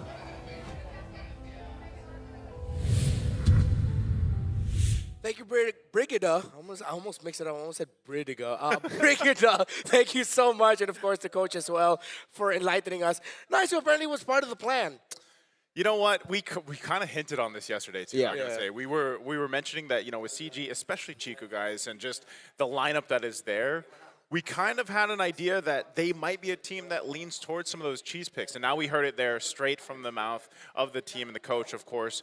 And in best of ones, I'm completely okay with that. I think it is a strat that some teams can really line up against and bring to the table. But again, is that going to happen here today? Like, do you still go for that potential cheese pick and this strat against a team like Aurora? Because again, with CG Esports here, I think the potential is there. It's just we haven't really seen it just yet based off one game. And obviously, we need to see more from them. Yeah, I think, again, I'm a big fan of cheese picks coming in, especially the fact that that was the angle for them. The vision was great. Yes, you cannot beat SRG at just a head-on battle with meta picks. They are probably the better team from Malaysia, but you need to have some proper fundamentals to set up for that pick. Now, that Freya pick came in quite late into the drafts, and there was already a ton of CC on the other side, and it's a jungle pick. If it's a gold lane pick, you at least can farm up a little bit better. You can get to your item power spikes. But again, it's something that if you do against Aurora Turkey, you'll get punished as well. We almost saw Alter Ego get punished by Aurora Turkey. Exactly. That was a almost 25-minute game that we saw between Aurora Gaming and Alter Ego. And Aurora Gaming held their ground. They are the veterans compared to the CG lineup that they're going to be going up against. So, similar to what I said yesterday, CG needs to marry idea and theory with their execution. Yes. I would be okay if they decide to go for cheese here, but hopefully we don't see a repeat of looking as if they were drafted into a corner with that Freya pick. That was the problem. They needed that turtle one and they just couldn't get it. For Aurora Turkey, I think what we could say that we learned the most from their matchup against Alter Ego is that you take away some of their favorite picks, and then you force them to get creative, they get sort of out of their comfort zone and they play slightly differently. But the beast that is Aurora is still there, Naisu. Yeah, and based off of that, but also our predictions right here, I have to say this is all of us kind of unanimously saying that, yesterday we wanted to see so much more from CG, and that wasn't the case. So you kind of opt for Aurora, and yes, they struggled as well, but I just feel like, again, in CG's case, they really need to step up, whether that's through the draft or even then in the execution factor. Yeah, and it's not just us, by the way, on the English desk. It's also the Indo desk. Yeah. Every one of them, all three, went for Aurora Turkey as well. All right, so it's a sweep for the Talents predictions. Don't forget to comment wherever you're watching what your prediction is for this matchup.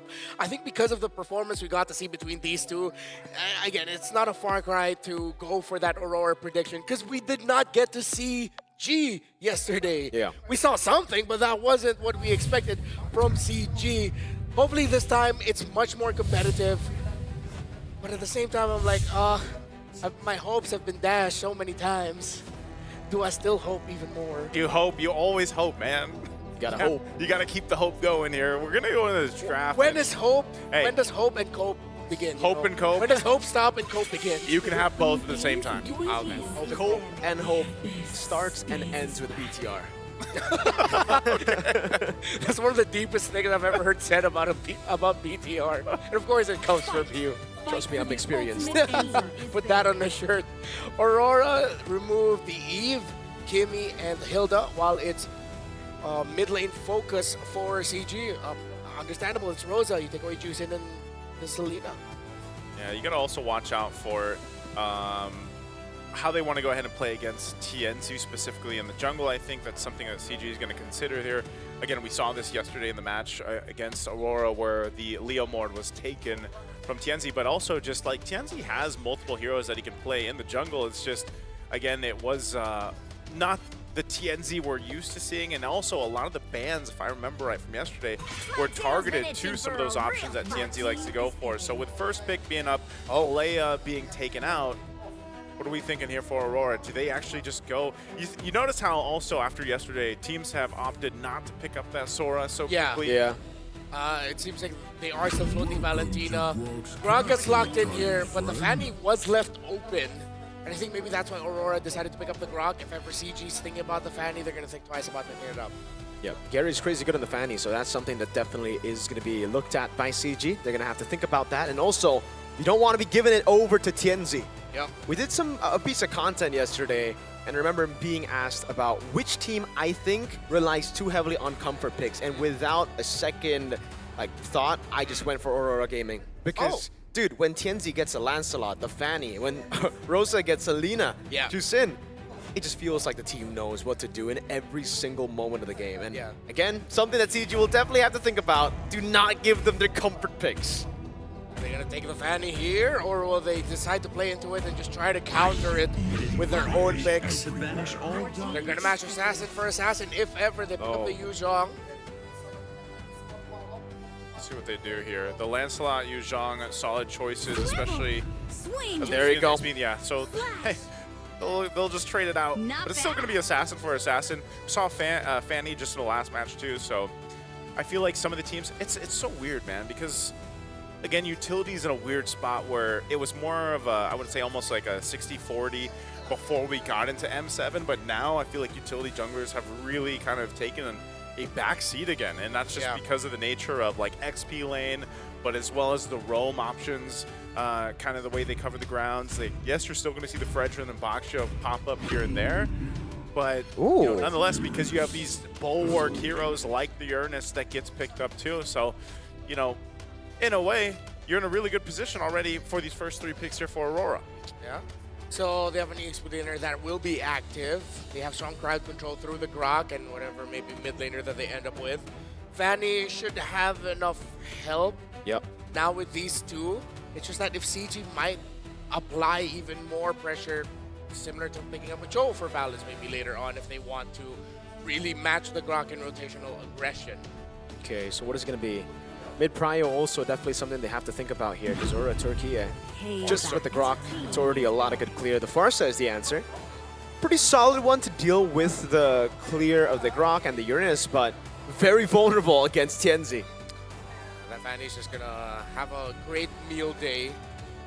Still room for Cho, or maybe even if they don't get the Cho, the high loss would be pretty good too. Yeah, high-lows, but I also think we might even see a Valentina ban from CG just in case, because like you look at the mid picks right now, Farsa's already over here for CG.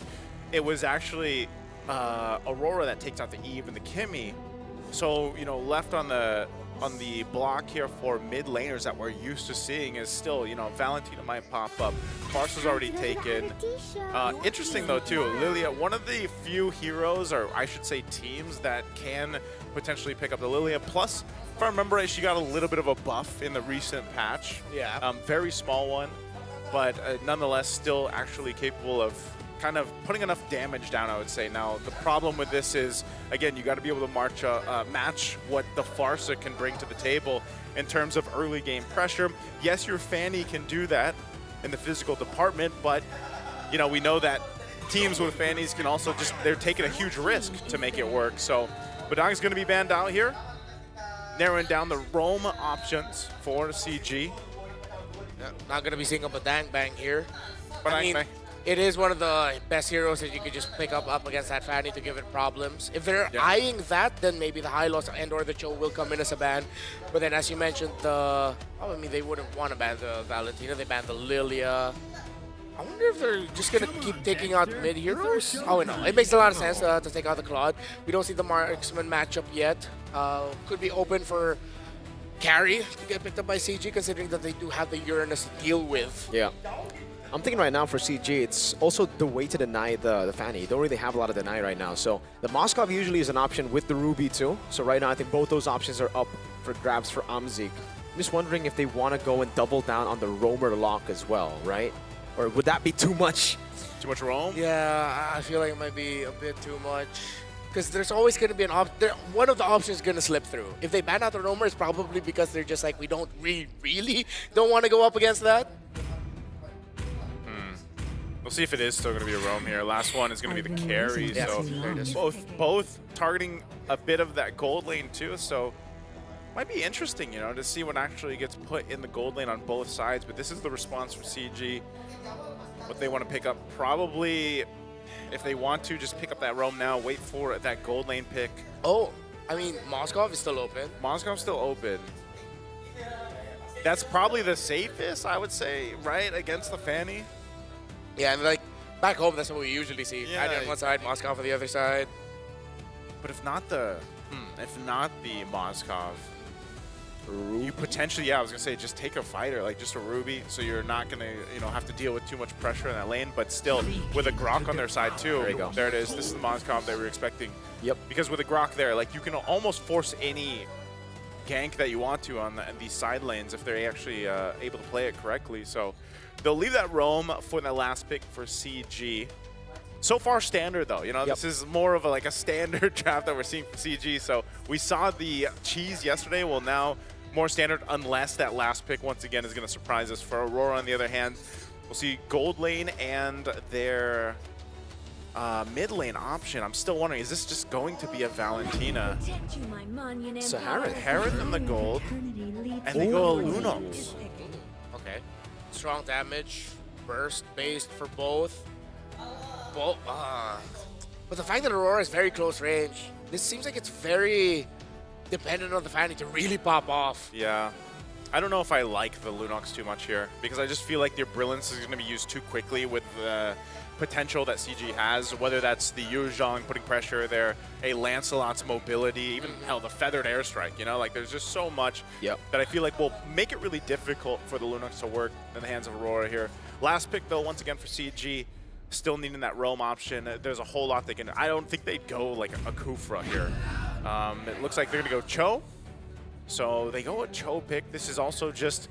I expect there to be pretty good pressure on the side in the jungle if they're able to make it happen. Yeah. I like what we're getting here from after what happened yesterday from CG. It's very, you know what? Standard. I vibe with this. Yeah. I vibe with this. I like it too, you know? They were thinking, okay, S or G are just so much better than us fundamentally. But Aurora Gaming, on the other hand, maybe not. So we'll try this approach, the normal approach. Though I will say, I was expecting something of like more lockdown something that can lock down without not having to get purified, like a Kaja. I was thinking of a Kaja as well here. Oh, you think a suppress might have shown up? Because the Cho now, it's so easy to dodge, and the only guy you can really go for is Tianzi. Yeah. And then this really means that you have to time things with your Yu Zhong very well. One of them's going to have to use their abilities to just bait out Purify. So let's see if the execution for CG will actually do really well, or will Aurora Turquia pissed off pretty sure after what happened to them yesterday and the organization in day one of Swiss looking for a revenge. We'll see how these two start it off. Yeah, in a way, both teams really wanting to kind of redeem themselves after yesterday, man. And what better way to do it than in this matchup? We'll see if it's going to be a quick one, too, because we have seen where, for example, if TNZ is able to go ahead and scale up really quickly on this Fanny, then, it's kind of tough to deal with if you're CG Esports here. So I don't expect too much to happen in the early game, honestly, even for that Little Wanderer, where sometimes we see more of that skirmishing happening because, again, it's a little bit too risky with TNZ on that Fanny just yet, but he's going to go ahead and secure his orange, and it's just normal rotations for now. Yeah, another thing that we can point out is the fact that it's going to be quite difficult for Aurora Gaming to control neutral objectives, right? They have a Uranus and a Grok. I'm not too sure if the Grok's going to be able to get level 4 by the time Turtle 1 spawns, but even then, who's going to try to bait out the Furious Dive Petrify so that Tianzi can get an opening around those turtle fights?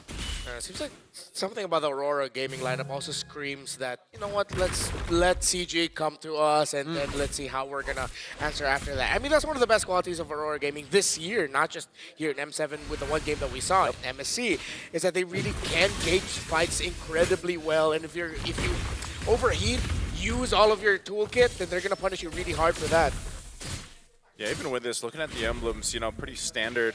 Whole lot of Impure Rages, of course, here for Aurora Gaming, but, we have seen, like, the Grok being a solid choice. We see teams now kind of opting for that when they're on the blue side in the draft, priority-wise. Again, it provides a lot of utility. The knock-up is great from a Detect Charge, but then, Rosa?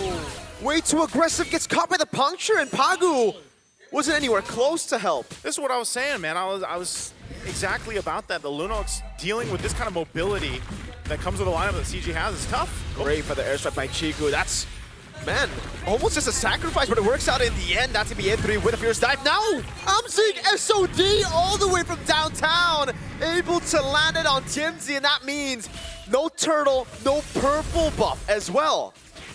Night and day performance so far for CG Esports. Aurora need to recover. Pagu and Rosa were there when Amzik went in, but they weren't level 4 yet, which is why that Moskov got away without a problem, Naisu.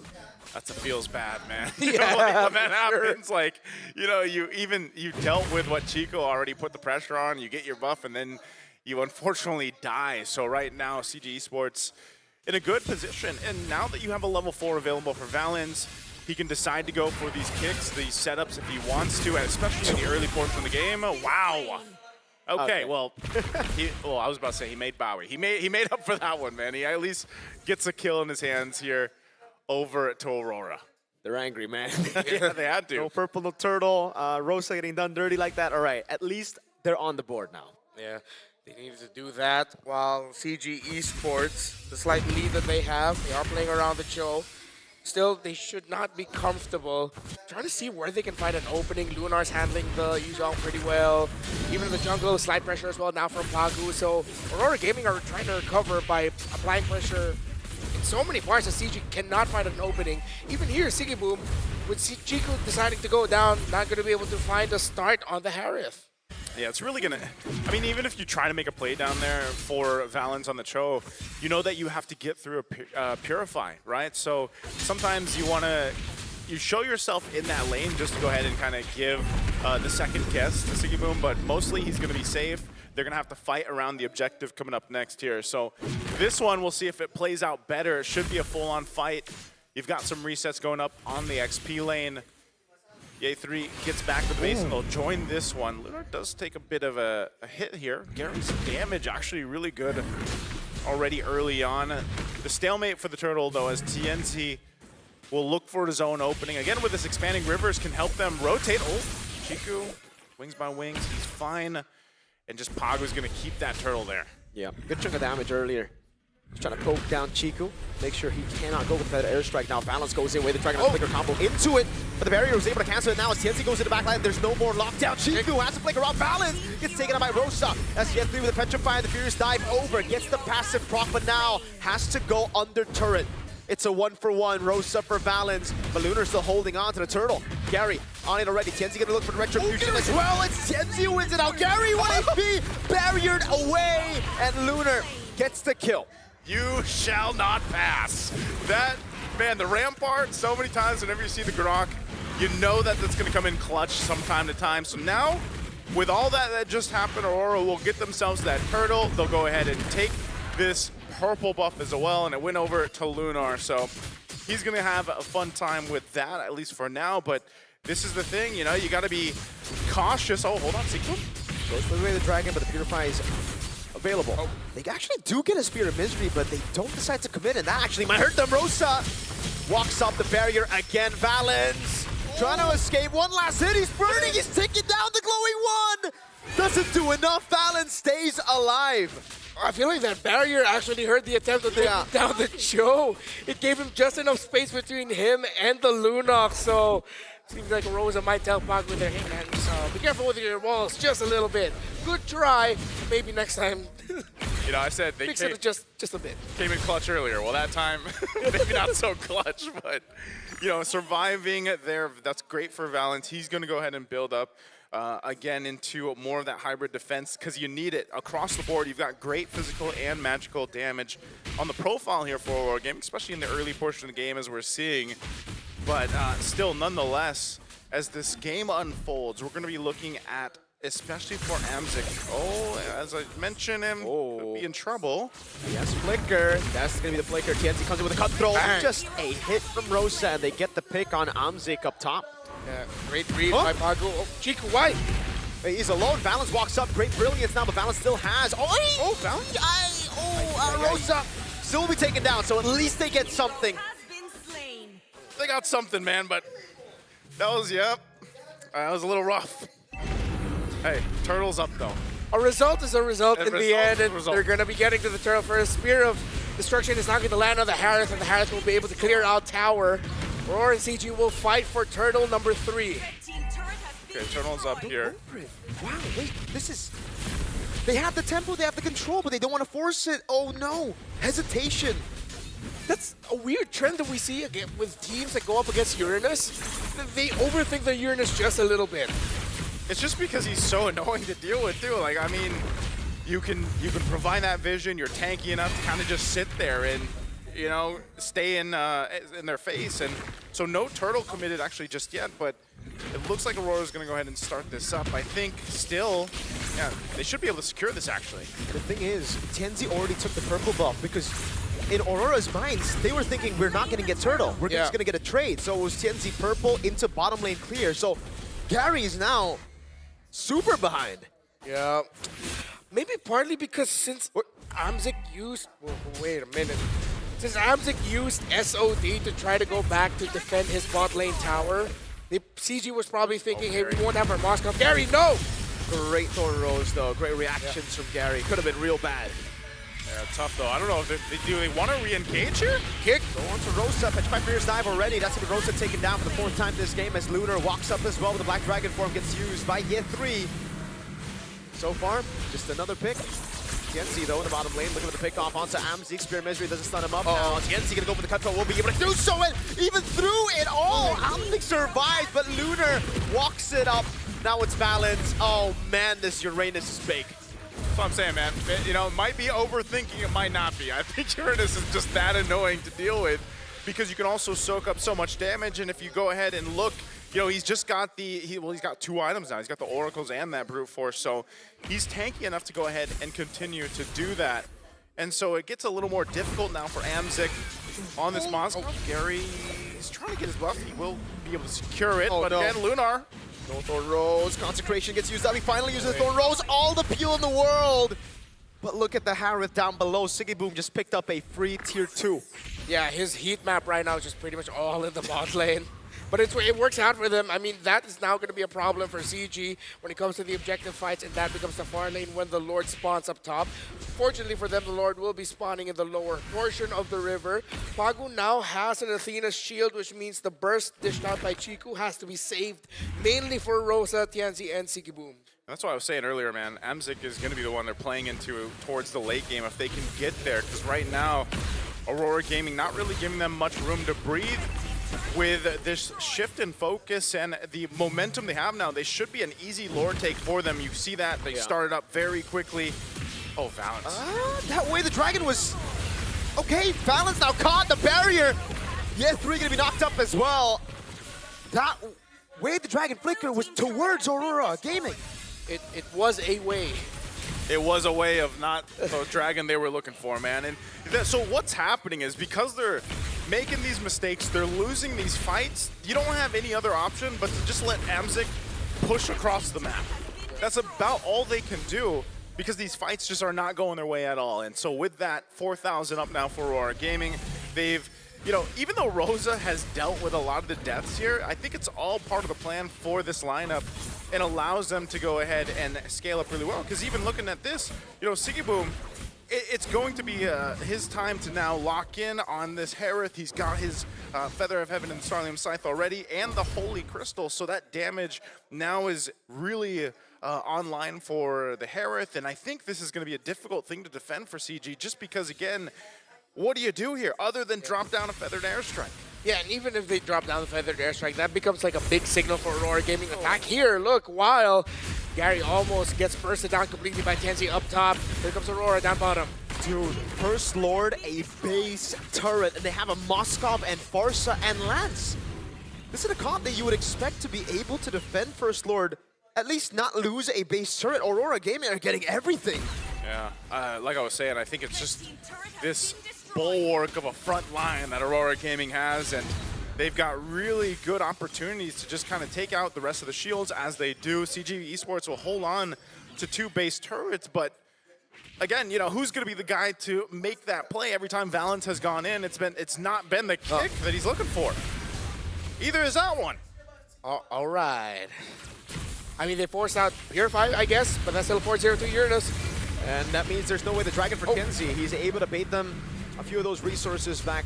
Yet 3, no Petrify. That's it. They back away. I think, again, from just that first Lord charge, they got what they wanted. That's the far lane base turret away from Lord. It's not that many teams that are able to get even a base turret right off the Lord right now, at least from what we've seen, unless you're talking about massive leads. And it's interesting because we've seen leads before being, you know, 10,000 ahead, and some teams still aren't able to get that, but they'll still put pressure. Oh, no Purify on Lunar. Oh, Lunar. Wait, the Dragon gets him out again! This is a catastrophic choke performance. I'm sorry.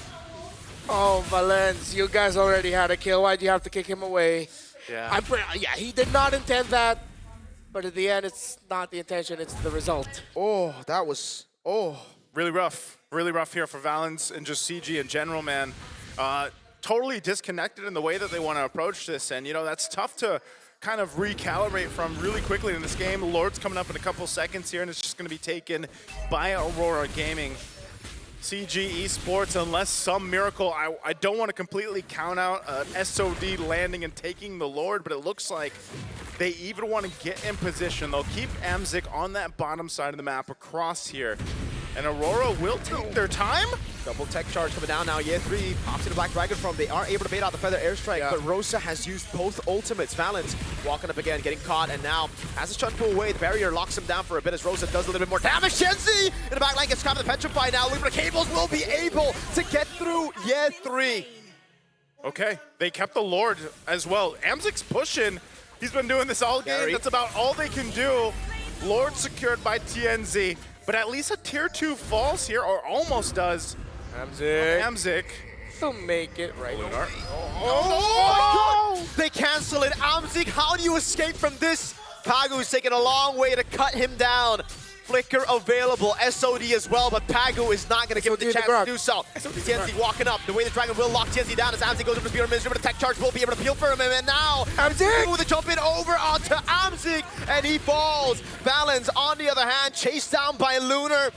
He tried to peel. He tried to open up an angle for Amzik. Now they're like, all right, Tienzi, you got this. You got the cables. It's him on a killing spree. That's just a highlight of Aurora Gaming. From the Lord to that pick, and this is gonna be it. Base push in. Lord's still up. Can they defend it? Black Dragon form again. Siggy Boom still doing so much damage. Oh my god, in the skies, Yet 3! Almost taking out Rosa with the flicker in forward. Able to pick up the kill on Yet 3. Gary falls as well. It's just Chiku and Aurora Gaming move on to 1-1 as CG get pushed down even deeper. Tough performance here from CG Esports, and a better showing this time from Aurora Gaming. Very opposites here on what we saw in terms of performance for both teams.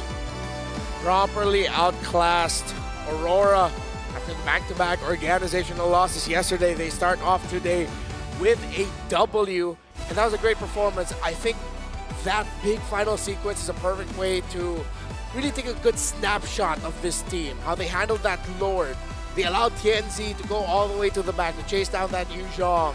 Even though they needed him for the Lord to Reggie, they didn't actually need him. Let the team just slowly whittle it down and see if we can get kills, and then translate that into a kill after seeing the Moskov pushing down bottom. The most tragic thing about that, the tower that Amzik wanted to push was just a hair away from being broken. Most tragic thing about that was honestly the choke pick, man. I mean, that within the performance, like, I'm sorry, but yes, have to agree with Mirko here. It was a very rough one. Dude, the first 3 times was like, all right. The 4th one, when they kicked away the Uranus, it was just like, wow. In a bad way, though, not the good wow. It's a bad wow. Yeah. There's wow and wow. Oof. I even went one of the players, but I was like, okay, wait, hold on. Let him cook. Well, CG.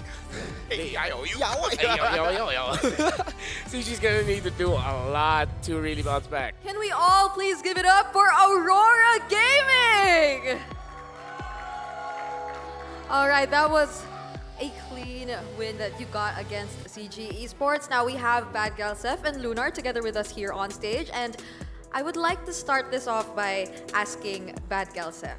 Okay, so last year, it was a bit evident that there has been quite a struggle with you guys in terms of best of ones. So with this win that you got just now, would you say you've already adjusted and are now comfortable playing in this setup? Yeah, and since it's BO1, like anything can happen, and like yesterday, how can I say? Okay. Yesterday, I think it's just, how can I say this word? I don't know.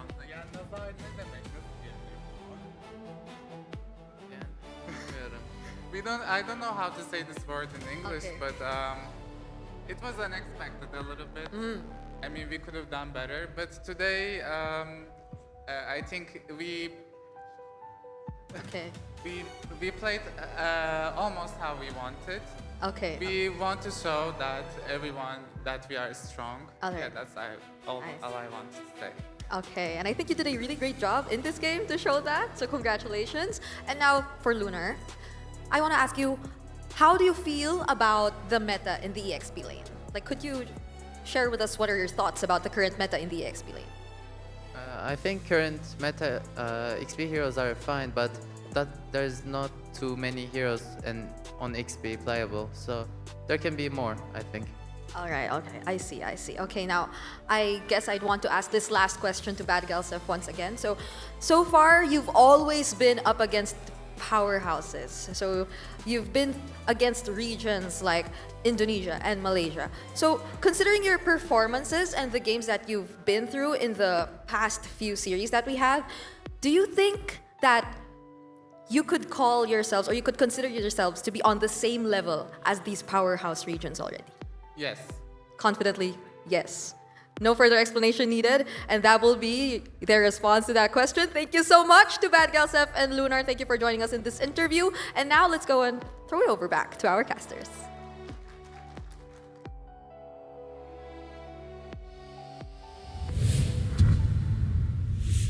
Wow, so that was Aurora Turkia's coach saying they got to perform almost completely how they wanted. It felt like they were able to do exactly what they wanted to do, but if there's more to it, then things are looking up for Aurora. I think they were expecting less of help from Balance. Yeah. Not only that, but I will say I like the answer just with confidence that they do feel like expected. Expected, but also they're at the level. Like they are confident in their ability to go ahead and play at the highest level here. And I think, it's teams like this with Aurora Gaming where you do see those really big shades of potential from game to game, and this is one of them, right? An MVP here for us for this game one. Nope. Okay. We know who the real MVP is. Yeah. Mr. Consecration. Consecration. Lunar. Nah, W though. He did an amazing job this game. Chastised Pauldron early as well. Really shut down Amzik, dude. Yeah. Every time that Moskov showed up and the Uranus was right in front of him, well, I mean, you just take out one of the biggest problems that you have. And most importantly, I liked how he was really just managing the Yuzong of the EXP lane. You know what's funny, Renmar, when you mentioned the heat map? Yeah. I almost thought you meant about Lunar's heat map because the dude was everywhere. Like, yeah. He was, as soon as he was able to, he was literally everywhere on the map.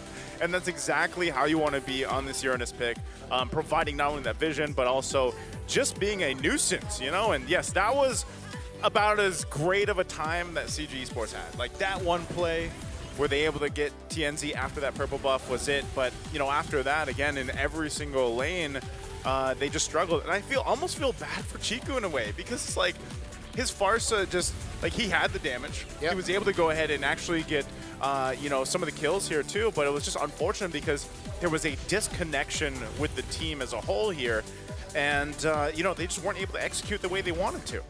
Yeah, I mean, CG were able to match it up for kills, but then in the grand picture of it all, in terms of how you're managing the map, how you're playing actually in these fights, are you getting kills because it just got way too scrappy and the other team decided, all right, I'm gonna be sacrificing myself, or is it because you were proactive in getting that kill? It was usually because Aurora just decided to take some trades, and then as the time went on, since the Uranus couldn't be stopped, and then Tianzi only just suffered one death in this game, it was non-stop for Aurora.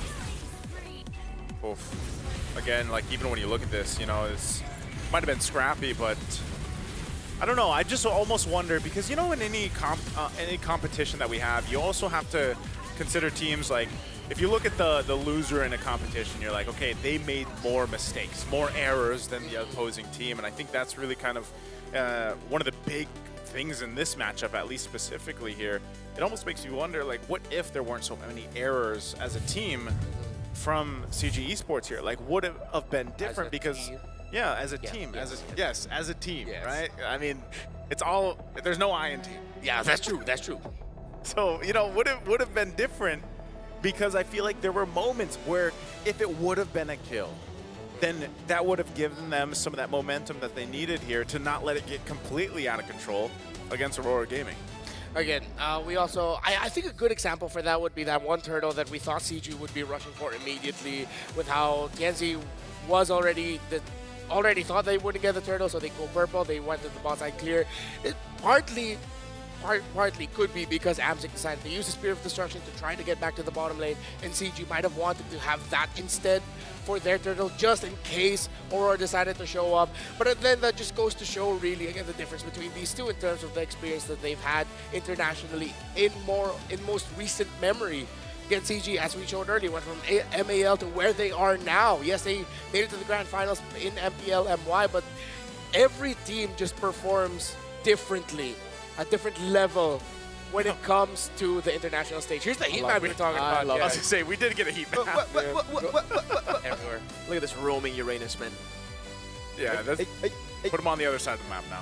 Yep, we're getting there. This is game time. There it is. Start of the game. All the there way you go. Minute. There you There you go. Again, this is so important, especially for all the XP laners out there. And just, if you decide to go ahead and play Uranus, look at this. This is exactly what you want to go ahead and emulate, just because he provided so much.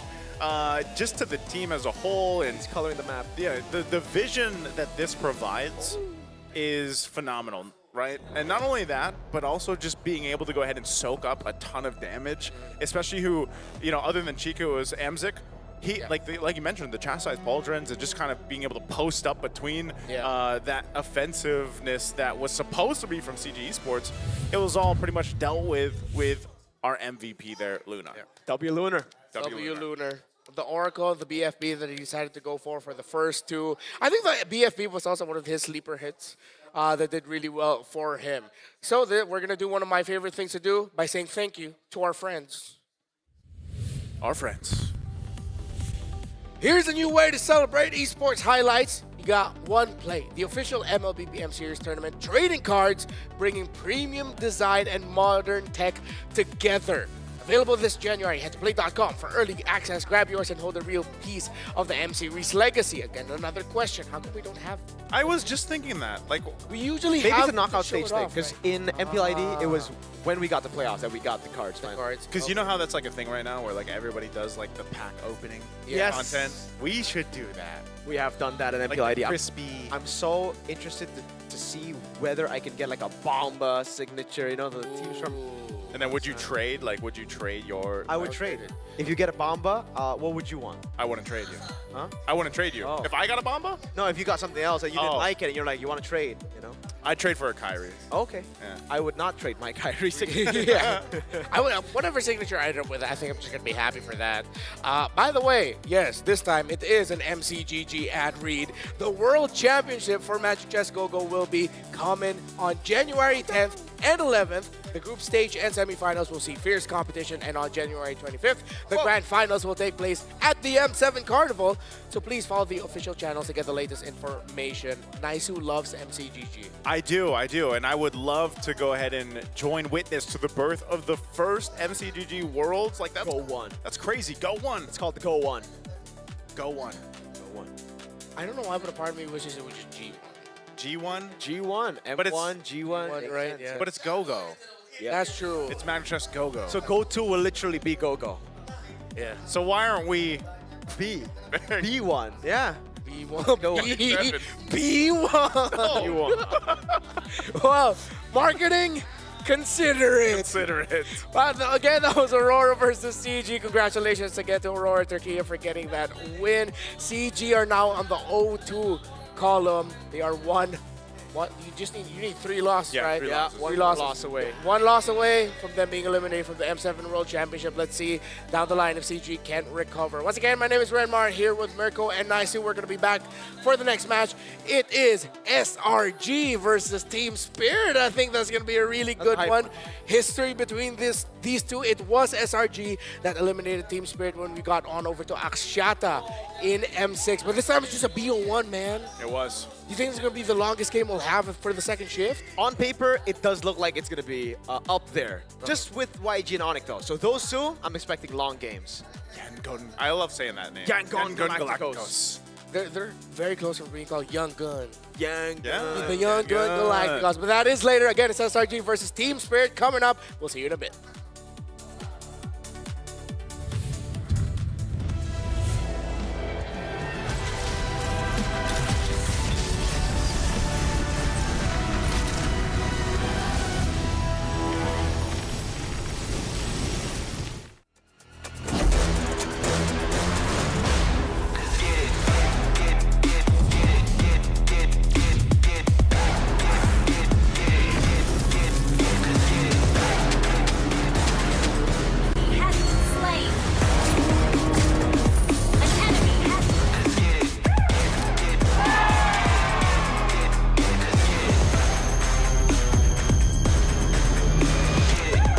Realme 15 Pro M7 official gaming foam.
Nothing can withstand the withering.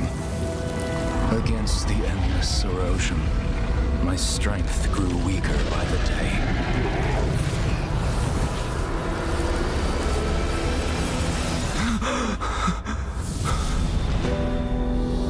True power dwells within the spirit. Try to embrace all that you are.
Welcome to the M7 Carnival, legend. You traveled all the way to the Land of Dawn?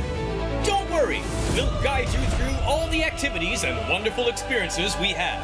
Here's everything you can do in the M7 Carnival for ticket prices as low as 20,000 rupiah.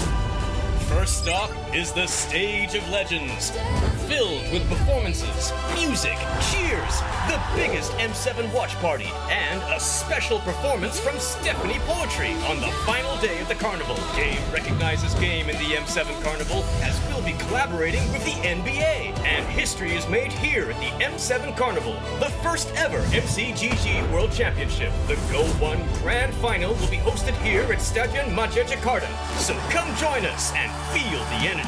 Next stop, the Heroes Playground, to take photos with giant hero statues and meet cosplays of heroes from the Land of Dawn. Come to the Hall of Creators and Pros to meet and greet with top content creators. Teams from MPL ID and Legends are here. Line up, take photos, and even walk away with an autograph. Play games in the rewards arena to win prizes from all of our brand partners. It's at the NPL Market. Booths of your favorite teams, exclusive drops, and surprises from your favorite teams. Take a quick bite at GoPay's Land of Dine. We've partnered up with GoFood for your food and drinks. The Magic Map has shown us all 6 zones in the M7 Carnival. We're calling you to play, explore, and wander. Don't miss out on exclusive gifts ready for visitors worth over 2.5 billion rupiah, including M7 limited edition swag bags, exclusive merch, in-game chests, and special skins. Are you ready, Legend? Get your tickets soon, because we can't wait to meet you at the M7 Carnival.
Again, if you missed the previous matchup, here it was CG falling down to Aurora Turkey. Now they are down to the 0-2 bracket while Aurora goes to 1-1. Now we go on over to SRG versus Team Spirit. Still Renmar, Mirko, and Naisu here. Again, just to recap if people missed out, what's your one-word description of what we saw in the previous series? Expected. Ouch. Ouch. I mean, folks, come on.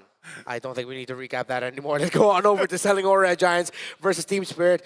Particularly excited about this one. You, Mirko, personally said this was one of your two matches for the second half of the day that you think would go on to like maybe around 20 minutes or more. I hope it goes around 20 minutes because, again, these are two really, really good teams. Top four, most of the tournaments they've been in as well. And the fact that we get to see Team Spirit, who've already gotten the chance to, again, understand the meta. This is the thing with Team Spirit, right? When the meta just dropped, they always dip. But when they have time to understand the meta, to learn the meta, to master it, then they become good again. SRG, on the other hand, a team that should be on paper better than Team Spirit, but notoriously haven't done too well in best of ones. Will they be able to beat Spirit again? I think for me, I'm always looking to see, like I always want to see Team Spirit and these guys make it to, I'd like to see them get to a grand final.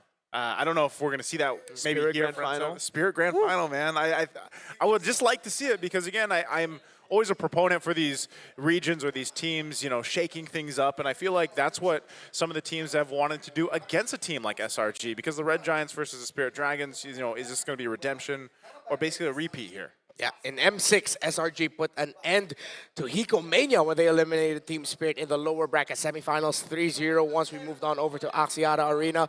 On the surface, not much has actually changed since the last time they met. Both teams maintained dominance over their region with the same roster, of course. SRG in a 4-peat right now, if I'm not mistaken.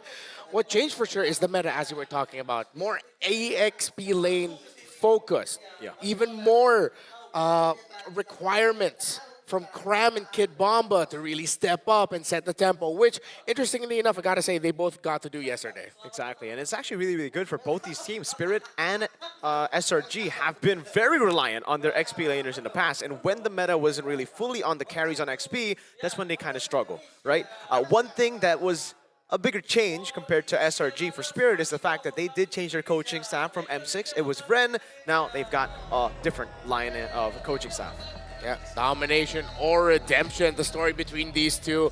From the EXP lane, we now have to look at the other side lane here. Hiko versus Innocent. Gotta say, this is gonna be so tough for Hiko, man. Yeah. Because what we've just heard is, leading up to this, Innocent has just been getting better and better, while Hiko Mania has sort of just gone down under the radar, dipped maybe even just a little bit. Yeah, it's, again, when everybody kind of saw Hiko Mania start up, especially in M6, and getting that Savage back in M6, I feel like anytime that happens, there's always going to be all these eyes on you, right? There's all those clips, all those highlights going around, and you got to remember, Hiko's like really young, too. Yep. I think I'm not sure if it's still the case, but he was the youngest player in M6. Yeah. Not anymore. Now it's the Zone Boys. Okay, now it's the Zone Boys, but he's still one of the younger players, right? So, again, he might be building up to dealing with some of the pressure, getting more comfortable here on the international stage, even if he had these great performances already. And if you look at all the amazing players that we have, they've all gone through this phase, right? They've all had to deal with that pressure. Innocent even himself, like, again, going from the Philippines and then now in Malaysia, being a star over there, he's had his own journey, and then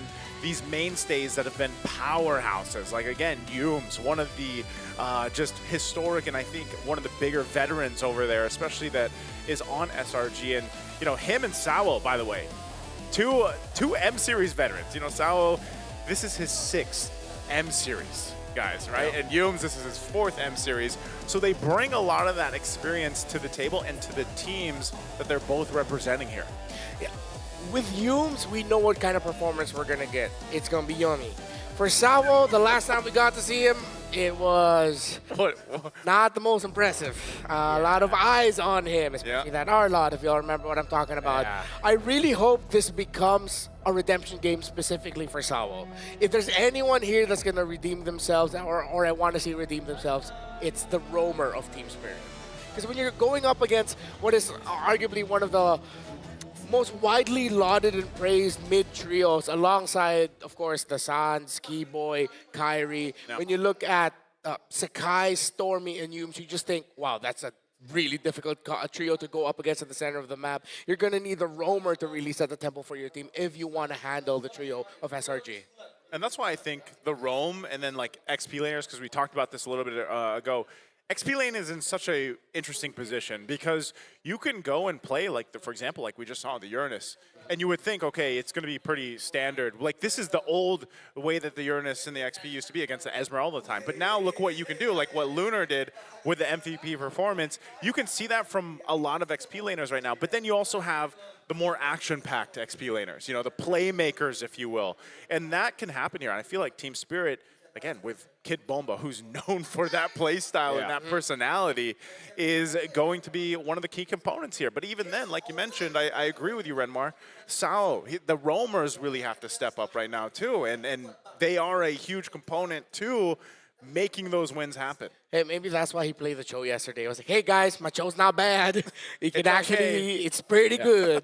I think it was a strategy to actually play Cho on day number 1 because they were up against weaker opponents, right, on paper, so that they can actually display how good Sawo can be on a Cho and make others overthink about it. Again, we're expecting coming into this tournament that Team Spirit will still just be utilizing the strengths of Sawo. Not to say that, well, yes, to say that mechanically he isn't up there with like the Keyboys, the Yums, right? He's more of like a JP, and it's completely fine. Yeah. You have a certain playstyle, that's when you want to use for the majority of the tournament, but having that just thought on the back of your opponent's head, thinking, oh, he can pull off the Cho. He did pull off the Cho yesterday, can be a good curveball to have. Yeah, which then raises the questions, if he can pull off the Cho, how well can he pull off the Grok? Usually one of the heroes that you tie up alongside that column of a I want to play a roamer that pisses off the opposing team because He's I'm actually always really there. good Grok, He's Sawo. really good Grok. Yeah, I like his Grok. How's his Hilda then is going to be another question, I right? like his Hilda. The JP picks, the Hilda, Gata, the Hylos, he's amazing. All right, so Sawo, you're going to have to replicate that kind of performance. Meanwhile, on the other side, Yums yesterday played the Kalea, and I mean, we got an SRG-style performance. It was just pick off, it was explosive. That's why for me, it's kind of like the opposite, right? For Yums, he wants to be on those heroes, the Kalea, the Chos, the playmakers. The playmakers, yeah. Meanwhile, it's more just a constant for Sawo. Yeah, but and you know, as you mentioned, JP, like that's one of the things when you are playing more of those kind of roams. Yes. You kind of just naturally fall under the radar because you're not making these crazy plays that the more setup potential roams happen. You know, so again, you have all these flavors of different roles and players, and that's something that we always try to highlight here on the world stage because it is apparent, you know, the way that you watch them, the way that they go ahead and execute these certain hero pools, and like we mentioned even in the draft yesterday when that Cho did get picked up, it's like, this is not something you're used to seeing, at least, you know, in his hero pool, but it does showcase that, hey, even if I dig deep, I'm still going to be able to perform there. Yeah, you see the Indonesian fans in the background were actually showing love to Team Spirit, who have just entered the arena. SRG are making their way in as well. I think two key words to look at for this matchup in terms of playstyle and execution will be disruption and explosiveness. This is what I want this to be. I want this to be a banger. I want to see the roamers and the EXP laners messing up Stormy and Sunset Lover, who are anchors for their team. And then the explosive coming in from the EXP laners and the gold laners, and of course the junglers as well. So let's look at the lineups. This time, let's look at the side lanes for SRG. Let's highlight the Filipinos, the squad, Cram and Innocent, and what they bring for Selangor Giants. They bring a lot. They bring a lot, man. Yeah, that's... You know, we already talked about the Beast yesterday, and he had all the space in the world to work on the Granger that he performed with yesterday. Because, again, Cram is one of those XP laners that he's very consistent in the way that he plays, especially now. And then, of course, you have the ability in that mid lane trio to just kind of do what they have to do in the early portion of the game and then shine later on. Again, Stormy himself, another one of the players that has such a deep hero pool and is relatively consistent in the way that he performs start to finish, you know, and I think, again, Yums, like I think this is the matchup where we really look at the two roamers in this matchup against them because, again, I think in a way it's like, does Team Spirit have a chip on their shoulder? Like, do they want to just really give it to SRG? And imagine if they do that here in this best of one. Yeah, it's always interesting to see Team Spirit versus SRG because, again, this is also what we got to see at the M6 World Championships when they met up, when SRG beat them 3-0. It would be Team Spirit who wins out the early game, they get their template going, but they wouldn't be able to fully snowball to end the game. That's been, I think, the biggest problem for Team Spirit, closing out games against international teams. It was the same case brought to you by Spirit when they were up against Onyx Philippines at the MSC 2025 at Esports World Cup tournament, where they met in the semifinals, or sorry, it was quarterfinals, and it was the same. They would get a lead, they would just not, I mean, it was Kelra King Kong things, those are the clutch things, but it's always the mid to late that really becomes the big hurdle for Spirits to get over. Have they fixed those errors? They've had a long time to do it. They need to know how to maximize those early leads. So SRG, on the other hand, are very good at dealing with that. So now that we're in a best-of-one landscape, I think for Team Spirit, it wouldn't be that surprising if they, say, maybe take a 5,000, 6,000 gold lead and control the game. We've seen them do it before against really big teams internationally across multiple tournaments. What would be an expected result is if they cannot close it out, as you were saying earlier. While for SRG, well, I mean, it's tough to look at what they need to work on because the only times we've seen SRG is just utter domination. Dominance in Malaysia. Dominance yesterday in the BO1 that they have. So go on over right now to your chat. Wherever you're watching, type down who you think is going to win. SRG or TS. Just chat it out. This is Updates Live. This is the fandom war that we're doing right now. So which team will win? What about you guys? What do you guys?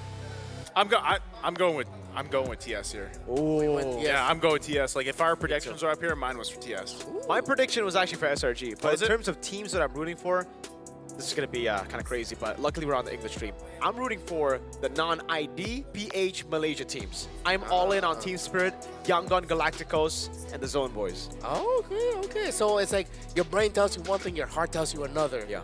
I like that. This is the real-time countdown. Oh, it's starting to even out so real close. quick. Oh my goodness. Yeah, just Wait, keep on voting. let's Keep on vote voting. real Let's chat. Yeah, votes. actually, we should. Keep voting. I mean, this is I'll use my AI to great, vote. man. Yeah. Yeah. I wonder is is a this, completely different team. I was gonna say, is this from everywhere? Like, is this collective? You know, or is I think this is collected from the Mobile Legends 5v5 MOBA channel and the MOBA channel. MLPB esports channel. This is the English stream. I say Team Spirit too, by the way, just because again, I want to see, and this has actually already been happening. Like we have already been seeing this, and I love that our the Let the World See Us thing is our motto right now because See us. I will honestly say that all the other regions, there's been improvement across the board, right? There has been, and it's still gonna maybe take a while. Maybe it happens. I don't know. Like this is only day 2 of Swiss, but All the these nice. yeah.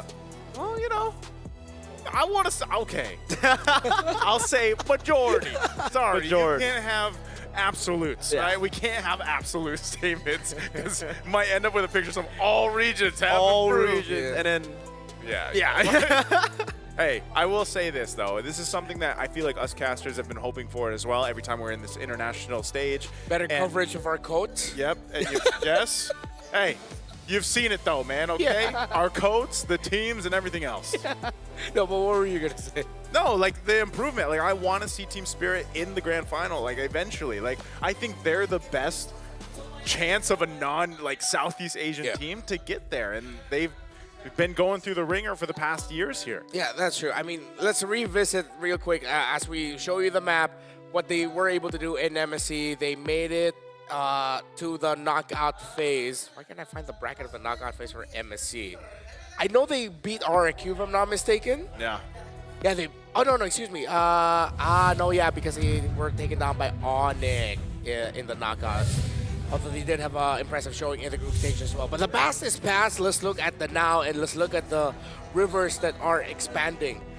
We're literally talking about the map here, folks. We're going to be on expanding rivers. So Fanny and Eve gets taken away by SRG. Respect to one shot, of course. M6 is when that popular clip of, hey, one shot, are you ready to play Fanny? Fanny, he has not practiced that in a month. Showed up with it, did really well. Eve gets taken out. Respecting Sunset Lover as being one of the best in terms of playing the Eves, the Farsas. He's a controller type mage. The experience that the veterans say alongside Sao just puts them with a lot of vision as their strength. While Team Spirit, they take away the Kalea as was prioritized by SRG yesterday and the Juicin away from Stormy. I think that's a great start if you're banding a draft against SRG. Maybe you'll just see, since the Kalea is banned out, you might even just see the Grok come through for SRG. First pick, they want to go that route.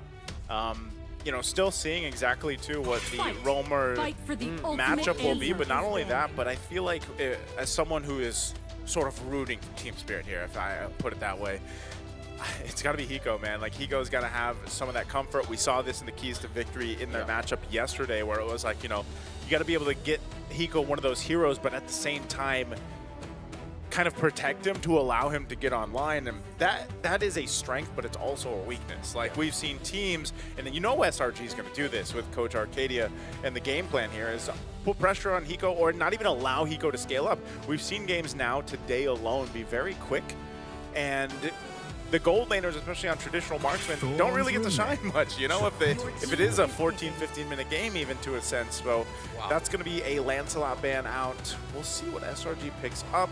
You mentioned the Grok, and The Grok? I'm liking it. Yeah. I'm loving it. it. No Eve. No Galea. Actually, with the Lancelot banned out, YSS? Yeah, I was thinking you saw, with but the Cho? Question mark? definitely not a Cho. Okay, I get it. It was just like, yo, I saw last game. Let me fix the Malaysian Cho. Yeah. Expectations. Malaysian Cho. Game respect game. Also a little bit of redemption as well. YSS Farsa. Hey, we talked a lot about the Roman trio for both of these two. Yeah. This is the priority for the entire draft. Bans and picks as well.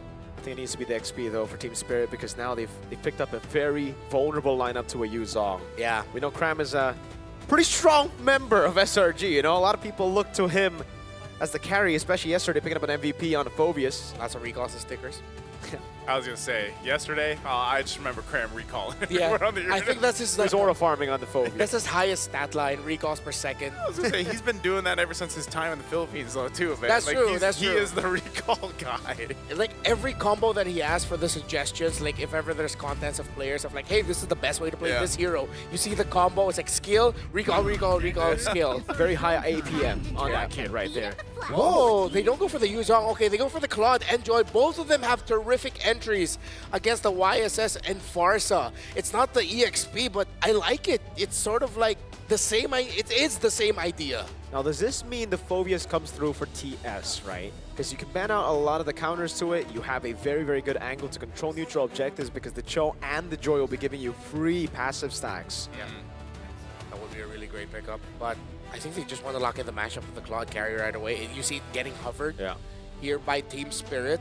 And it would be difficult if they don't have their gold laner and you see the opposing one there. It feels so greedy, though, to go for that, right? I think Yeah. the Ruby would have been a bit better of a choice if you want to go for a gold lane now. Yeah. Wow. They're gonna go for it. Nigel, you think this was actually SRG's plan? They decided to pick up the Claude because they knew Team Spirit would be forced to pick up the carry? I think not only that, but it's also just because they saw the Farsa, man. You know, like the Farsa, like we mentioned earlier, this is already a great combination to have the Joy plus the Claude there. And if the carry comes up, like if that's going to go through, which it did for Hiko, that's what we've seen from the carries. They take quite a while. I know that you could say the Claude does too, but the Claude has that ability to go ahead and double lane, farm up a little bit faster, whereas more so the carry, you will shred later on, but even so, it's like you don't really have like these tanky heroes over here from SRG that you need to shred through. But it's gonna take time for Hiko again, and that's what I was saying. This could be either that strength or that weakness for Team Spirit in this game. I wonder if SRG is going to be taking away Bomba's picks or if he's going to ban out the Gatot and Hylos. Then, because if they go for Gatot Hylos ban here, that means all three of the signature Sao heroes will be taken out. Back in M6, it was actually TS that brought Belric to the table with Coach Ren to face off against the Joy. But after the changes to the Electrifying Beats, now being able to actually get out of the CC easier, I don't think that's a choice that you would think for TS. Yeah. As much as our legend epic rank brains are thinking, hey, I see Claude, maybe Bellery. Ooga booga. Ooga booga. I think it's going to be too slow. That's the problem with it. All right. They got to take out the Grog. I ignored the entire first phase. We forgot about it. Okay. Yeah. We thought it was going to be the first pick. Yeah. And Grog was just like, oh, I guess I'm not going to be in this one. It could just be, you know, I don't know, like what if there's a world where SRG flexes the Cho? I don't think they would. To XP? Ooh. Like, Been a while, but what else did we see too? Did we see a Cho gold at one point? Yeah, but there's a Claude, so. Yeah, no, there's a Claude. My goat Eman, by the way. Shout outs to him watching at home. I don't know if they would flex it, but again, they don't have to. But the fact that the Grok was ignored and then a whole lot of these roams are still open, you go with a Cho pick who. This also could just be the case of we'll take Cho, we can still put pressure. Like Claude and a Joy paired up with this against a Farsa is great. YSS2, and I think, again, when you think about the prolific roamers, and especially Cho roamers, I would say Yums is one of those, right? He's done it many times. These last bans, though, do they still go for... Do they narrow it down? Do they take out the Hylos, like you mentioned? Yeah, I think Hylos. I would prefer the Hylos getting taken out.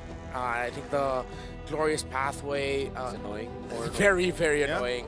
And the fact that his stun is so simple, it's just like poke, poke. That's it. Yeah. But with the Choe the Dragon, you would think maybe the Gatot just to have that retaliation instantly, and then again a Phobius and XP to deal with the Joy, so it's kind of like a complete package. I think that's why SRG are really thinking about it. It's like, are we gonna ban out one of those two? Or do we just like let it out all out there? Oh, they take away Suppress. But the Kanja. Yeah. There's actually a possibility that... Okay. Dude, this is so damaged. Like, they don't have a lot of... I mean, to be fair, Yisun Shin and Farsight do have CC. Yeah. But you need a bit more. This Joy is going to run wild on that backline. That backline looks super vulnerable, dude. Yeah, if ever that EXP laner is gonna be... a Ruby in the EXP lane right now. You don't see it. Lapu Lapu's crowd control isn't the best in terms of against a very Uranus mobile is lineup. open. Uranus It's for Barry. TS? Oh no, yeah. Or Oh. SRG? For SRG. Oh. Or are you talking about for TS? No, we were thinking about for TS. Ah. But yeah, SRG for Uranus for SRG might be tough because carry usage in Farsa. Lapu. Oh, Lapu Selena. Oh, that's a lot of Zong. control. Should it not be Yuzong? It looks like it. I mean, Yours diver looks like it does. wanna go Esme? I don't think you wanna go Esme. If you just wanna win out the lane against Lapu, you go Esme. But I think you need more than that. You need a little bit more CC, and I think Yuzong brings that to the table. Petrify alone. Yep. Will help you out here. I don't know, the Khalid, like, at the same time, we've seen a couple different variations of Khalid. If he goes, like, if they get an early start, I think that's great for TS. You know, we were talking about how they control sometimes, like, the early game, but then they let it slip through their hands, and that also goes with the game plan of allowing Hellkurt? Hellkurt XP against a Lapu Lapu. At least back in the day, we did see it a couple of times because the Lapu has a very weak level 1 to 3. There's the Uranus. It's Uranus. That's for TS. You were thinking Alice, yeah? Red Yeah, I Bar. was thinking Alice. Hellgrid. Am I underwhelmed by the Uranus pick? I'm a little bit underwhelmed. Yeah, we were thinking about Alice, Hellkurt XP against a Lapu Lapu. So many squishy members on the other side. Turns out it's the boring Uranus. Is he boring, though? I mean, he's pretty proactive. He is proactive. It's in the hands of Kid Bong. Proactivity does not mean entertaining. Hey, it can be entertaining to all the XP laners out there. Uranus has never been entertaining to us. Hey, Not gonna lie. some people like to watch paint dry. That's true. We can't That's true. count them out, okay? Yeah, I'm not gonna hate other people who love to watch Alright. paint dry, or I'm not even gonna allude to another thing. Anyways, so Team Spirit, SRG. I'm pretty sure there's gonna be fire. I'm just gonna pretend I'm hyping up the crowd, even though it's the Indonesian broadcast doing it. Thank you, Ranger Emas, for helping us out. Gonna be an interesting one.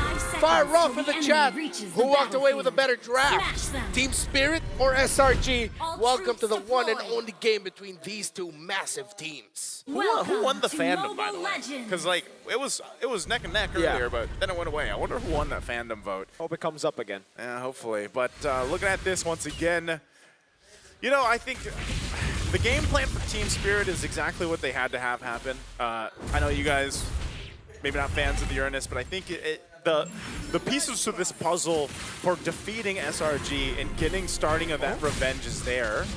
Stormy already burned the flicker. Yeah. That was a very interesting choice by Stormy to walk up there, but I gotta say, who gonna stop Skies, man? Yep. Like, who's gonna stop him from just walking up against that backline? It's gonna be like a very demanding game for one shot. Hey, one shot, make your Mountain Chakra perfect every single time. Yeah. Well, you could either do that or maybe we're gonna see something from Sawa too. Like we've seen some pretty crazy Raging Sandstorms, you know, but yes, trying to catch a joy with the Raging Sandstorm is gonna be very difficult. But again, if you can go ahead and get things started early on, I think this is where Team Spirit's lineup can shine, and then you kind of lean towards Hiko later on if he scales up. But I guess the biggest difficulty for them really is dealing with how fast and mobile this lineup from SRG can be when it comes to the objective takes as well. If we take a look at the emblems here, again, you know, building into this, you've got Yums, and I think you can almost count on Yums to have a easier time on his setups. Whoa. No flicker for Stormy, and he still decides to go in. One shot. Not necessarily a one shot there, but it's first blood to Team Spirit. Stormy just a little too aggressive after not having the flicker Back earlier to back. on. I mean, like, what's... You know, I'm surprised he was even in that position. Generally, you want to be a little bit more patient. Wait. Gonna go all in a one shot. Mountain shot coming down, and again, no one there to stop Skies. Oh, they burst through him. I guess that's an answer. Jungle for jungle.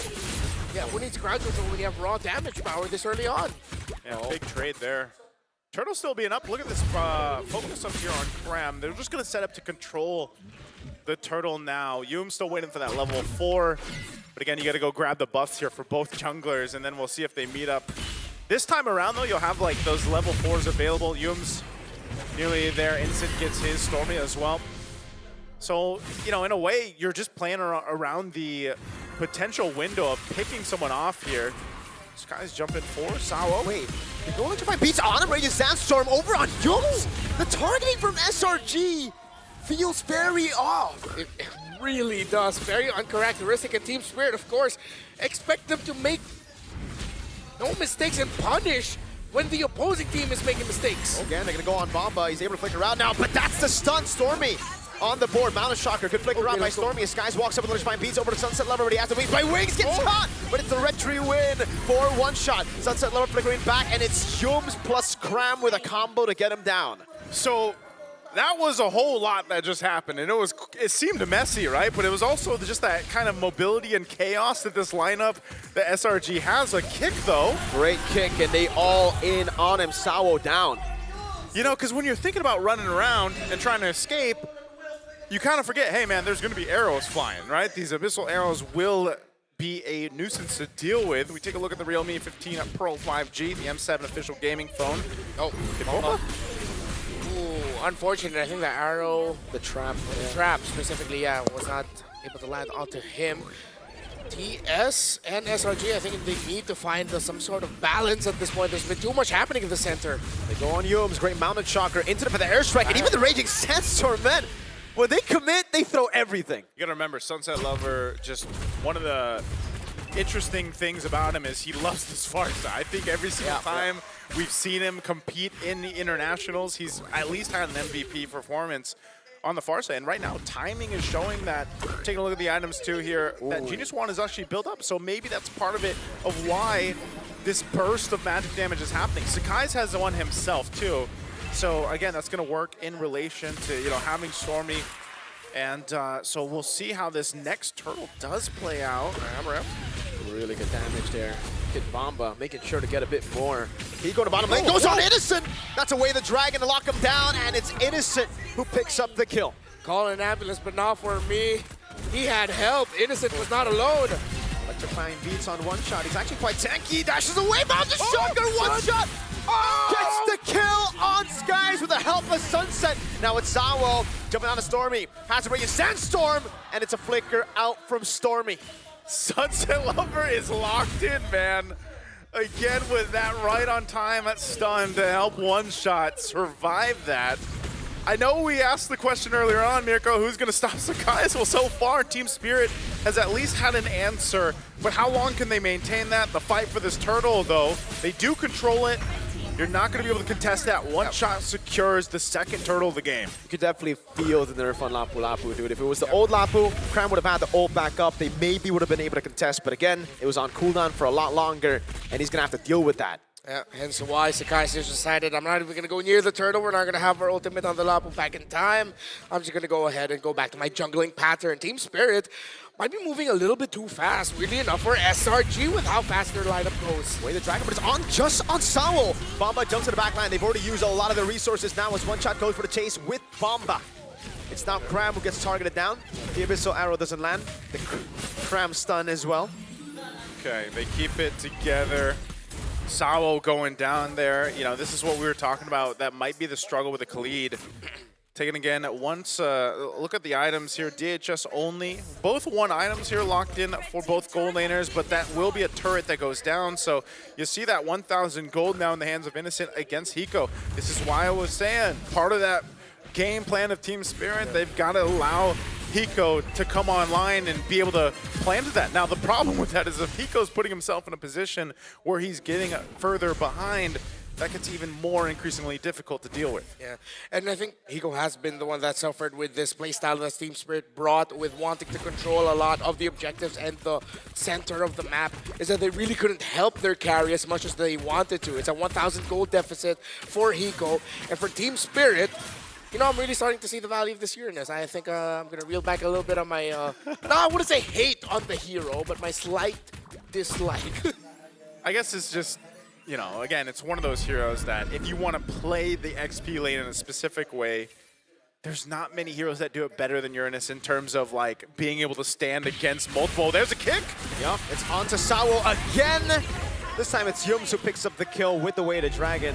One shot, able to go for the Mountain Shock and Purify out from Innocent.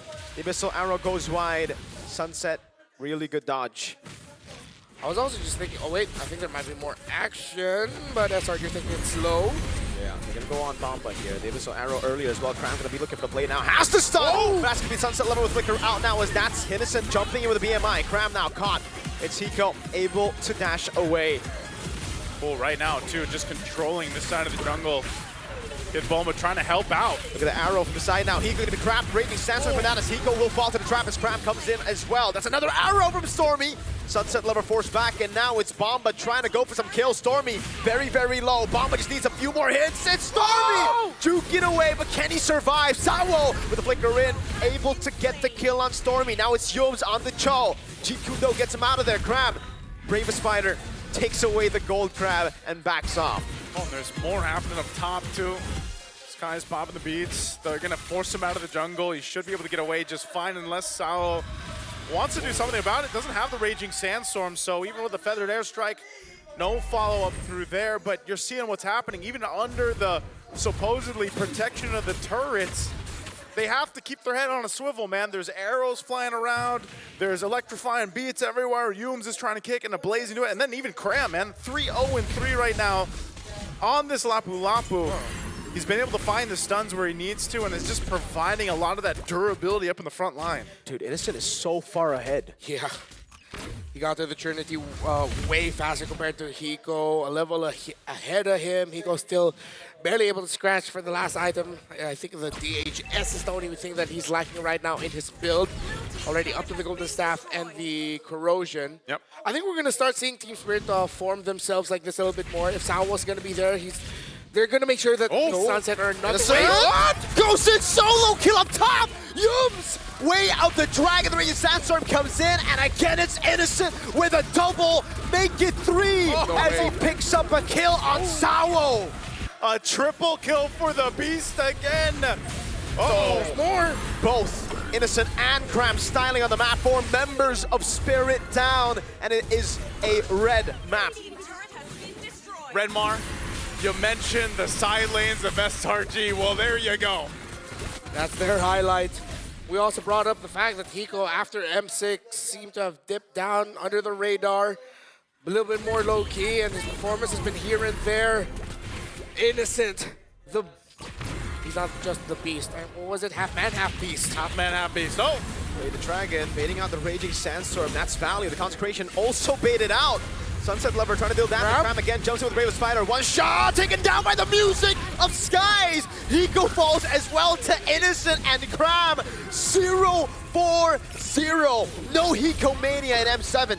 Oh, completely shut down in this game. An arrow lands on Sawo. Jikudo! Everything in the kitchen sink thrown at Sawo! He survives with a sliver of health as Bomba tries to hold the lines.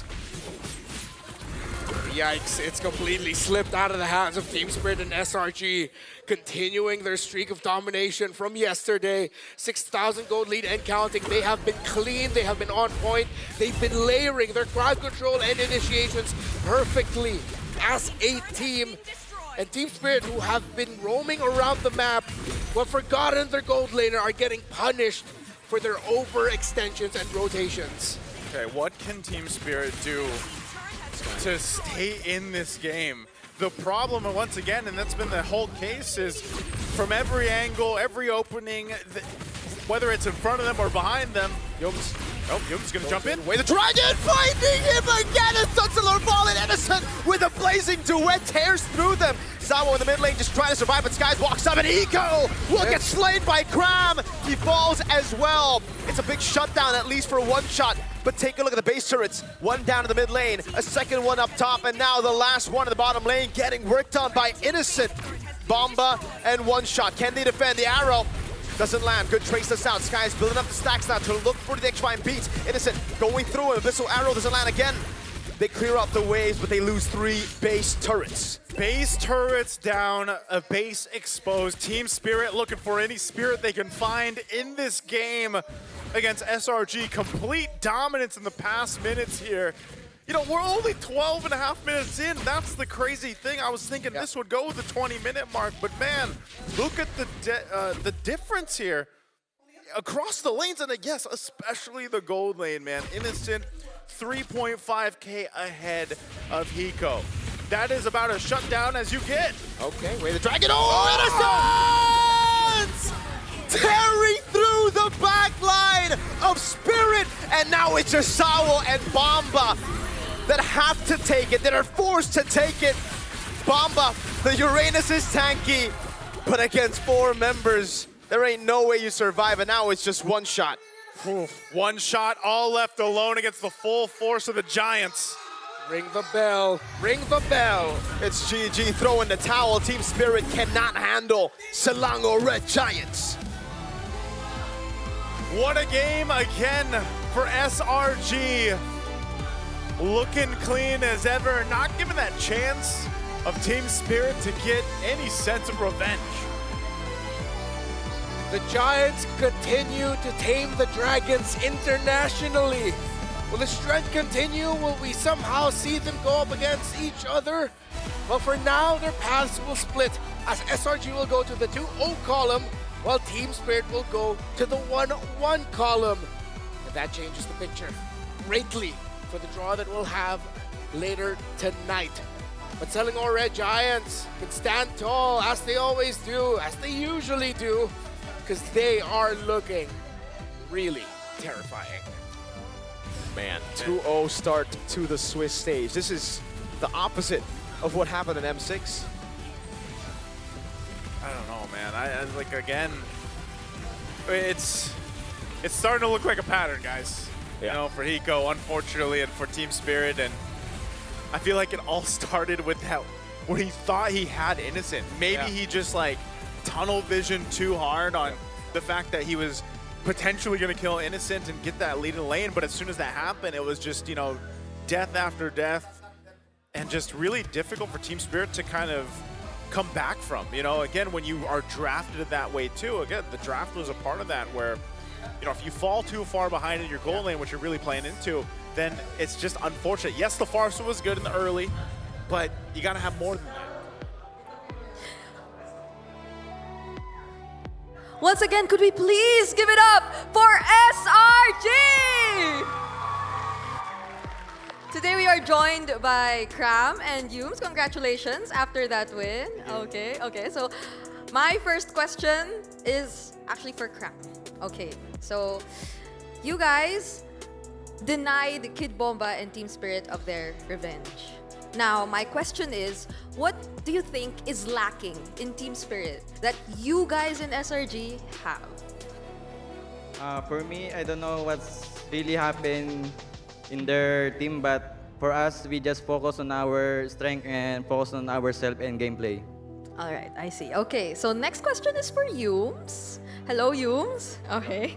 So, your Swiss stage run right now is considerably better than that of your previous runs. So, you've improved so much. Now, what did you have to work on personally so you could adjust this much? Your Swiss stage run, it improved so much compared to... Okay, we're getting a bit of help from Cram. Yeah, compared to last year, it's considerably better. I think because we work harder this year. Okay, but for you personally, did you do anything so you could improve this much? No, I just keep the same routine. Okay, he just stayed the same, he kept the same routine. Okay, now one last question, any of you can answer. You guys, as we all know, are now 1 win away from qualifying to the knockout stage, from securing a slot. So, we all know how intense it could become from this point onwards. You will be pitted against stronger teams, also those who have yet to face a loss. So, how ready is the team? On a scale of 1 to 10, I think Cram wants to answer this. I just have a feeling he does. On a scale of 1 to 10, how ready is the team for you? We always ready for anyone, 100%. That exceeded the number I gave. That's 100 mentioned here by Cram. Thank you so much, Cram and Yums, and congratulations once again on your win. Now let's throw it on over back to our casters to break down that game for us.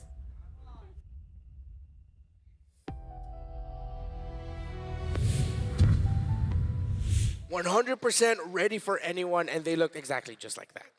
They looked like they were ready for Team Spirit. The aggression, the rotation that they were doing. And of course, at the end of the day, since they did have the better to pull off draft, I felt like Team Spirit was a little bit too demanding with what they decided to field, then things are going to be easy for SRG. And a 13-11 minute game, by the way. So I don't know if we'll end up getting any of the games. It's so opposite of yesterday, man. Like it's so many 20+ minute games yesterday. I'm pretty sure all of them today have been under at least 18, right? So very quick game. And I would also say that when we look at the MVP here, which is going to be Innocent, the half-man, half-beast on this Claude, he had to be one of the players that hit that Trinity power spike that we're usually talking about with Marksman. Probably one of the fastest. I think he hit it around 9, 10, at least so far through M7. Again, he was, you know, he always does it. Like when it's the Claude specifically, like again, you're able to go ahead and farm up, but then you get an early kill, you build up, you scale up really quickly, and you saw how devastating the Blazing Duets were when he went in. And that's why I said, you have this ability to just go into these team fights, make TS disperse because of a Blazing Duet, but then you had so many options to kind of clean up those kills, you know, whether that was Sakai's going in, Stormy was shooting off angle Abyssal arrows, which made it even harder to disengage from. And yes, there was some fight there from Team Spirit. You know, again, the farm stuff from Sunset Lover usually performing really well, but look at this, under your turret, like where do you focus? Yeah. It's everywhere, man. It was everywhere. I mean, and again, the lack of CC is wild. Now, we brought this up after the draft, but then in the game, somehow they were able to actually still do well in the early game, which surprised a lot of us. Then the mid game came and was like, yeah, this is more of what we were expecting with a Khalid and Uranus last two. It might have been just a little bit better if Hiko got a little bit more help. After he got that first death against Innocent in lane, I would have loved to see more rotations by Team Spirit to apply more pressure onto the Claude, make sure Hiko gets more farm, allow Hiko to double lane more. Hiko was pretty much locked to being Innocent's plaything in the lane, which led to this, the fact that Innocent just made that big Blazing Duet look so easy to pull off. I just want to say, as a gold laner, being 3 levels up on your enemy gold laner is the biggest form of gap that you will have. Yeah, and you know, it was. That was a gape. That was It's quite the one. It's huge. Oh my lord. Absolutely massive was that gap. It's tough, man. Again, when you look at this, it almost feels like, you know, when we just saw with the Tro performance in the previous series, but this time it's the gold lane. And, you know, even when you look at that and you look at the disparity between the gold lane here, again, Hiko, yes, just like I said with Cho earlier, the team had to somehow bring that together. And that's always kind of what we have to see here. You see that from the best of the best teams right now on the international stage. If one lane kind of falls behind or has that difficulty, they're usually able to make use somewhere else, or they do cover that lane. And unfortunately, I feel like the lineup was the biggest weak point here. It didn't allow them to do that because, like you mentioned, Mirko, like crowd control-wise, what do you have? You're relying on a Mountain Shocker and basically the Raging Sandstorm. And maybe, like we saw, the stun that comes with a Farsa, right? But those are such minute things that are needed against this lineup from SRG who's going to go all over the place. I think now I found a way to sum up my feelings towards this Uranus pick and why I was underwhelmed. TS did not give me the E, the explosiveness I wanted from Kid Bomba. Yeah. And then there's a reason why we highlighted the side lanes a lot in heading up into this game. You need to master explosiveness that, you know, Cram will definitely bring in this game. Kid Bomba cannot bring that explosiveness as a Uranus. Yeah, like you could soak up a lot of damage like you see here, you know, on the stats, but again, you're not able to do the same things when it comes to like a Lapu Lapu, for example. Yeah. Even if Lapu Lapu went through that nerf a bit, he's still great with his, you know, combination. He's still great with his reliable stun. You can flicker stun. You can, you know, you can do so many of those things that's still very proactive that unfortunately the Uranus just couldn't do with this kind of composition. Yikes. I don't know, man. For TS, the Cold Star is really going to have to go back to the drawing board, start fixing these drafts, because this is going to be a problem if it keeps on going, right? Yeah. Not just the way that they are playing, but also the confidence levels on the team. Playing in Swiss stage and another best of one later. Actually, wait. Yeah, so they are still 1-1. They have to play another best of one. Then only will they be able to play best of threes. Hopefully we'll see Team Spirit bounce back. But of course, congratulations to SRG for being able to get that win. So I didn't come up with a crazy bit to do this time around with the Realme 15 Pro. So let's just talk about it.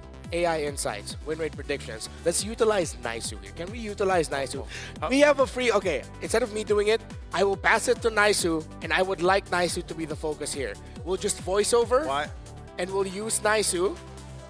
There you go, just hold that and show us your killer smile again, just like yesterday.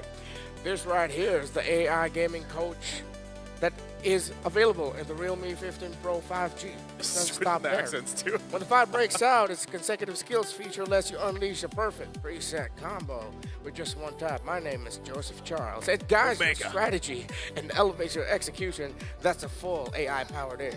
From prediction to performance, it's the complete package. I have two voices in my head. It guides your strategy and elevates your execution. Hey! Focus on him, man. Hey. I'm Joseph Charles Omega Razorback, yo. That's a full AI-powered edge. From predictions to performance, it's the complete package. You play, we carry. Realme 15 Pro, the M7 official gaming phone. There you go. 16 teams. 16 teams. That's pretty good. I love being able to do AI reads, ad reads with Naisu. We can just use him. Yeah. And we'll just do VO, and then he'll just be the model for us. All right.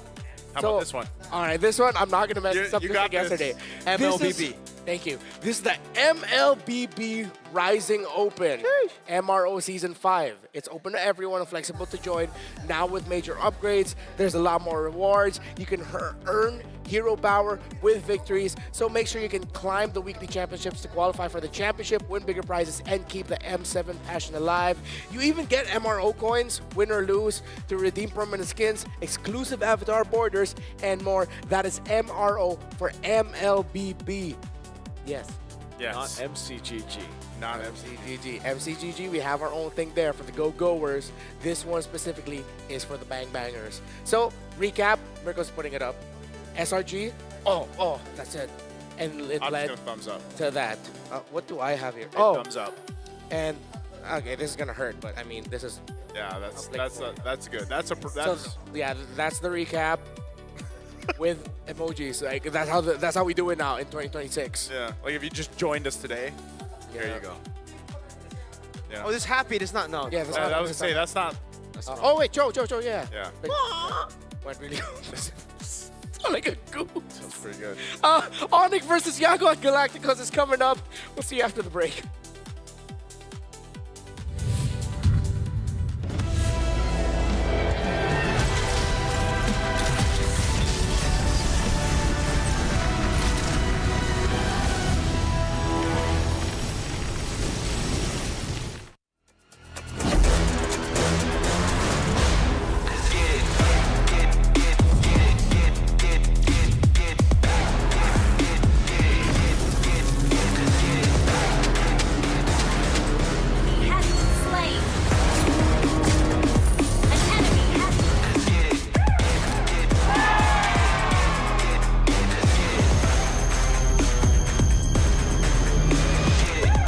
Realme 15 Pro, M7 official gaming phone.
kembali jadi juara. Are going to the M7 World Championship. Let's go.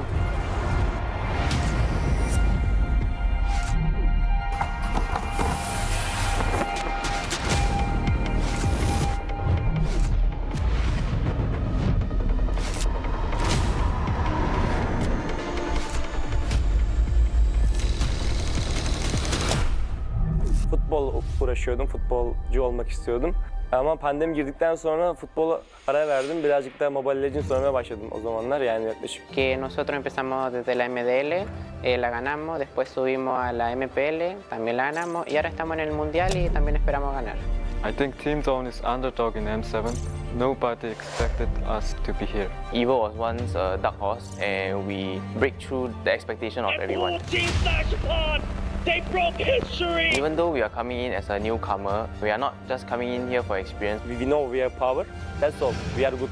Nosotros somos el equipo Dark Horse. Who do I think will be the dark horse? A bit of a Malaysian bias, but I would say CG for sure. I'll lean more towards Yangon Galactic. I don't think anyone really is expecting CG to be a threat. Kita orang bukan dark horse, kita orang cuma pendatang baru. ကျွန်တော်ကတော့အဲ့လိုတော့မထင်ဘူးအများကြီးပြင်ဆင်နေတယ်ကြောင့်မလို့ပွဲတဲ့ကြရင်အကောင်းဆုံးပုံစံနဲ့ဆော့ရသွားမှာချပြသွားမယ်ချပြသွားမှာလို့ချက်တော့စောင့်ကြည့်သေးတယ် Sebab kita orang ni suka invade orang, bantai orang, memang gaduh tak berhenti. ညီရဥအောင်ချတယ်ပေါ့အဲ့ကြောင့်မို့ကျွန်တော်တို့ aggressive ဆော့ရတဲ့ဘောကြတယ် Agresif, kenapanya? Karena suka perang. Karena kalau misalkan bermain agresif, musuh bakal kena pressure duluan. មូលហេតុដែលពួកខ្ញុំចូលចិត្តលេង aggressive ដោយសារពួកខ្ញុំកាលមុនគឺមើលថាមើល player ខ្លួនឯងនីមួយៗហើយគិតទៅថាអ្នកគឺដៃខ្លាំងមែនតើអញ្ចឹងលេង aggressive គឺត្រូវ 我们战术打法无规则打法，只有对手可能研究不透我们的。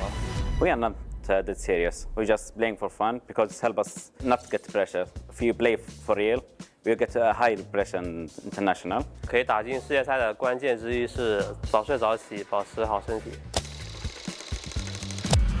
Siguro determination lang din talaga and focus sa sarili kasi doon nalalabas siguro yung pagiging consistent sa paglalaro. Our secret in our veterans in our team. Enemies need to respect us. Strong mentality and discipline because it's all about out of the game. King teams for me are gaming us. Siguro para masabi kong king yung team or legends, siguro meron muna silang MSC title and M-World title. Kalau dibilang tim raja, enggak lah. The Sky Kings have been taken down. Kita belum layak lah dipanggil raja. Ya, back to back dulu lah semuanya, baru bisa dianggap tim raja. Tingin ko isa kami sa mga king teams kasi sobrang dami na namin pinanalo na tournaments and sobrang dami na namin na-achieve ng magkakasama. Sa tingin ko kapag na-achieve na namin yung Golden Road, hindi na siguro king team yung tawag sa amin, siguro mas angat pa doon. I think we are because based on the recent tournament in NSC, we are the top 2. If we win, we already show everyone that we have the potential to become more than a king. Let's do it for Malaysia. I will redeem Indonesia. I will complete the Golden Road.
So, if you missed the previous matchup, SRG versus Team Spirit, that was a big win for Selangor Red Giants. Spirit Looks like they overheated early, had some draft mishaps. SRG walked away with a dominating win in 13 minutes. Wow.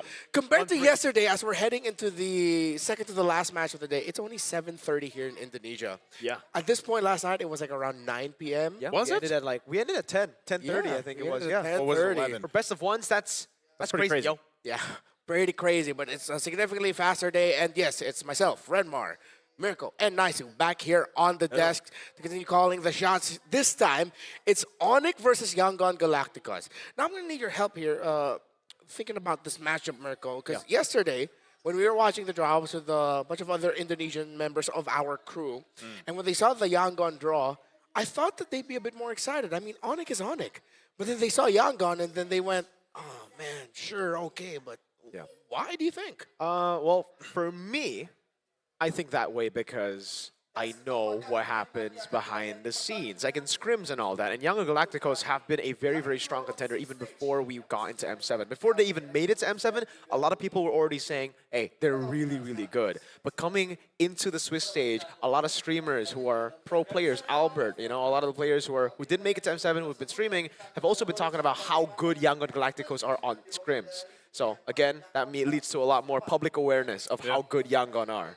I think even like we can at least say this, Miracle. We casted their exactly, qualifying match here to M7, and I think even for us, when we were watching them play, we were really surprised to see what we see, because also they are one of the teams that has this kind of, they have the ability to quote unquote cheese picks and make it work. Again, I'm thinking of, like the Hellcurts and everything else that we actually got to see through their qualifier, but they've been here, and I think this is almost a test in the way of, are they still going to be just the dark horse territory, or are they going to go and surprise everyone here by taking down the Sky Kings in a best of one? I think that's one of the big tests ahead of them.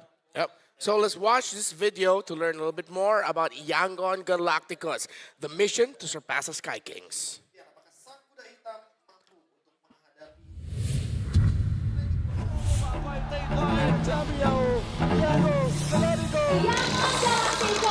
Myanmar has always been a region that is really good at MLBB. They couldn't improve as fast, but when it comes to their raw talents or like their thinking about the game, Myanmar was never playing as a book. Sebenarnya dari M6 itu kita benar-benar partner scrim sama Yangon. Mereka selalu kasih surprise ke kita sih. Itu hal yang kita waspadai untuk Yangon.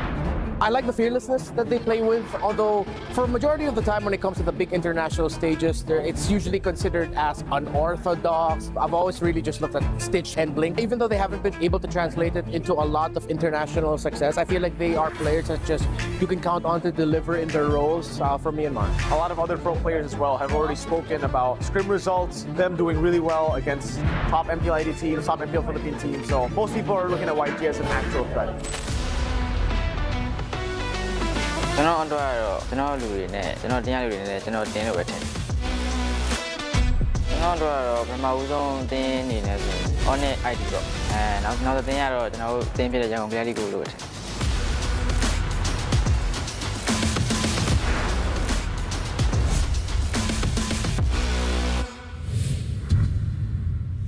Hey, you know what? Confidence is key. Hey. Confidence is really important if we want to make it in the world.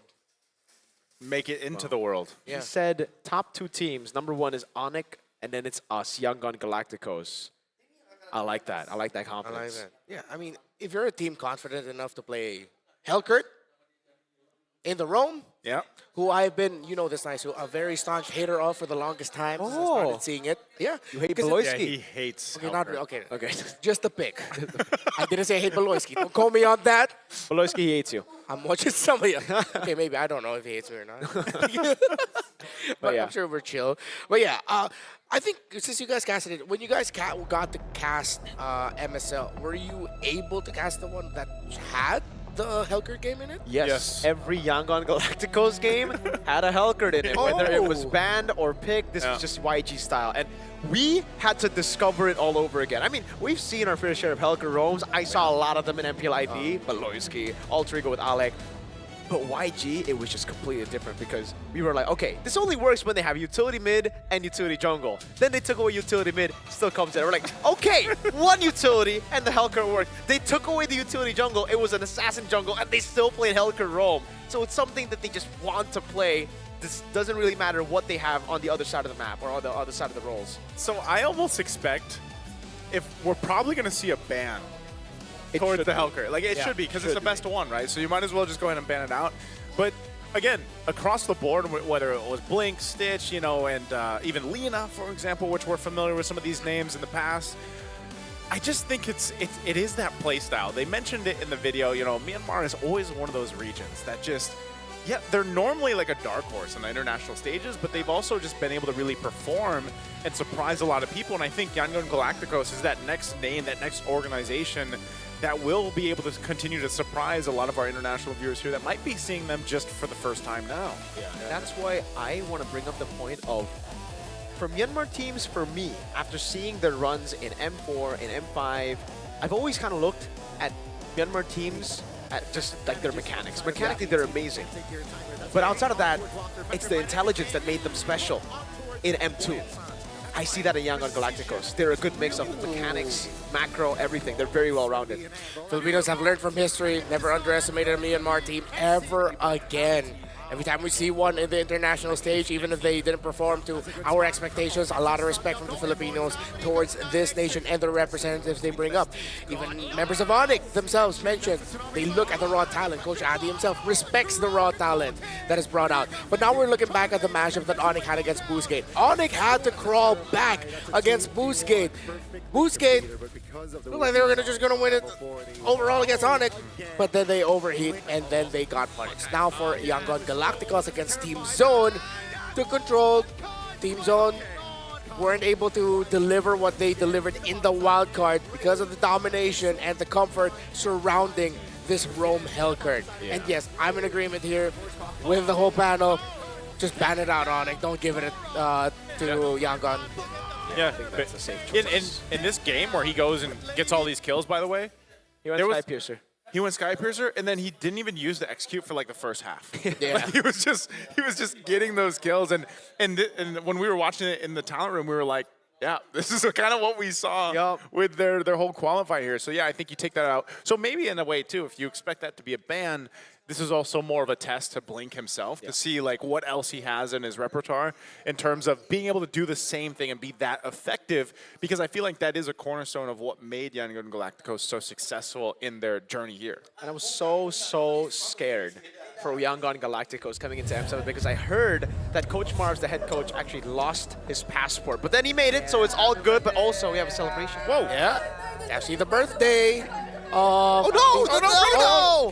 Don't worry, we'll get it back up. You're gonna be fine. Hey! There we go. This is Han's birthday, by the way. Jungler. The jungler. Yangon Galacticos. The ancient Han is happy birthday. It's a great tagline. The ancient Han. Okay, wait, is this gonna be a birthday buff or a birthday curse? Oh no! Don't bring it up, Daisu. Don't bring it up. There are probably people pointing out, not me, I'm just saying, I'm thinking what people are probably thinking is that yesterday it was Light who gave Demon Kai this cake. This time it's Brigida. Yeah, maybe that's the difference, but also that's a different food. Oh yeah. That is pisang goreng. That is fried banana. This one was? It's actually really good. Yeah. Wait, what is it called? Fried banana, pisang goreng. Don't we have something like that? We call that banana cue back home, bro. Ah, there you go. It's like barbecue, but we call it banana cue. Yeah. Ah, so which one? Yesterday was martabak, now it's pisang goreng. Wait, we gotta try that so we can compare. We should. Yeah, banana cue versus pisang goreng. Oh. So now for the future birthdays during M7, they might request, if this is the case of a birthday buff, they might request Brigida. We have a lot more. We have a lot more to share. I would like a whole bowl of adobo if ever the M series lands on May 10th. If ever. If ever. Let's look at Onyx Indonesia. We highlighted Blink. So Kiboy, who is currently the #1 rated roamer in all of M7, according to the internal rankings that we asked the teams, players, coaches, managers, everyone, how is he gonna address Blink and his playstyle? I think they're gonna address it the way they addressed Alter Ego's playstyle, because fortunately for Onyx ID, they are no strangers to the Hellcurt pick to the crazy picks that we've seen from Yangon Galacticos. They scrim it a lot, scrim with them a lot in the MPL ID regular season, and I think even the build up towards M7. Then they had to deal with Alter Ego as well, who love playing Hellcurt in the Grand Finals and in MPL playoffs. Yep, and for Yangon Galacticos, again, we've already talked quite a bit about Blink and that performance of the Hellcurt, which, again, will probably get banned out. So also Han, you know, can he shift from that utility to a hyper carry depending on Blink's hero? And that's why I was saying it's so such a test for him. But even so, I would say, you know, we've seen great things from Stitch. We've seen great things from Ying. He's a little more, you know, he might opt for that Yu Zhong pick, more of those staple XP lane picks. Maybe we don't see the Uranus here in the hands of the Yangon Galacticos, you know, for one. Yep. But I would say that with their confidence, man, I feel like they're going to be able to put up a good game against Onyx ID, especially after what we saw with Busquet yesterday. So I think, again, you can't really just discredit the fact that, yes, this is a team, Yangon Galacticos, coming in with that type of confidence that they might have, people might say, oh, the Hellcurt's kind of cheesy, but their execution, that mechanical skill that comes with that, is what the highlight has been from Yangon Galacticos, even in their qualifier up to M7. Yo!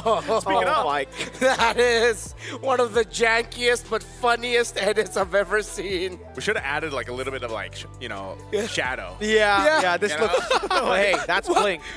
And they could have made his face just a little bit bigger. Now it looks like he has a disproportionately huge body compared to a tiny head. This is lore accurate Hellcurt now. Blink is him, bro. He is. I was gonna say, what is Hellcurt? Is it an it? Is it a he? I don't know. But doesn't he have like a smiling face underneath the little like there's a skin? You know, they changed the lore. So Hellcurt used to just be like a monster. Now he's a little bit more of a humanoid freak. Sorry, I couldn't think of another word for it. It should just be a monster. Yeah, it should just That's be a monster. cooler. They made him a little bit more human. They gave him a pretty crisp jawline too. I was gonna say, I remember when they changed the photo. Yeah. Wait, did that push through the global server?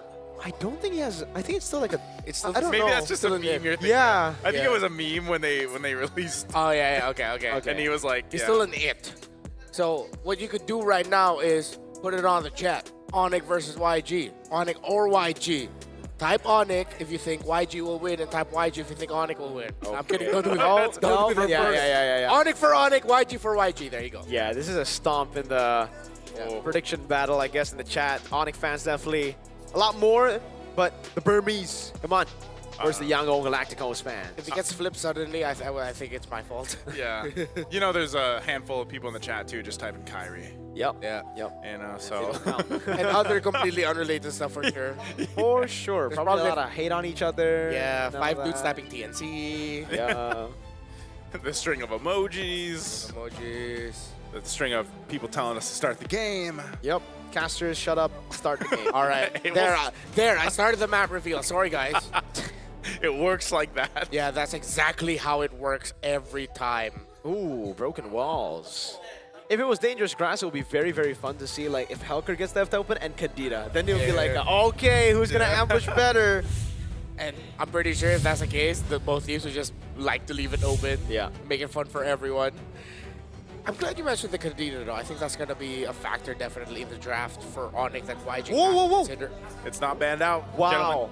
Onyx are not going to ban out the Hellcurt. They think they can beat it. And to be fair, this is something they did against Alter Ego as well. The only team that they never let the Hellcurt go against is usually Geek Fan from Indonesia because of Beloyski. So YG are definitely smiling right now. They're thinking, hey, we get another chance to show how deadly our Hellcurt be.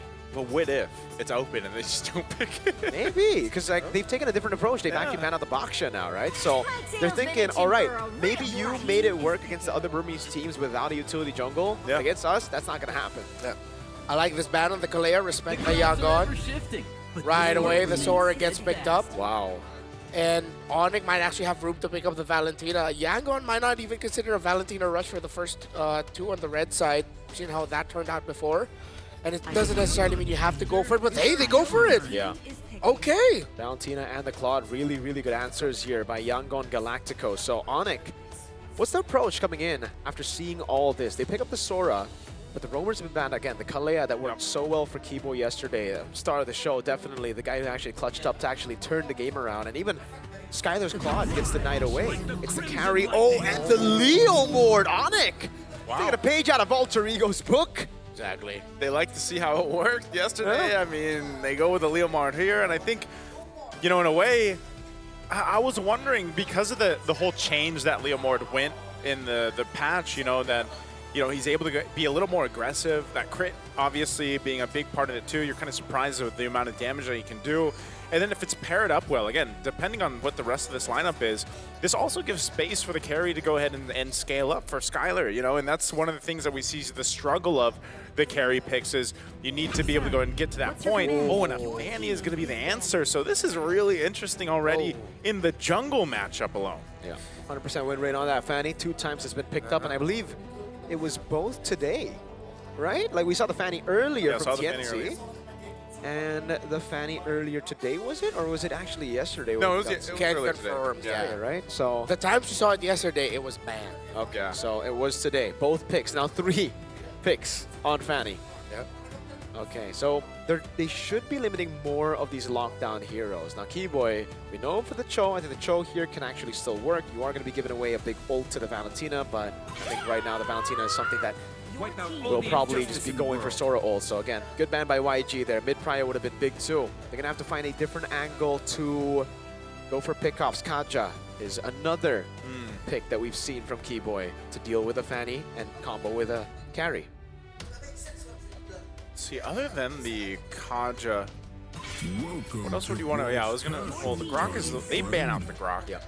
So that's taken out. Do they still focus? Do they just hone in on these roam options? Because even so, like XP lane option for YG, like I was saying, would have been probably the Yu Zhang, but since it's banned out, I'm really wondering what Ying wants to play here. It's not going to be the Kaja. I mean, Oni can go double horses, similar to what Alter Ego did. Hylos, Leomord. Hylos and Leomord worked out well for them. Although, again, I think between the two, I actually prefer the Hylos as much as the carry, the Kaja combination is really good. I just don't want to give a suppress to Yangon through the Valentina. Because right now, I'm looking at the Valentina as kind of worthless in this draft. But if there's a suppress that she could steal, then the value of that Valentina goes way up. Yeah. I think it's already a pretty okay pick, though, the Valen, just because of the Sora. We've seen this one with the wild card. You get a lot of value when you see the Sora. So maybe it could be a way of like, all right, let's just give him so many choices that he gets confused. Yeah, overload. Yeah, that has happened before. What is the teams do that?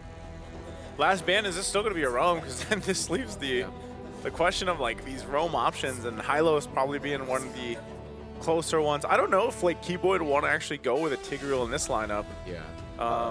What else is he When the body opt suffers, for? Okay, it's going to be a Benedict. Whoa.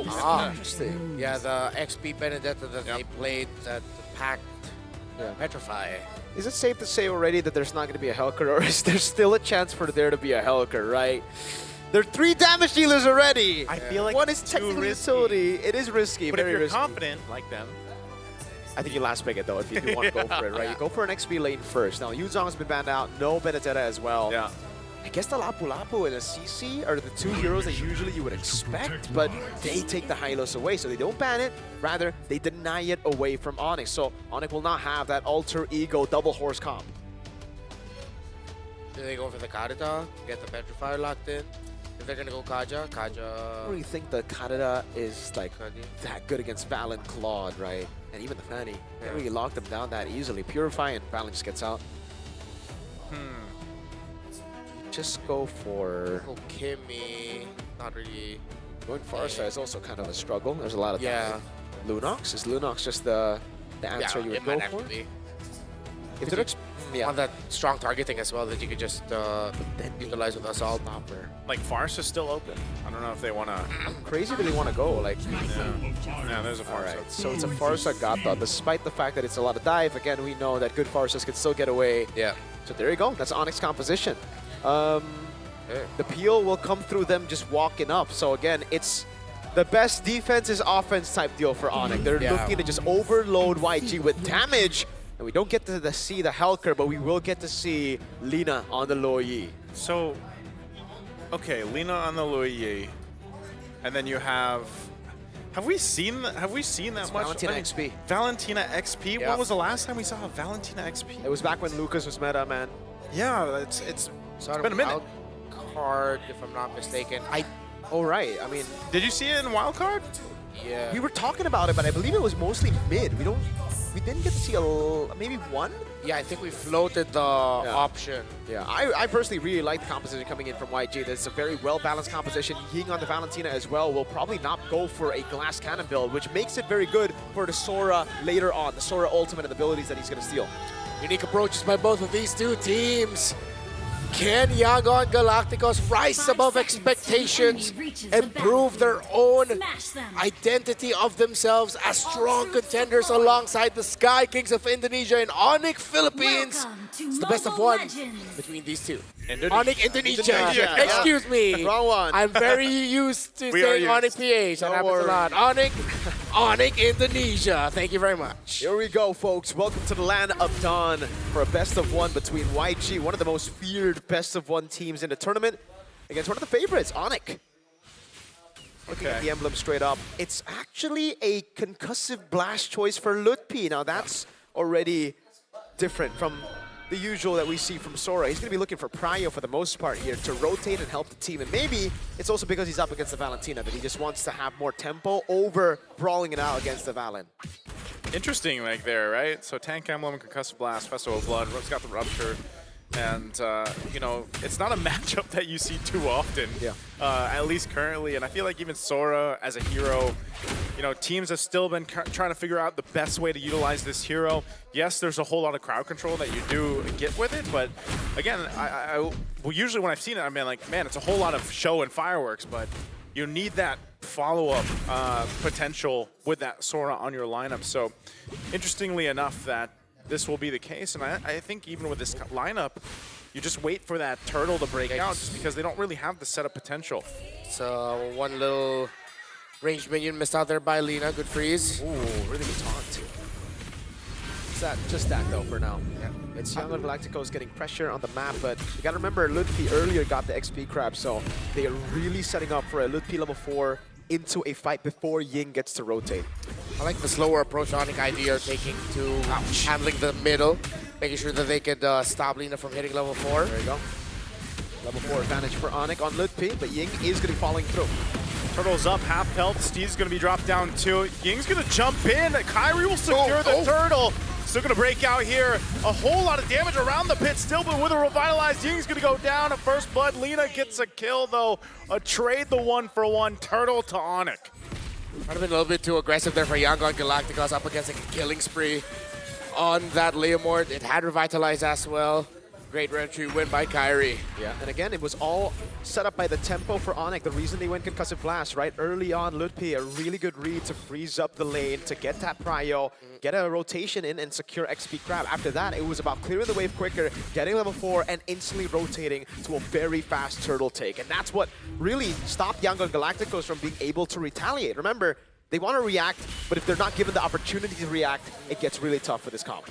So I expect Yangon Galacticos is going to be a little bit more proactive with making sure that their nearby side lanes are ready once the turtle is up. But then at the same time, you can only do so much when your opponents are just doing an even better job of controlling, such as this. San's not afraid to use Feathered Airstrike to stop or delay the return of Stitch to the bottom lane, while also applying pressure by taking his health down. Comes Han and the rest of the team. Steve dropped down. Blink could be in trouble. Relies on the glorious pathway to exit on out. And that's what I'm wondering too. You know, we talked about with the Valentina being overloaded with options here. I'm wondering what exactly Ying's going to do because of the ultimates that he can take. I mean, even in a sense, like, he could go with a Feathered Airstrike in some of these objective fights. It could even be continuous, the Sora take, deciding what are we seeing more of? Like the Torrent? Is that, there's the Torrent and it's the other ultimate. Yeah. Sora, the lightning one. Okay. Yeah. Han's got the damage, though, on this Fanny, and again, this is why we see this Fanny pop up now for, what is it, the third time? Yeah.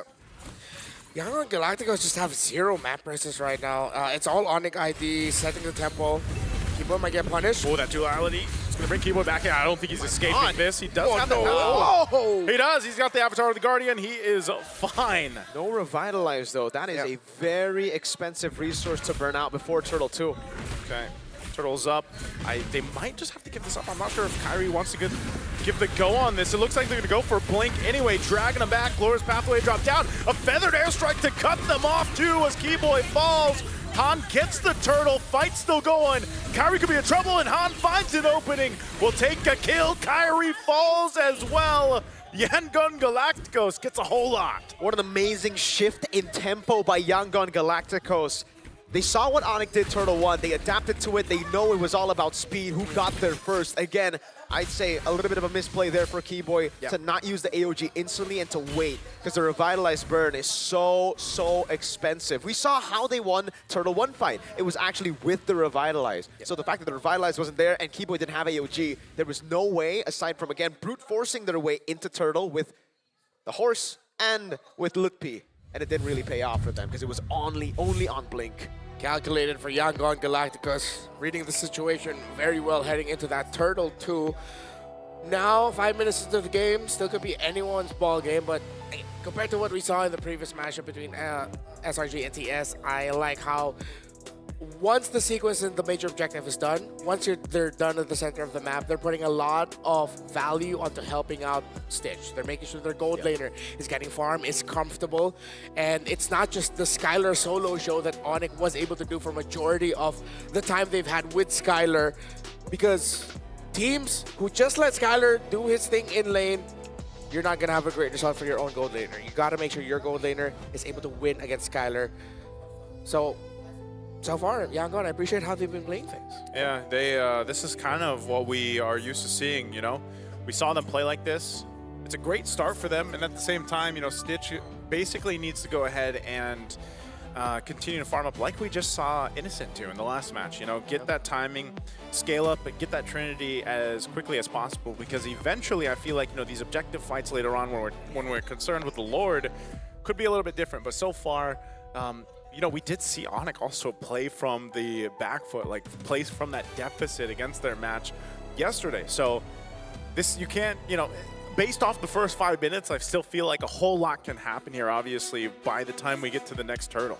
Yeah, I think for Onyx and Keyboy mainly, he's so used to being able to bait out a lot of cycles, a lot of resources with Gadakacha, with Hylos, that I think he completely forgot that Yangon Galacticos don't care. Like with this lineup, there is not a single resource you're going to be able to burn out in terms of damage, right? Lo Yi just dispenses out that damage constantly, so you're going to have to be way more clean with how you're baiting out skills. It has, even then, like, I don't think there is anything to bait out. Like maybe energy from Fanny, but even then, you have purple buff, you're pretty good.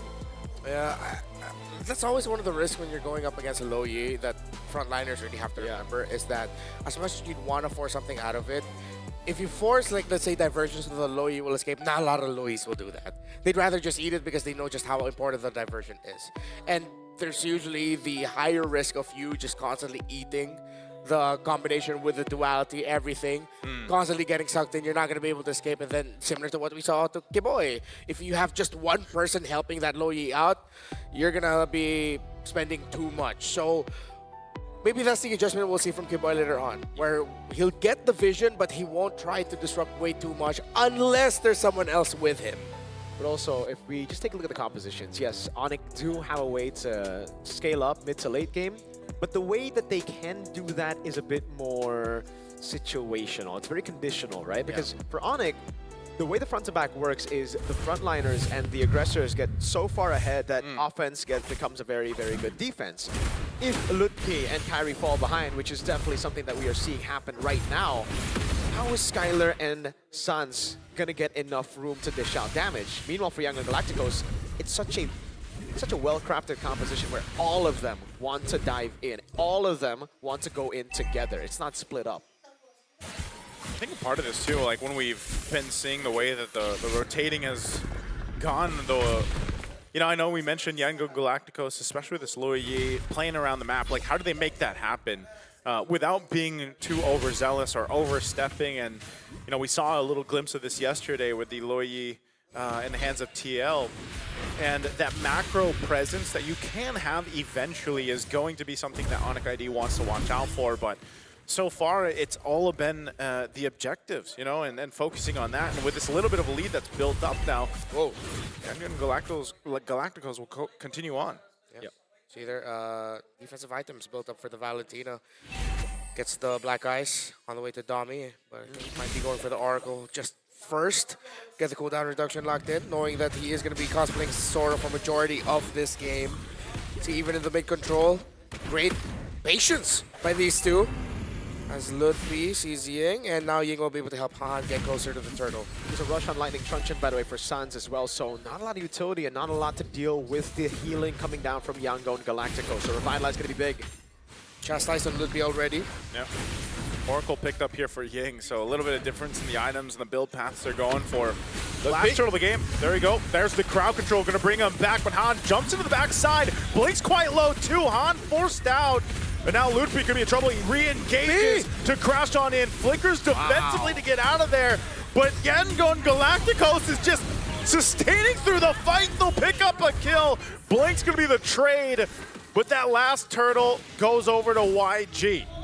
And it's through controlling the waves that Yangon Galacticos, despite losing out on the turtle, still hold on to the lead. Diversion into bottom lane, and again, it's tempo, it's speed. How do they capitalize on objectives? How do they capitalize on winning these fights? It's instant capitalization. Gotta appreciate what Ying is doing on this Valentina. It's not a Valentina damage dealer cosplaying as a Sora. It is a Valentina Sora frontliner. It is an EXP laner to its truest form. Instead of going for what is expected to be a glass cannon, nope, it's another frontliner dishing out crowd control and being a nuisance for Onyx ID. And that really opens things up. Look at this again. Ying jumps in. What a great carry through as Sands is gone. Ying finally goes down, but here comes Han. They're able to pop up enough damage. Stitch going a little bit too far, and now Han in trouble too. He's got to get back as Kyrie leads the charge. A huge jump from Keyboy, a diversion to get on out. And they disengage. It's a 2-for-2. Right now, it's still all good for Yangon Galacticos. They did not lose any bounties there. And in terms of conversions, they got Suns and Skylar.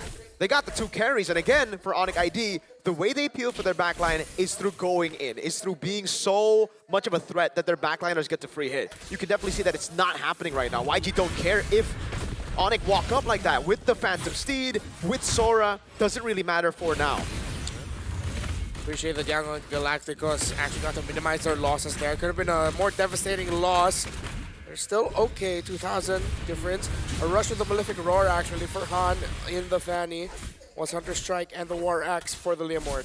You can definitely see the difference as well. Yangon Galacticos for Lina, instant glowing wand, right? You want to have that against a Revitalize. And Onyx, they went for Lightning Truncheon, they went for a little bit more burst. They thought they were going to be able to actually shred through some of these tanky boys, but now they're in desperate need of anti-regen. And I don't think anyone's building it up right now. Okay, Keyboy finally got it, Dominance Ice, so there you go. That's finally something that they can use to deal with Revitalize. Because you mentioned, I saw YG were just sustaining through it all. Yeah. Yes, no one was there to put the anti-regen down. Now they got it. So this is going to be the face-off for this lore. I don't think either team really wants to commit to it just yet. We've seen those force engages happen here before the objectives break out. And a lot of the times it might be up to Luffy to decide to do that. Oh, Yangon Galacticos, like we've mentioned, you know, they've just kind of been playing to their strengths here. Having a Fanny B going around, there's Luffy again. Whoa, and they get the Feathered Airstrike down too. That's actually a big ultimate down they could use here. But it's both. Ying as well got baited out to use the ultimate, so you can steal it back away later, but he's gonna have to wait for a bit. Yangon on Lord. Up top, I don't know how that wave is building up. It looks even. Where's Pathway drop down? Sans wing by wings on out. Lord sitting at half health right now. Steeds are going to be used too, but it's just a fight for an objective space right now. Both teams dancing back and forth. There's the initiation from Ludwig. They're going to go for it here. They get the duality proc. Han jumping in the backside, trying to force out Kyrie, but Han's in trouble as Ludwig picks up the kill. But they're still going for it. Keyboy falls. Skylar could be next. He's trying to get away, but Ying gets a double. The 2-for-1 trade. No jungler for Yangon Galacticos. Onyx ID still has 3 members. Both will reset and will revisit the Lord later on. Sans decides to go for the Queen's Wings as his second item. Was wondering actually what he was going to build into, if he's going to force himself to build damage just to match the output, or he'll build for a little bit more sustain. The answer is that. Yangon now starts it off slowly with Stitch, as Han will be able to come back. Oh, Blink's gonna go for the stun off Loopy. In trouble, getting caught out, unfortunately. And with Loopy gone, numbers advantage right now for YG. Still plenty of ultimates available, no glorious pathway though, so still Onyx wants to go ahead and face off. Can they zone out enough? Kyrie trying to find the angle. Ying taking a couple shots by the feathered airstrike, and Han will secure the Lord. Fight's gonna break out. Defensive AOG. Keyboy trying to get away, but Ying again comes in clutch to pick up another kill. And again, that's the advantage and the disadvantage of going Concussive Blast over Brave Smite. If you go for the Brave Smite, you would have a little bit more sustain there, but because it was concussive and because it was kind of reliant on the early game, getting tempo, Yangon now have that sustain lead on everyone. With the revitalized Han, Stitch, they're good. Lina and Ying, they got Brave Smite, so they can constantly just heal back up. The Young Guns, the Galacticos, they're taking it to the Sky Kings.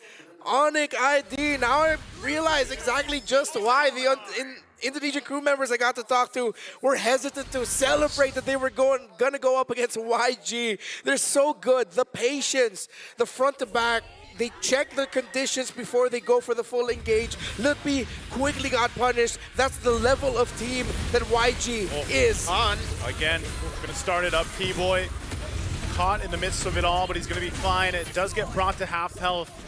But this is all with the Lord. They've got plenty of ultimates to march in with this. They want to go ahead and take down these shields. They get the waves up marching in together. Charge in from the Lord. Tier 2 falls. There's an engage. Loopy just trying to delay them a little bit further. An AOG as well from Keyboy. Meanwhile, on the top, Han's going to push that top side. Lord finally goes down. They hold on to the base turret. Han, is he going to be able to get away? He cables on out. Kyrie trying to do everything to keep that base turret up. And Onyx will hold on to the base. Yeah, they're able to defend right now, but again, it is such a big, big win for Yangon Galacticos. Now they have all the tempo in the world. They have the positions on the jungle as well. They can actually explode this gold lead as long as they keep on freezing the lanes, try to suffocate Onyx inside of their own base. Stitch! Again, initiation, and now Kyrie in trouble! Lina picks up a kill, lines them all up. Ying jumps into the backside, and Yangon Galacticos will take everything they went for. Han looking to clean up a kill. Lutby falls as well. Sans and Skylar, they just have to watch as everybody falls. This could be an endable angle. 20 seconds on Kai. Yangon Galacticos going for the win against Onyx Indonesia. They said they were #1. And can they defeat their opponents here? The base going to be worked on. They try. Skylar does everything, and Yangon Galacticos will beat them in a best-of-1. They declared themselves top 2 against Onyx Indonesia. We are 2 of the best. But today, on this day, Yangon Galacticos is better than Onyx ID. This is a declaration. They are not a dark horse at the M7 World Championship. Yangon Galacticos are contenders for the throne. Capitalize all those letters, all caps, contenders. What a performance by Yangon. I knew there was something, man, when we saw them in the qualifying match, leading here to their M7 journey, and they showcased it here. Once again, you know, mad respect between both teams. But I gotta say, that confidence that they talked about, hey, they just put it in motion. You gotta give it up here to Blink. You know, there's so many great performances from Ying to Blink setups to Lina even being able to get those duality procs off when they counted. Just everything fell into place here for Yangon. It was perfect. Again, YG did to Onyx what Onyx have been doing to every team in MPL ID throughout Season 16. It was them outsmarting Onyx. It was them outclassing Onyx in every single department. I'm looking forward to hearing from the members of Yangon Galacticos You saw their emotions when they got the winning moment. Could they believe it? Or did they expect it? Let's move on to the stage with Brigida and members of YG to hear from the Young Guns. What an unexpected turn of events. Please give it up for Yangon Galacticos. Oh my goodness, I think a lot of us are still in shock, but now we have on stage Stitch and Blink together with us. Congratulations for that win against Onyx Indonesia. Now, my first question is for Blink, okay? So Blink, we showed a video earlier, and you guys mentioned that for you, on top is Onyx, and then you are next after Onyx. Now, after winning against them, does this put you on top of Onyx?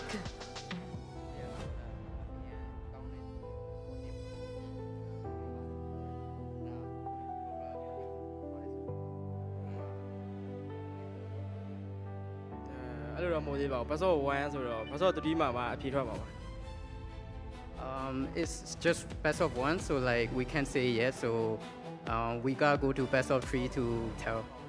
Okay, I see. But I'm liking the smile on your face. You seem very happy after that win, okay? Now, moving on to Blink. Yesterday, a lot of people were shocked by your Hellcurt. Your Hellcurt game yesterday, okay? So, I have a question for you. Why do you think is Yangon, compared to other teams, a lot more confident in bringing out these kinds of picks?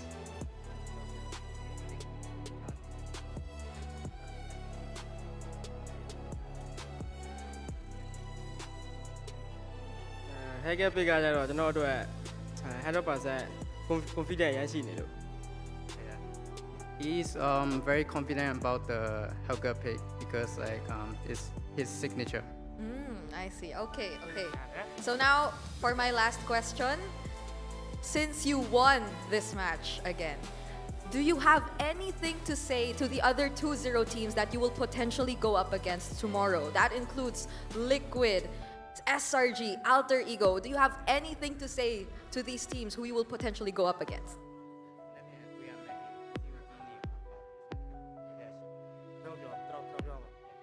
။မနေ့ပြန်တွေ့ရမယ့်အသင်းတွေကြတော့ဘယ်လိုပြောရမလဲဆိုတော့သူတို့အနေနဲ့အကောင်းဆုံးစူးစမ်းလာခဲ့ပါကျွန်တော်တို့လည်းအကောင်းဆုံးစူးစမ်းသွားပါမယ် We'll try our best to face you guys, so we are ready. We are ready, and I hope they will be ready too. And later on, we will find out what the matchups are indeed going to be. But for now, congratulations once again to Yangon, and thank you so much for joining us on stage. I believe it's time that we head on over back to our casters to break down that game for us.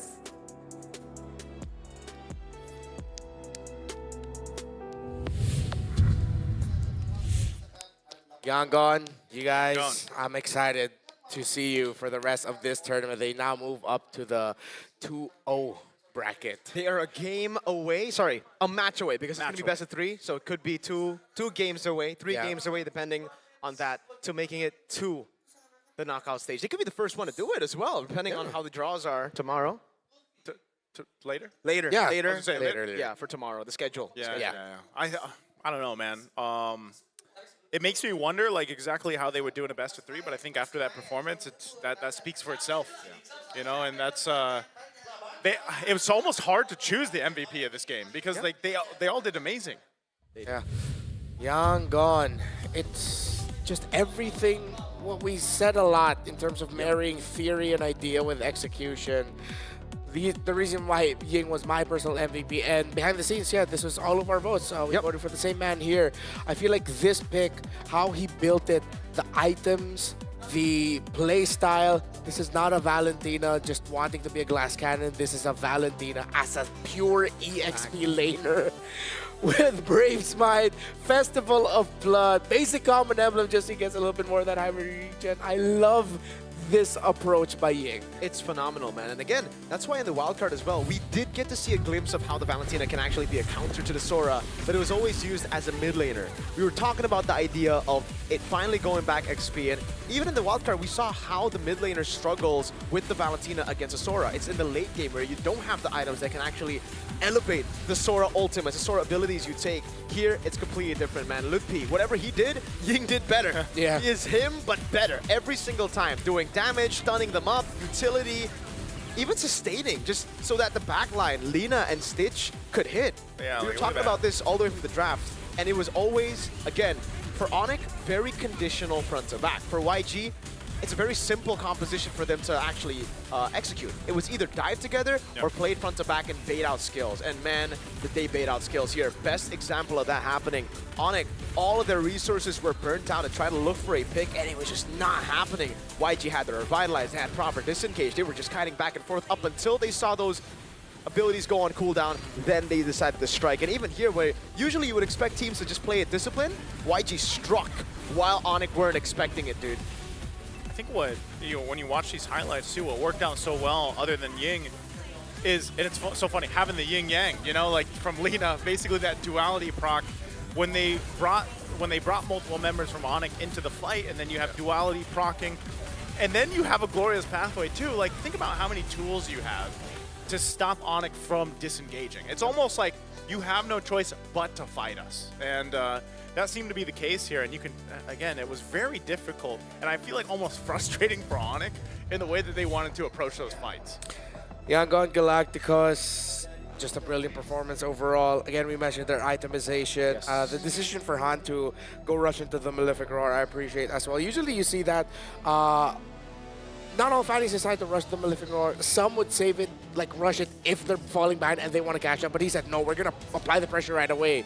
We know Hockey Boy is like one of the main frontliners we need to take down. Ludpi as well. So why not you pick the main item to take down frontliners on your fanny right away, who is pretty much unbothered. Yeah, he died once, but it was easy for Han to weave in and out without a problem. Yeah, another big miss that we pointed out in the game itself for Onyx is the fact that for Sans, he went for the Lightning Truncheon, he went for Burst. But usually you would pair that up with Ludpi or Keyboy rushing the Dominance Ice. Knowing that there's a Hylos on the other side and 2 Brave Smites to handle, plus a Fighter Emblem Claude, you need the anti-regen quick. But it just didn't come in quick enough. And that's why Turtle 2, YG were able to take control and just honker down. Turtle 3, same thing happened because the Dominance Ice came in late. That's why in a lot of the games, despite the changes to Glowing Wand, you still see a lot of teams prioritizing Glowing Wand on their mid laners because you get more resources than your roam, than your XP to go and build that up. So I think that's something that Onyx will have to learn because YG played it perfect. Again, Lina could have gone for the same route. Instead, he went for the safer route with the Brave Smite already, and he just got so much value with all the sustain. And then again, Concussive Blast on Sora with this composition. Onyx were really just banking on early game. If they got the early game lead, build it up to like a 7-8K, then they would have the game. But if it didn't, you clearly saw how uncomfortable Ludpi was compared to Ying, who are technically the same in this game, without a Brave Smite on the Concussive. It helps a lot also that it's not only the Sora kit that you have the Valentina kit that has 2 extra dashes, and which is why we saw the peel, the Terrify that you get with a Shadow Strike, Valentina over Sora. It's just really good. So let's say thank you to some friends. Sora and Valentina. You versus the dude she tells you not to worry about. This dude right here, by the way. You know what? This guy. V? This guy. That's the guy he tells you not to worry about. That's V. You know what? I think I've been a little bit too biased towards Sly, so you've got a mean face card as well, so it's your turn. All right, it's our turn to voice over for Mirko. Can we get a focus onto Mirko here? I'll hold this one for you. All right, you can start it off nice too. What's the voice in Mirko's head sound like? You know, in Mobile Legends, every big play starts the most smart way, with the small moves that matter. Oh, I see, like he speaks 100 miles an hour. Say it again, say it again. The early rotation, the upgrade path you map out, the skin you unlock that makes your hero feel like yours. Those little choices set everything in motion. And then the moment's hit, you want nothing slowing you down. What's up, boys and girls, and my goats? That's why your unlocks, your upgrades, and why am I doing hand motions? You don't see this. And every step in between, stay fast and secure. Skirt, you don't do that. Keeping your game in rhythm and giving you smooth access to everything you need, both in-game and beyond. All brought to you by the official payment partner of the M7 World Championship, Visa. W Visa. W Visa. My goat. Actually, legit my goat. This is not cap because I actually have a Visa credit card. Yeah, you should show it now. front and back. Dude. No, because Nice try. I tried. Nice try. That was a nice try. All right, I'm gonna get something here. So this is Acecraft. It's really cute. It's a What is game. that? Whoa. What is built around Acecraft? adaptability. It is one of our newer games, of course. Can it fly? Can fly? Can you fly? You can fly Together, by the way.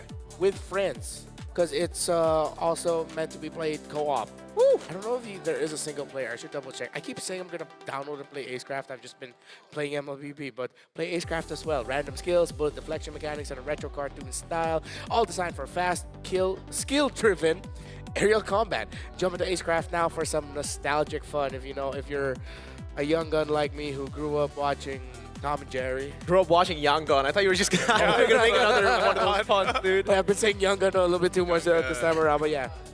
That's Acecraft. All right, so Young Gun Galactica sent Onyx down to the 1-1 bracket. They go up in the 2-0 bracket alongside Alter Ego and Team Liquid and SRG.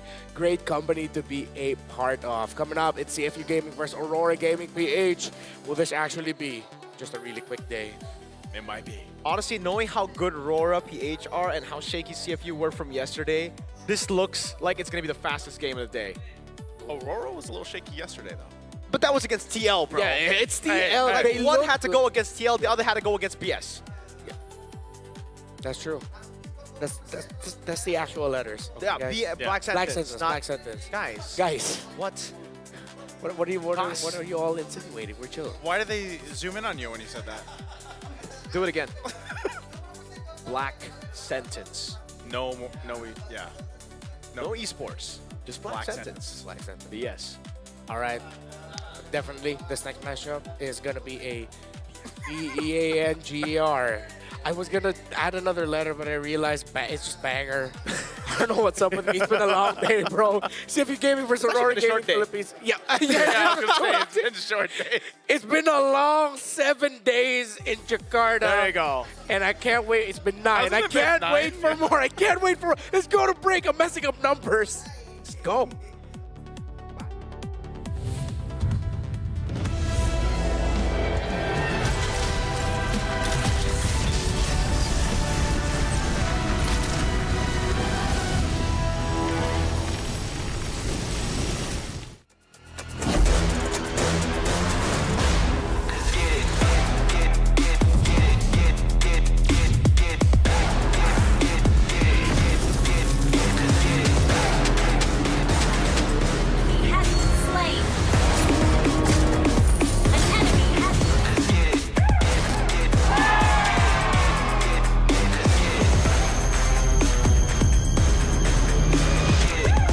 Realme 15 Pro M7 official gaming foam.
Nothing can withstand the withering.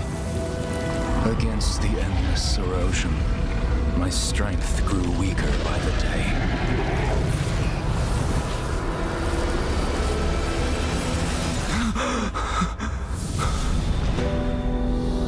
True power dwells within the spirit. Try to embrace all that you are.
Welcome to the M7 Carnival, legend.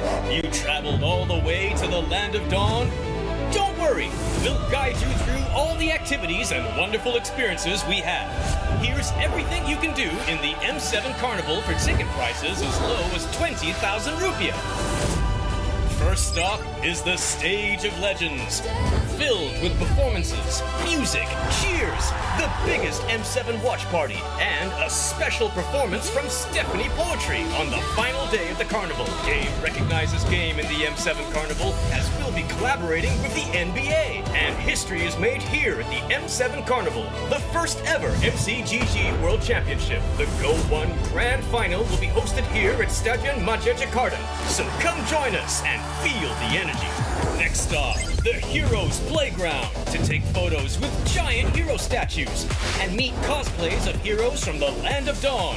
Come to the Hall of Creators and Pros to meet and greet with top content creators. Teams from MPL ID and Legends are here. Line up, take photos, and even walk away with an autograph. Play games in the rewards arena to win prizes from all of our brand partners. It's at the MPL Market. Booths of your favorite teams, exclusive drops, and surprises from your favorite teams. Take a quick bite at GoPay's Land of Dine. We've partnered up with GoFood for your food and drinks. The magic map has shown us all 6 zones in the M7 Carnival. We're calling you to play, explore, and wander. Don't miss out on exclusive gifts ready for visitors worth over 2.5 billion rupiah, including M7 limited edition swag bags, exclusive merch, in-game chests, and special skins. Are you ready, legend? Get your tickets soon, because we can't wait to meet you at the M7 Carnival.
We're down to our last match for the second day of Swiss with the full days of BO1s as we transition closer to the BO3 plus BO1s still there. Aurora PH this time versus CFU Gaming. Now, between these two teams, Aurora looks stronger. Yeah. Yes, they lost against Team Liquid, but it was an early to mid game that was handled well, considering against, yes, they were going up against Team Liquid. It was Liquid. And on the other side, CFU were up against BS. Not to say that BS aren't good, but the way that they were playing, it was basically kind of like a battle of blunders versus the All-PH Grand Final Best of One, where we saw literally methodical plays here and there. Clutch gaming coming in from the GOAT, Sanford, Sanji, JP, and Oheb Man. Yeah, it was Man. Oheb Man. Oheb Man. Actually, He's a man now. I was gonna say they kind of have. We've seen them kind of like grow up. You know, like Yeah, if you think about it, true. even if you watch what they kind of looks like in M4. M3 was a boy, dude. Oheb. Yeah, M3, Sanford. M4, Oh my, Sanford and was baby. Sanji, and M4. You know, and I think this is going to be the big thing here because this is now a crucial match. I feel like for even CFU to kind of recalibrate here for the Swiss stage. This might just be a huge bounce back day for the Aurora organization. Yep. As the Dimming Lights go up against the Dormant Sharks. Dang. An aggressive team like CFU being out-aggressed by a younger BSC team. Now, I wouldn't say out-aggressed because I actually revisited the game earlier today. CFU did well for the first 5 to 7 minutes, if I recall correctly. It was just at around the 9-minute mark, things started to turn around in favor of Black Santas because CFU overheated with their aggression and didn't consider the late entries by the members of BSE to counter and eventually snowballed to a BSE team. While Aurora, again as mentioned by Mirko, was a methodical approach between the two PH teams. Again, don't use the word slow. We use methodical. Slow, to describe methodical. PH gameplay. No slow, methodical. Tomato. Fine. Yeah. I will concede that. It's okay, you know. If they don't like high MLBB, high level MLBB, it's fine. It's fine. You know, they can actually watch the other games. But for me as well, very entertaining game. But for me, looking at the CFU game, I was actually with the majority of people back at home as well. We were like, bro, can we leave Kagura back in 2022 or something? Like, why are we still picking it up in the big 2026? Turns out, I actually met Opie in the bathroom. And I was like, bro, why'd you pick Kagura? Why the bathroom? Sorry. Because I went to the toilet, he was also there, and Okay, I'm like, okay, yo, okay. Opie. You didn't set to have the meeting there. No. Okay. We just happened to meet. We Okay. met, It was, yeah. So I met him, I'm like, yo, what happened? And he's like, I don't know, man. We miscommed a lot. I'm like, okay, but what do you think about the draft? Because I don't like the draft. And he's like, we actually practiced a lot with that draft, so we were confident. There you go. Okay, so keys to recovery. Optimize the draft for early game dominance. Nice, and we've casted so many Aurora PH games. If you're CFU, can you look at them and say, hey, we're still going to try to do what we usually do and out early game Aurora PH? Nice. I think there's potential. There's potential for CFU to do that because you got to remember, like CFU has been a mainstay in a lot of the international tournaments for a long time now, right? And I feel like we have seen that from them. It's just more so of being able to carry that lead that they get, and if they can make it happen. But yeah, against Aurora, a team that usually can dominate early on, which again. They went against a formidable opponent yesterday, but they were holding their own, like you mentioned, first and second turtle. Then it just slipped out of hands. So I think they can do it. Yeah, they checked Liquid very well. So yeah, I'm always on the boat of just because you're going up against a team that on paper is stronger, don't lose who you are. Yeah. But you got to temper that aggression. Aurora's, me and Wolf have talked about this multiple times. They are one of the best in terms of just punishing you for the slightest little micro overstep or mishap in team fights. I'd go a step further to say that Aurora Aurora Philippines are the best team at early game. When the game is still on template, when the game is still all about just setup and, that plan, strategies, they're the best team in the world to do it. When it comes to playing the fundamental game, playing the game on paper, drafting as well for the game to be played classically on an MLBB, it's Aurora Philippines who are the best at it. It's just when we get to those impromptu moments, when you have to make some improv moments happen, when you need to be clutch, when you need to push yourself towards there, where other teams would be willing to take the risk to turn the tides, that's what Aurora lacks. Of course, CFU Gaming, you have to look at them. If they were having a lot of miscoms, maybe, then you're going to have to sort it out against a team that knows templates very well, the set plans. If you're going to go a little crazy, a bit loco in your approaches. Maybe that goes a little bit later into the game, where in Aurora Gaming Philippines, historically, they're not. It's not like they fumble a lot of late games. See, even Edward shrugged at that statement. I'm sorry, these poses are sending me. I've lost my train. What is this? I've always wondered about UA's pose, man, you know? Yeah, the He has little, that what is that? even- What is that? Yeah. What is that supposed to mean? Maybe he's telling his opponents like they're small. I'm crushing your brains. Is he What is this crushing reference? motion, or is he just... I don't know. It's not. Maybe we should ask It's not Stuart. the hard thing because he would have done this, Yeah. but he does this. So okay, let's look at the keys to recovery this time for Aurora. Be ready for potential cheese picks and unorthodox strategy. I think that's a given. Yeah. When you're going up against CFU, but I don't think they're gonna go too cheesy here. I don't think they can Yeah. afford to. Yeah, I you don't think can't. they You can't. Especially now that it's day 2 of Swiss, and you got to consider after this, you know, you're going to have the draw again, and you're going to be in that kind of spicy situation if you lose here. I think for either team, so I almost expect both of these to just kind of lean towards their comfort in a way, like just go comfort picks. Now, we've seen some teams do that as well, and I think, you know, you got to stick to the familiar compositions, and that's what I'm saying. Sharpen execution, I feel like, is what we said about Aurora even back in the regional professional league, right, for the MPO Philippines. They really had to hone in on execution and making it happen and not letting it slip through their hands, because you got to make sure Dome and Kite stays ahead in farm. I think there's even more to it, though. Like, not just Dome and Kite being able to stay up in farm, but also just Light has to get that initiation started. You know, early on, that's when we see them be very successful. Of course, Edward, Mr. Consistent himself, is usually pretty solid in the XP lane. But even so, like, being able to allow Demon Kite to be competitive in the jungle against maybe some of the chaos that we're going to see here from CFU Gaming. Yeah, Detective and Boxy, eyes on them. Specifically Boxy to make plays and catch key Aurora players. But Light plays the same way on the side of Aurora, so I wonder where the balance is going to be coming from. One thing we always talk about in PH is the communication between the Roamer and EXP. Yeah, I think Boxy is definitely way more explosive compared to Light, but Light is more disciplined. Like, he still knows when to go in for the calculations, and for Aurora, I'm really looking for that. I'm really looking for them just to play the normal game. There's not really a lot of risk in this position still. You're still in 0-1.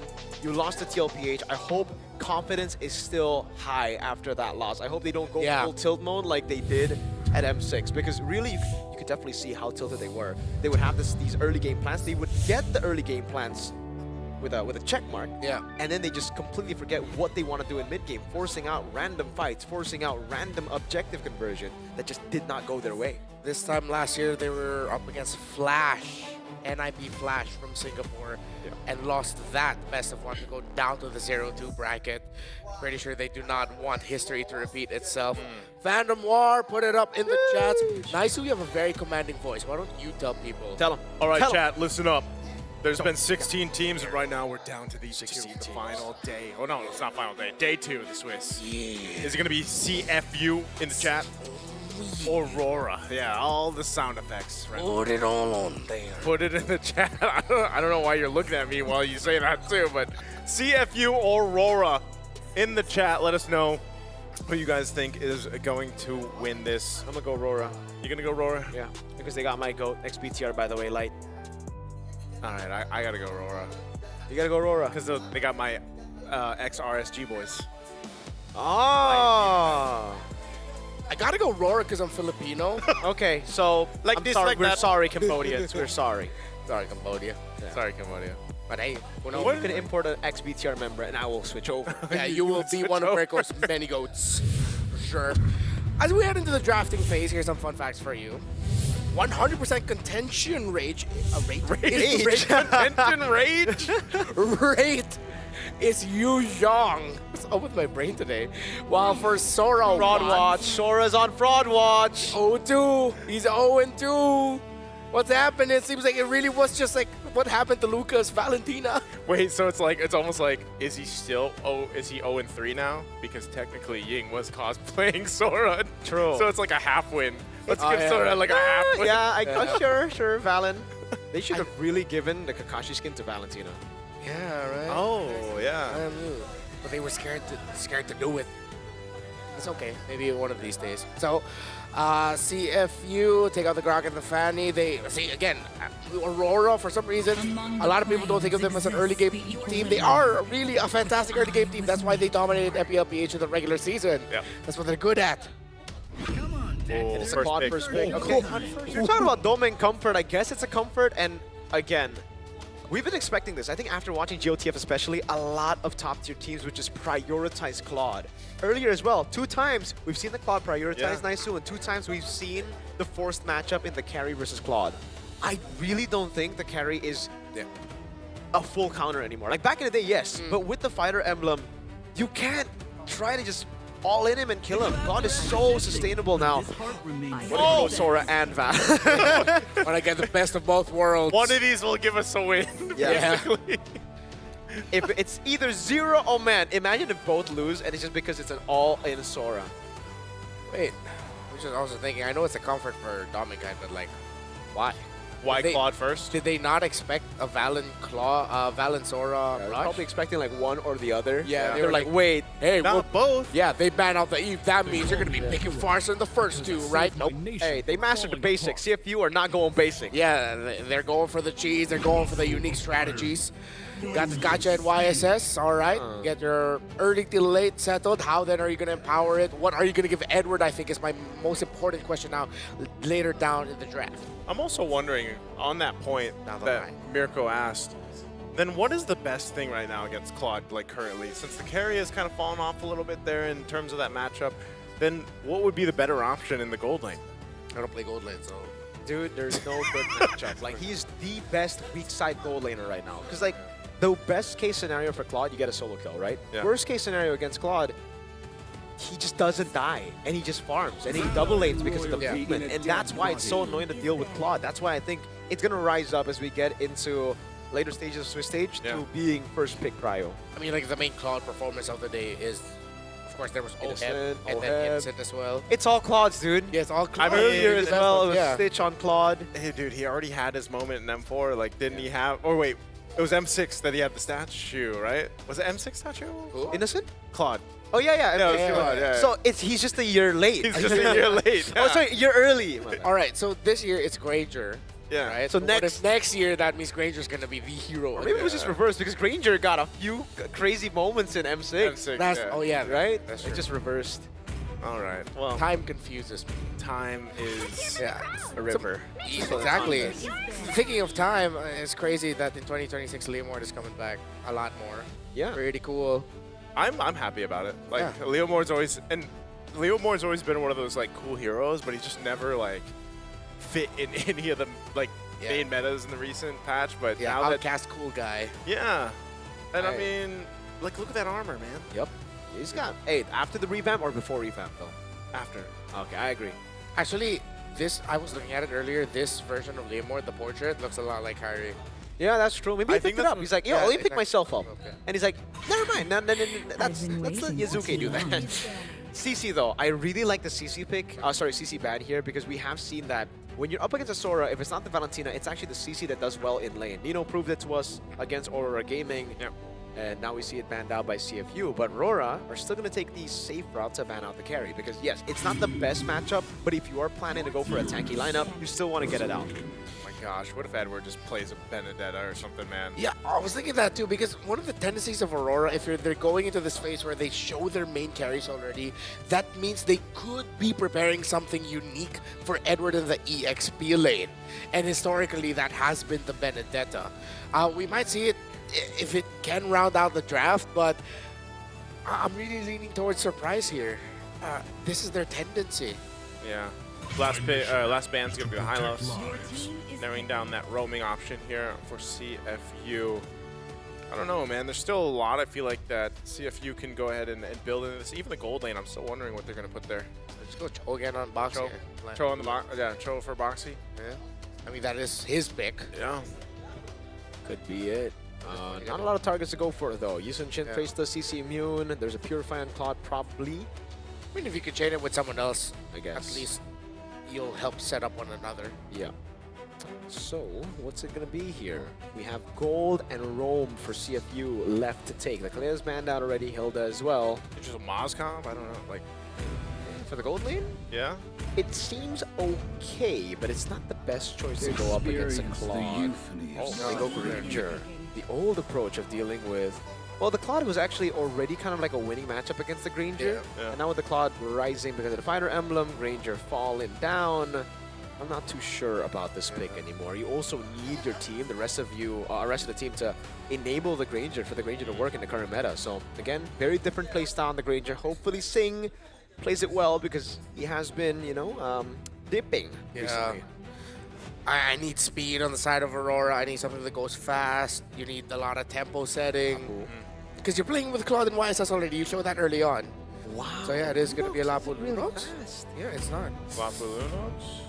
Anything Anything that's go along the lines of what you pointed out with the last Lunox game we got to see Naisu, where it's just like it's just constantly going to get forced to use the brilliance. Yeah, that was in the hands of Rosa, right? And a lot of times I almost want to say, like, maybe that was the plan. Like, I'm just going to soak up what I can, use my brilliance, and then, you know, from there, see what I can pop off with. But it's one of those things that you see teams kind of opt for the Lunox, but okay, that's interesting too. The CFU goes with the Badang.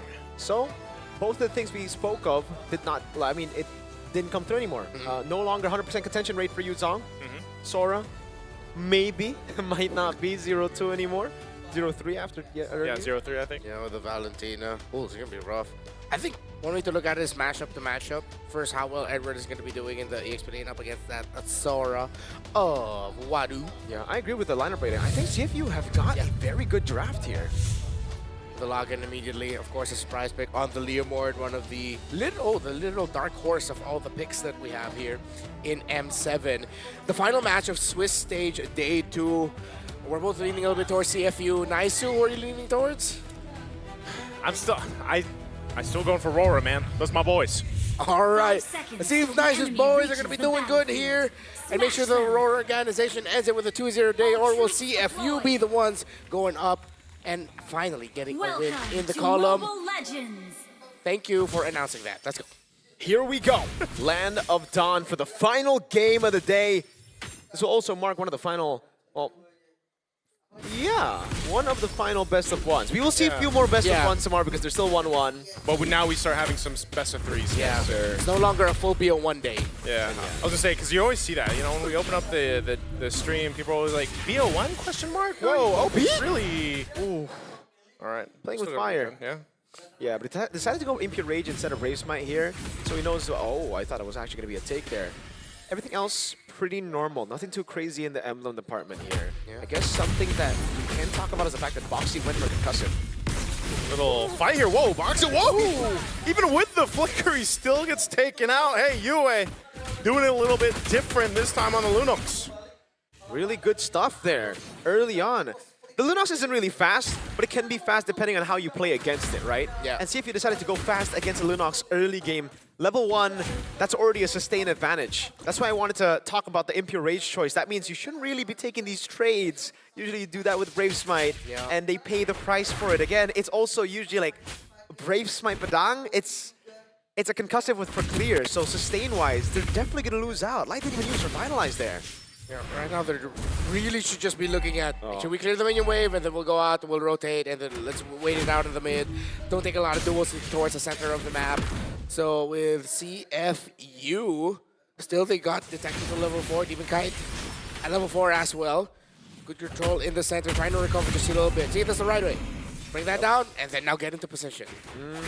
They have that prio with the concussive blast now. It should be free. Gonna fight for this turtle here. First one of the game. They're gonna initiate. They get the Revitalize out from Light.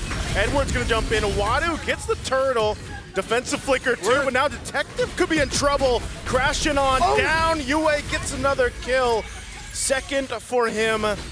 They trade the turtle, but they build up the lead here for Aurora Gaming Philippines. That's why I was looking at Edward and his battle in the EXP lane against Wadu. Great catch there by Edward, and to commit the play to make sure they get the kill. Oh, he's just going to jump out. He knew he was going to get that level 4, so he could press it a little bit further. Look at all this extra gold so much going over to Aurora. And this is why we highlight Aurora Gaming Philippines so much when it comes to just the template gameplay and how good they are at fundamental MLBB.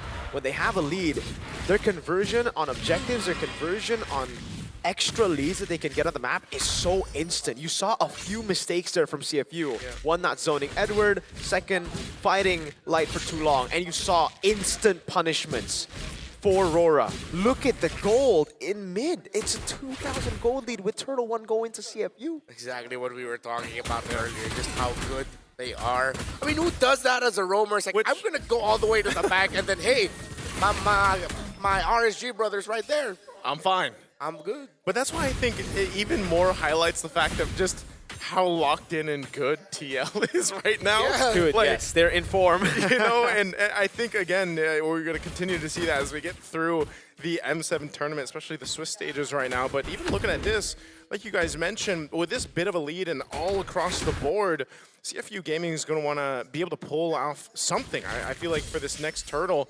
And not only secure it, but then potentially even get some kills on the board to start scaling up here. Yeah, Counter-Strike already built up there. That is quite a big gap, honestly. 385 for, again, the first few minutes, and it's through the gold that they got through the turret shield. OP goes for the AOG steal here. Kind of already up to Corrosion. Edward with the War Axe. Gold will go to Sing there. Prio for CFU here. Sing picking up a Sky Piercer. Oh, look at that. Good Even kind of damage. taking a shot. Just taking a little bit of that. Nice unbreakable from Light. Light's going to jump, not connect. OP goes in with his own AOG. Boxy's already gone. Defensives are being used. Demon Kite actually falls, but it's still a trade. Wadu could be next. Yue's got the damage alongside Domain Kite. They'll pick up another.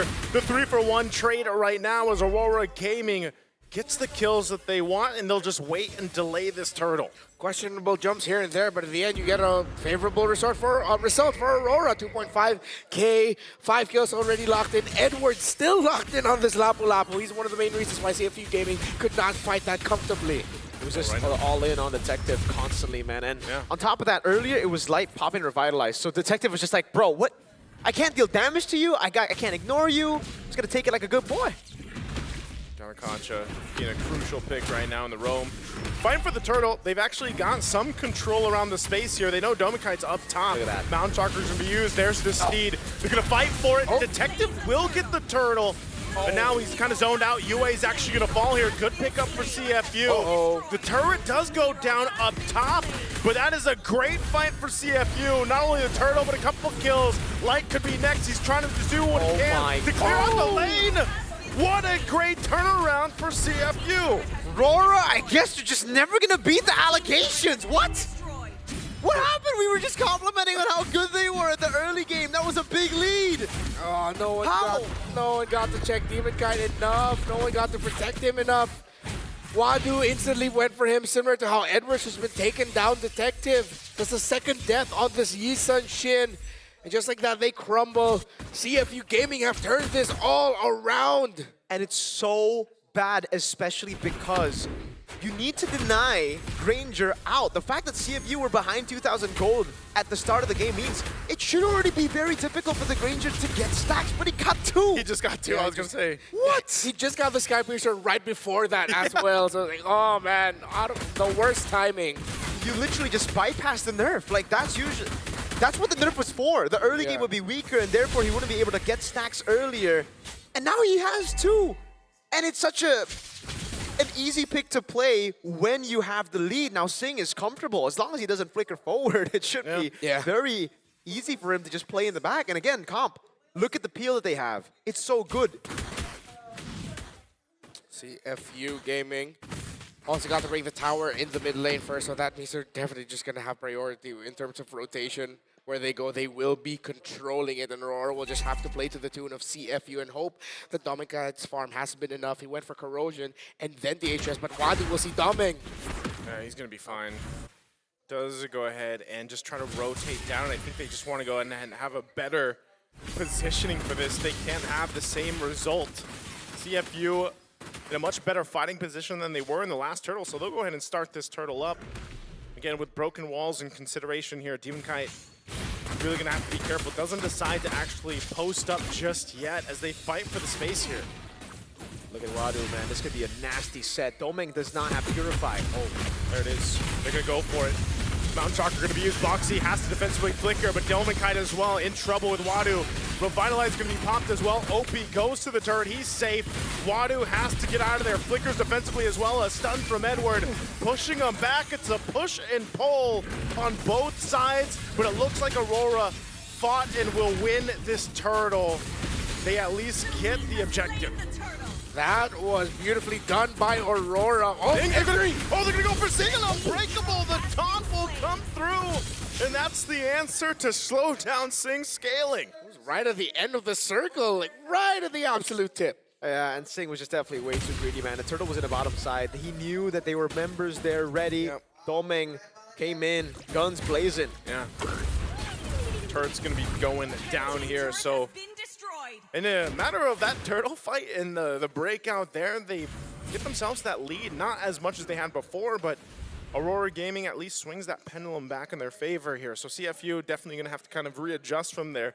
And you saw, like, this is going to be kind of the case when we get to these fights. The next one that comes up, that Lord, it's all about the positioning for both of these lineups. But I like how Doming approached that last one, is that he didn't even need to burn the flicker to get away from Wadu. He just used BMI once. Yes, he was getting pressure, but it looked like he was composed. He didn't panic at all. Divine Glaive Rush here for Yue, alongside the Glowing Wand, so that's going to be a huge spike in the damage for this Lunox. Yeah, great adaptations by Aurora Gaming Philippines here. They saw how CFU were able to tackle that last fight for Turtle number 2. So they stuck together a bit more. They provide appeal for Demon Kite, where, again, the last 2 fights, Demon Kite was not given space at all by Wadu. Yeah, very aggressive item here for Edward. He goes for the Queen Swings right away instead of the Oracle, so he flips the order just a little bit. Usually this comes in at third. He just really wants to last a little bit longer in the team fight to get that spell vamp. He doesn't care about magic defense. I like it because he understands that he has to be a little bit more independent compared to the Oracle, where he relies heavily on the Revitalize from Light to help him out, right? Yeah. The Queen Swings, again, really good item pickup, and he notices because one time he was able to do it together with Light, the other time Light has to peel back, right? The Lapu's job is the one who has to go in, and it's Light's job to pull back with Demon Kite, with Yue, and to provide that safety for them. So really good pickup by Edward. These fights are just a little bit weird. Like when it comes to positioning, and again, that's something that Aurora Gaming is taking in consideration here. I'm not sure if OP is actually going to change the ultimate he decides to go ahead and take too. But still, as this Lord is up, nonetheless, it's still the same dance, you know, getting in position here, setting things up. You're going to have Demon Kite go grab his orange. Oh no, Boxy could be in trouble. Fist break, fist crack. There's the torrent coming through too. Yue jumps in, has the bolt. It's a double for Edward. He's going to cut them off from a detective going for his own kill. They're on a disengage and Sing trying to get away. He has the space. Oh my God. Edward won't be able to catch him. Detective and Wadu are here to help. Light tries to sacrifice himself, but it's triple for Detective. A massive pickup again for CFU Gaming. Oh, he's still there though. Oh, Sing's still there. What's Edward gonna do here? Did he buy enough time? He's got the bravest fighter. He jumps in. He wants to take Sing with him, and he will. As he picks up a kill, and Edward goes for the double. Him and Wadu. Is Edward? He takes the defensive route and just disengages. Hey, leave it up to Agent Zero to pull off that play, man. Still Mr. Consistent. Wow. The wings came in handy. Yeah, again for Aurora Gaming, it's kind of another... What is it called? They just lost track of their win cons. Again, Demon Kite and Yue were so vulnerable in that fight. Light wanted to go in together with Edward, but at least they are here. First on Lord. They're going for it. Less than half health on the Lord. Demon Kite giving the signal. A Steve's going to be used too. The Torrent brags him in. Demon Kite will secure the Lord, but the fight's already going to break out. Detective on the run. There's the AOG from Light. Boxy falls. Wadu jumps over the wall to try to get away, and now Opie up in the front of it all. Keeps Aurora at bay. It's a trade, but the Lord goes to Aurora. Yeah, there's going to be a 1-for-1, but you get the big one for Aurora, and now CFU Gaming. Still, I like how they're approaching these fights. They started that off initially perfect, but it's been these later entries of Edward that have been messing them up, and especially if it's timed well with an additional entry, maybe a even slightly later AOG coming in by Light, that forces CFU Gaming into fighting more uncomfortable positionings, especially when they've already been brought down low. It seems like at this point it's just a matter of timing, and perfect timing. There's already a win in nature for Domigite and Anti-Karas, full build for Edward as the third item, still skipping out on Oracle. Edward, oh no, that's tough to get away. Edward Gets caught in the mid. UA trying to get out with a brilliance, and the Lord is cleared easily off of that. Unfortunate. A jump from OP. Just using the AOG, but hey, it's just showing, hey, we're willing to fight. We're still in this game, Aurora. Yeah, maybe we don't compliment the players, man. My bad. Yeah. I'm sorry, Edward. That was on me. Yeah, I don't know. That was just very bad miscom. Yeah. It looked like they weren't talking about him wanting to go in there. Maybe he was expecting he wouldn't go down as quick because he just built up the anti-harass. He's going to go with the 10. What? Oh, Wadu's going to be in trouble. Taking a couple too many shots. Light goes in with the Unbreakable. There's the con. Domang will be able to clean it up. Goes in with Blazing Duet. The Detective falls. It's a double for UA. And once again, CFU on the run. They still got the turret. They're going to be able to get away. But man, it's almost like a back and forth of misplays happening on both sides. Yeah, I mean, like, at this point, we just enjoy the game, bro. There's just random brawls happening. It's the same. Like, we were talking about Edward jumping in miscom. Wadu's like, hold my Sora. Walks up as well. Tries to chase Domang. Though he does have damage, I don't think it's enough to really one-shot a fighter emblem Claude with a Wind of Nature. I really didn't see the angle there. But having said that, Aurora Gaming Philippines are the ones that actually took the loss in that skirmish. Again, Singh was already derailed of the Skypiercer train, but now he's back again. Yeah, he's got stacks and 1,000 gold lead over that Claude, even with a Wind of Nature, but he already used it. Straight up gets blasted. At the same time, gotta appreciate Light's AOG was actually perfect to cut out the exit there of Wadu leading up to the kill. Domang, he senses something is up as there are members of CFU nearby. Singh now also has the Wind of Nature, so taking down this Granger is not going to be easy, especially since it has stacks. You want to initiate before this Lord? Edward jumping in for the bravest fighter as well. Domang's got to be careful. Boxy jumps in himself in an AOG. Every being thrown in the mid lane. They're going to drag Domang back. What happened? Detective will take out UA as well, and now Detective trying to get away with the steed as he does. CFU just gets a massive team fight. Can I just say, that was horrible. Yeah. Absolutely horrible by Aurora Gaming Philippines. What was that bravest fighter start? What was the plan? The angle, did they want to flicker and get the Earth Shatter to lock in and get? Were they looking at the bot lane and say, hey, we can force a fight? But then what it's suddenly Domang find himself there, but nothing just fell for Aurora. It was awkward because in that fight he didn't even have the flicker. So it's like, yeah, you can rely on the BMI to a certain extent, but you know you don't have it. So you know what happened there? You know, the decision to decide to go for that. There's 49 stacks now on this Granger. Yeah, they derailed this already. They handled the problem and they were like, you know what? Let's give it back. 50 stacks basically at this point. Wind of Nature as well. So really, it's on UA to dive in onto Singh. I really don't see that happening. It's going to be a difficult condition to check Conceal by CFU. The tower dive, will they juggle? They have the Lord marching up top. This could be a lot of base turrets gone for Aurora. Lord's going to charge in on the top side. Wadu jumping forward, going to initiate a fight anyway. Wadu actually going to be in trouble. They're going to get stuck under it. A good setup from Boxy once again. Singh still has space. He pops off the backside, but Demon Kai will get a double. And Boxy is gone. Rora fighting back. And they'll go for Singh. And they'll find a triple for Demon Kai. OP on the run, but he's going to get chased down. But Aurora has got what they wanted with 4 kills. Hashtag what the heck is happening? Dude, again, I'm sorry that it's just mistakes that I'm highlighting, but it really started with that. Wadu decided to all in Light. He decided to pull back Light. This could be the end for CFU. Aurora going in with a mid-wave OP. Wadu back in 2. Holding on to Lunox ultimate here. What can he do? The turret's just going to go down, and that seems like that's all they get. They still got to manage the waves. They'll take some buffs and get reset here. We're still a minute away from the Lord, though. I'm just so confused because seriously, it started off, Aurora Gaming Philippines gave away that Lord basically in that fight with Edward jumping with the Bravest Spider and them being completely miscomming. CFU then did the same with the Lord Siege. It was Wadu who tried to all in on Light. They didn't get the right person, yet they still went for it, dude. These are just bad commitments. Yeah, exactly. We've casted enough games to feel generally what players are feeling, and I feel like I'm watching 2 teams that are sort of, I want to say at their limit, but the emotions are getting to them. Expectations are getting to them. Whether it's the expectation of people around them or their own, and it's affecting their performances because we are trading whoever gets to punish errors better. What we know for sure is whoever wins, they desperately need that win for the confidence buff because, man, wow. It's like I said earlier, you know, in the sports, it's all about the less errors. Edward going to defensively have to jump on out with the bravest fighter, but we're 10 seconds away from the Lord here, so we'll see as they rotate down to this Lord evolve now. This is our longest game, at least here for the second shift now. Yep. Getting to that point. And at least we got what we wanted. Yeah, but it's been on the whim of a whole lot of errors on both sides, man. At least one 20-minute game, right? So with this Lord coming up, it is going to be the third one of the game. Make or break for both of them. No one can suffer a massive loss here.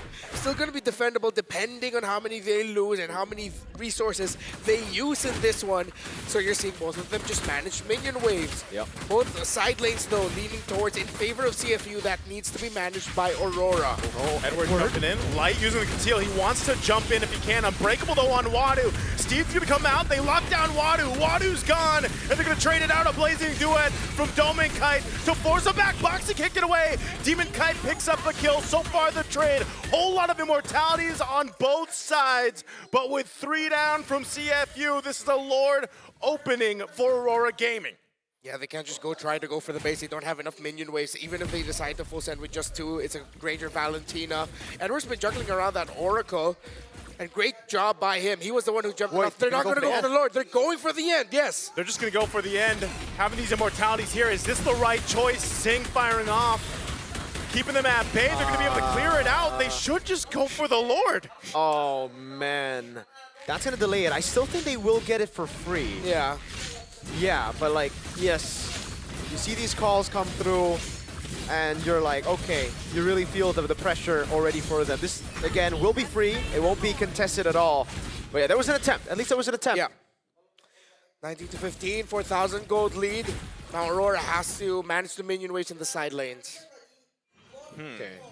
So, it's going to be really difficult for CFU. But one thing that's good about their composition here is that they should find it a bit more comfortable playing inside their base. It's not just any Lord knocking, it's the Evolved Lord. So Aurora should be able to dive as well, easily. Yeah. Winter Crown as well for Dominkite and Demon Kite. Kite Brothers both having them. So I think the dives for Dominkite should be easy.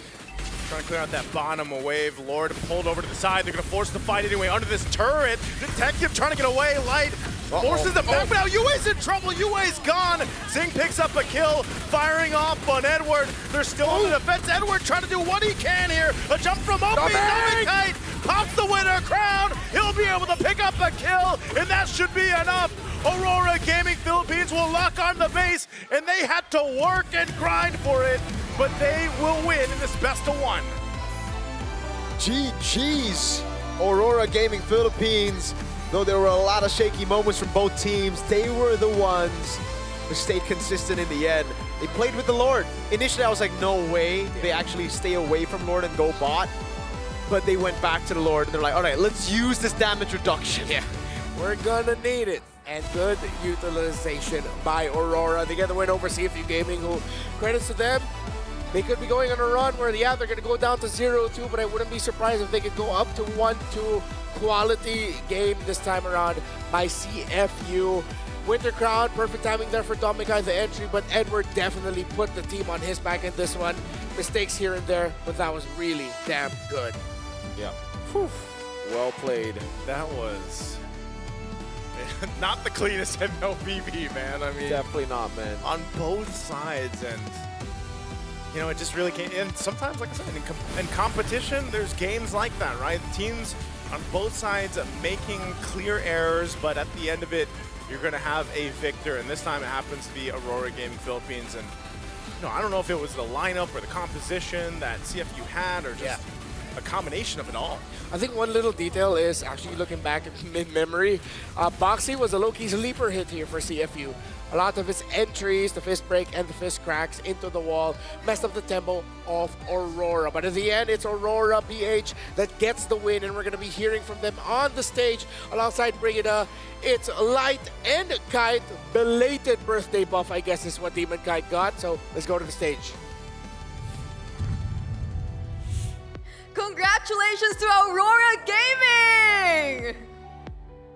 Finally able to snatch a win. And now that we're here in the Swiss stage, we have with us Light and Demon Kite for this interview. And I want to start it off with a question for Light. Okay, hello Light. Hello, hello. So, as we all know, yesterday has been a tough loss against Team Liquid. I just want to ask, how did that help you in preparation for this match against CFU? Just like other losses, we are able to know what our weaknesses, and then we managed to fix it step by step, and then yeah. All right, we see it now that you've got a win against CFU. Now, Demon Kite, my question revolves around the jungle role. Because now we're seeing so many diverse picks come into play. We're seeing Freyas and Leomords suddenly popping out. So I want to ask your thoughts about this. And do you think this will benefit Aurora? I think, kasi tawag dito, sobrang daming versatile na hero ngayon, tsaka sobrang pasok din sa playstyle namin. So marami pa kami pwedeng ilabas na hero. Okay, so Demon Kite thinks that it will benefit Aurora because there are so many versatile heroes now and that it suits their playstyle. So you could expect that we might see a lot more from Aurora considering these changes in the jungle. Okay, thank you so much. Now I have one last question, and if you can answer, this is just a quick message that you have for all the Auroras around the world. To all Auroras are supporting us, thank you so much, especially to those who believe in us and our family, and also to my girlfriend. Okay, Demon Kite, would you want to shout at anyone else?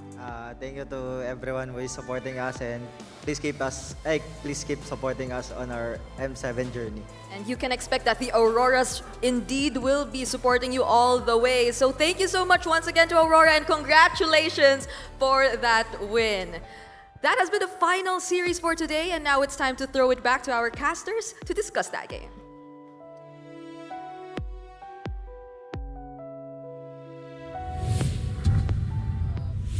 A win is a win, and even with shaky wins, there is a lot to learn from. So Aurora, unlike their run last M6, they're not going to go 0-2. 0-2. They're going 1-1. 1-1. Wait, Hey. that's not the right emoji. That's a dub. My GOAT, XBTR, by the way, Light, Brochahio. My boys. Your boy. Ex-RSGs. Yeah. Two sides. Ex-RSG boys. Hey, by the way, we got the 20-plus minute game we were looking for. Not the one we were expecting, Yeah. but hey, we got what we 21 wanted minutes. for. Yeah. This went on a little bit, maybe 6 or 7 minutes longer than we expected. And you know what? That's what our errors add up to, man. Exactly. Longer games. This could have been a much shorter game, but then errors were punished and capitalized on by both teams. And at the end, the MVP of the game is Edward. For myself, I think that last play really showed off just how much Edward said to himself, I'm putting you guys on my back right now. Please go with me. It started in the mid lane. Naisu, your vote was for Edward. Why was that?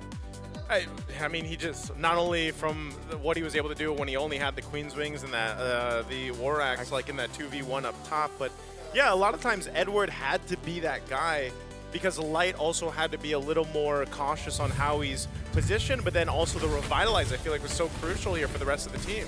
Yeah. So thank goodness he's not on a Uranus, you know? It's, Yes. Again, something of a playmaker every time. You want Edward to be on a playmaker, Yu Zong, a Lapu Lapu, something that can make plays happen. And in this game, yeah, a lot of clutch moments happening here. A few blunders here and there, but he was able to recalibrate after those errors, and they brought it back. Again, I want to give a shout out to Domain Kaito a couple of times because I'd say really good blazing duets here and there, and the fact that he adapted to the Winter Crown instead of the Winter Nature. Because he noticed that, he was like, okay, that ain't gonna save me, man. I need a Winter Crown. Goes for the Winter Crown, and in the end, it's all about the zoning. That's something that the Cloud users will have to go for. I think right now, personally, I like Winter Crown more than Wind of Nature. Yeah. It just works out very well. And even with the last item, he got to juggle that around. He went with the crown, then went immortality. So great decision on the fly there by Dominicite. Whether or not it was made by him or someone on the team called it for him, still a great decision nonetheless. I think this was for me the Edward personification of, come on guys, go, please, I need someone to go with me right now. I know this is way too early, we might be not slightly in the template, but sometimes you just gotta throw the template out and go with gut instinct. That's what Edward brought with that big engagement in mid that led to them eventually getting the Lord. And it was this here, you know, like he's like, guys, I'm here. I got like 3 dudes on me. Yeah. You know, this is your window to come through, and I think, you know, it's rough, man, because now, yeah, Sora is just, Sora's failing a little bit further now. It's the Valentina and the Sora that's not working in this game. You know, and even so, I just feel like the Valentina wasn't able to really do too much like for CFU. There was a couple AOGs that were stolen there, of course, but I think other than that, there was a couple UA ults that also was the choice for OP, but definitely one of the harder games, I just feel like, to execute on both sides, and that's kind of why it was the way it was. Yeah. A lot of shakiness, for sure. You can see it in the decisions, the executions, the fact that there are 2 AOGs and a good amount of them were, Yeah. like YOGs. A lot of YOGs from both sides, OP as well, right? But yeah, one thing stayed true. The 100% contention rate no longer, but the Sora being bad is still something that keeps on coming. It might be the most overrated pick this M7 right now. I mean, at least in the Swiss stage. And Wildcard was actually doing pretty well. Yeah. So I'm surprised to see such a bad stat for the Sora. But here we have again, Wadu had actually a pretty solid game up until he overchased Dominicite. And really, that was kind of like the fall from grace for Sora. Sing as well, man. I gotta say, I am really disappointed in his performance here at M7. After seeing how good he was at M6, and many times I think just seeing that he can be very, very good. Yesterday on the Cloud, it was horrible. Today on the Granger, it was another show of like him being purely mechanical. Like, there's so many bad reads by him, dude. The Wind of Nature panic in the end, did you see that? Edward swung twice and he popped Wind of Nature. Right as Edward backed away, then that gave the opportunity for Dominic to be like, wait, all right, I'll just go in. This is such a free kill. And even the bottom lane, when they were getting turtle, CFU backed away. Sing was like, let me get this wave, bruh. With the knowledge of where the boys were, where Aurora were. They were turtle bot side. They could just dive. I don't understand it, Sing.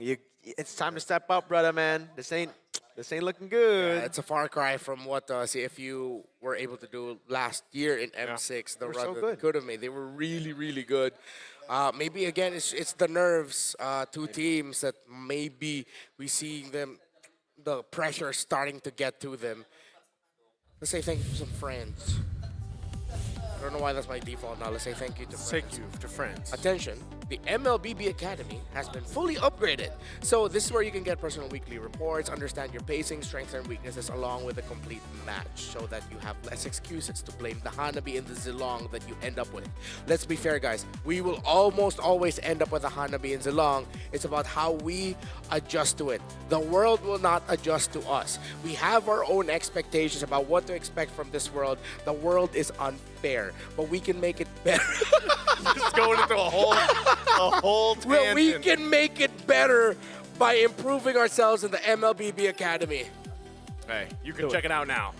mobilelegends.com/academy. Hashtag MLBB Academy. Hashtag mobile.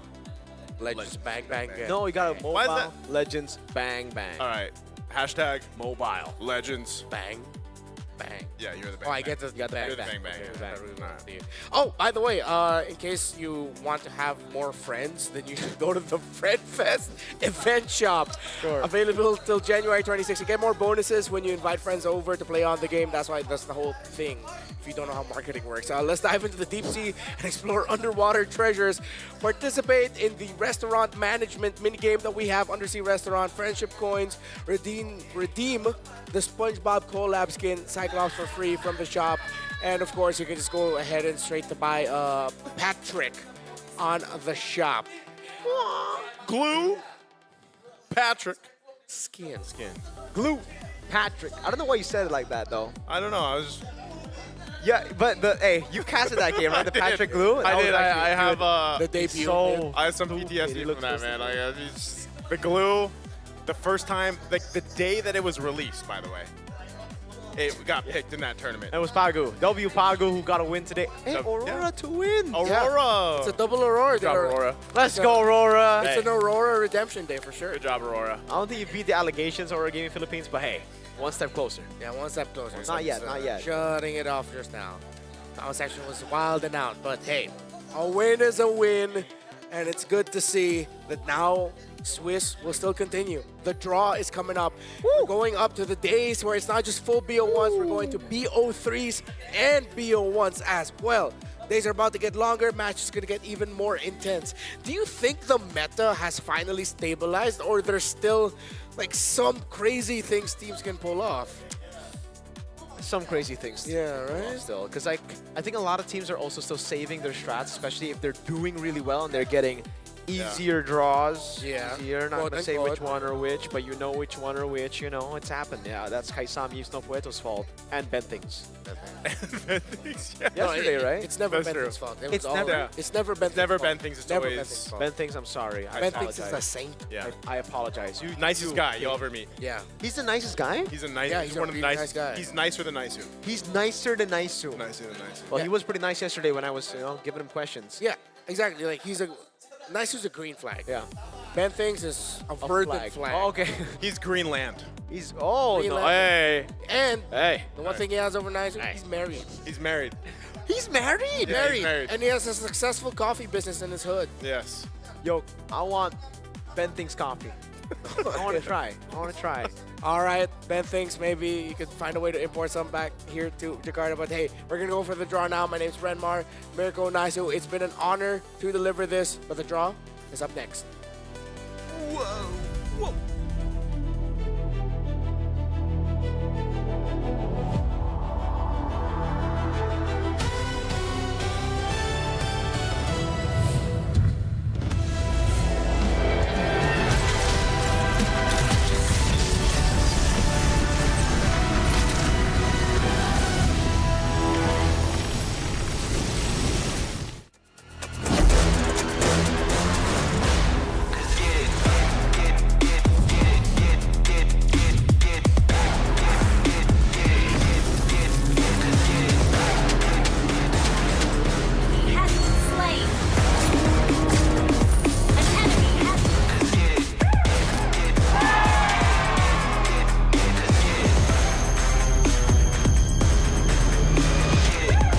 Realme 15 Pro M7 official gaming foam.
Nothing can withstand the withering.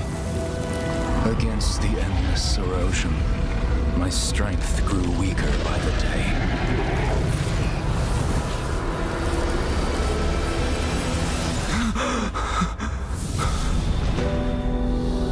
True power dwells within the spirit.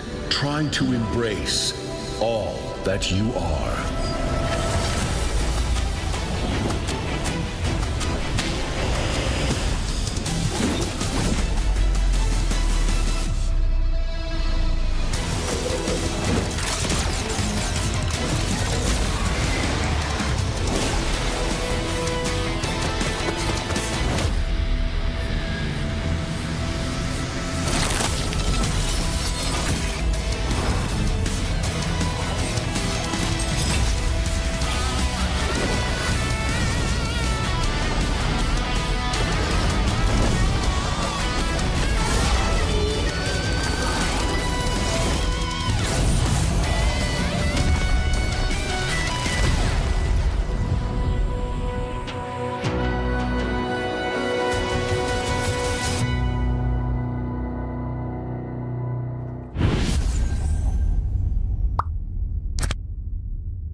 to the M7 Carnival Legend.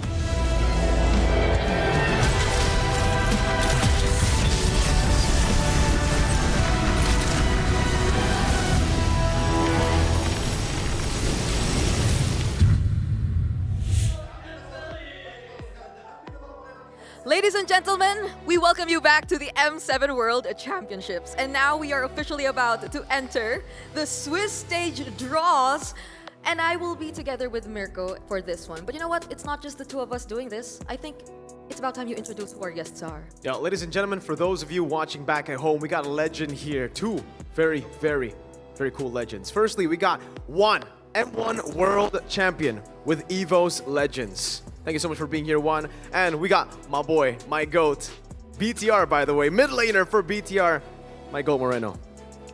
All right, there you go. We have two guests with us today. And I know we're also excited for this, but we have to lay out some of the rules before we proceed because this is different from yesterday's draw. We will now be having qualification and elimination matches starting tomorrow. So we will be having best of 3 matches for those two, but we also have the 1-1 pool. And you see that right here in the middle. And these guys still have to go through best of 1s, but fortunately for them, they could not and they cannot face a team they already were able to face previously in the Swiss stage. So I think we'll be starting with the 2-0 pool and Juan's right there. Yeah, Juan, can you take your mic? How are you feeling, Juan, before you do the draw?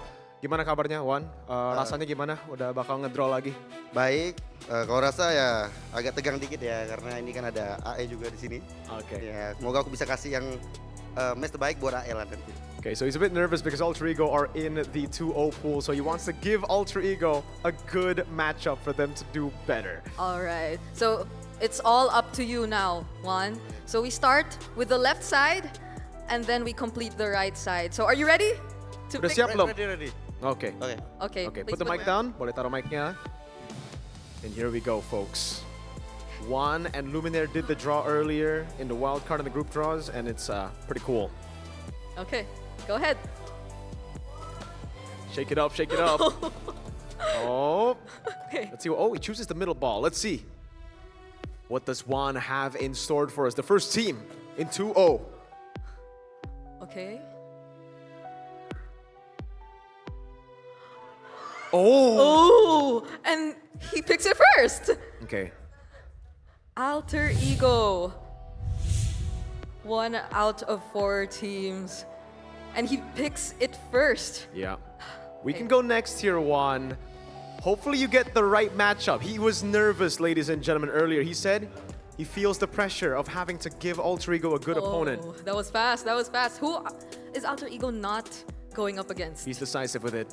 Oh, here it is, folks. I think I saw... Oh, so Alter Ego will not be going up against SRG, but there's a chance here that they go up against TL. So, I mean, Okay, it's either Liquid or Yangon, okay? Oh. Okay. Both tough. Juan's just going for it, man. He's going for Juan? it. Here we go. Juan, Juan, is that final? Is that final? Let's go.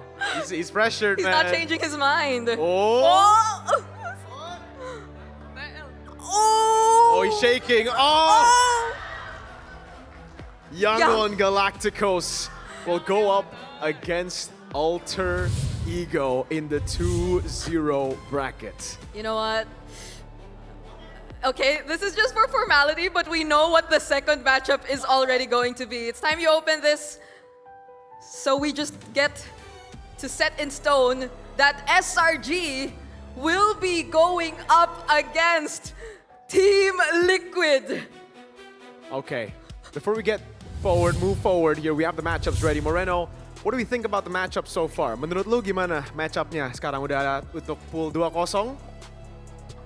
Kalau menurut gua AE YG sih lumayan sosok sih, jujur. Karena poolnya YG sama AE juga sama-sama banyak. YG main HC juga yang jago banget, AE juga main HC-HCan juga. Jadi ya menurut gua yang atas cukup sosok dan yang bawah juga sosok karena sama-sama yang satu juara MSC, yang satu juga juara MSC. Jadi kayak ya sama-sama kuat sih. Okay, so he thinks the top bracket, YG versus Ultra Ego, is going to be very interesting because both of them have very wide hero pools. Both of them like playing Hellcurt in Rome, and they're always just very, very dynamic. So that's going to be a very, very interesting matchup for Moreno. Now, for the TL versus SRG, both of them are very, very strong. Both of them MSC at EWC champions. So again, really, really good matchups according to Moreno. Really insightful from Moreno right there. Now, would you mind standing in the middle? Because you will be starting the left side for our 1-1 pool. Are you ready for this? Ready. Okay, it's time. You can take your first pick. Go for it. The rolling. Yep, go for it. Oh. Let's see. What has my goat chosen in 1-1? His goat. One of his many goats. One of my many goats, all ex-BTRs or BTRs. Moreno, first team. Ooh, Team Zone from Mongolia. All right. So that will be the first team on the left side. And the next 3 teams that Moreno will be picking here have no chance of going up against each other. Okay, 1, 2, and pick it whenever you want, brother. He doesn't look nervous at all, dude. Moreno's a natural at this. He's too chill. He's just chill. He knows BTR aren't here, so he doesn't care. Oh! Okay, I saw that. Team Spirit from ECA next, chosen by Moreno. That's Team Spirit and Team Zone so far. Yep. Picked here by Moreno. We still have a couple others there. We have Evil. We have Team Falcons. We have Black Sentence. Aurora Gaming. So let's see which he picks next. Yes, there you go. He seems very confident with that one. He's going to open it up. He's got really long nails, by the way. If I was Fun Moreno, I'd be facts. shaking, but he's just too chill. He's used to the pressure, man. Oh. Black Sentence. Okay. So that's 3 teams already picked up here. Here lies the last team to be on the left side. Last team on the left, Moreno. After this, it's all on one for the matchups, man. So you're good. Again. Oh, he's so decisive, man. All right. Let's see. Last team on the left side for the 1-1 pool.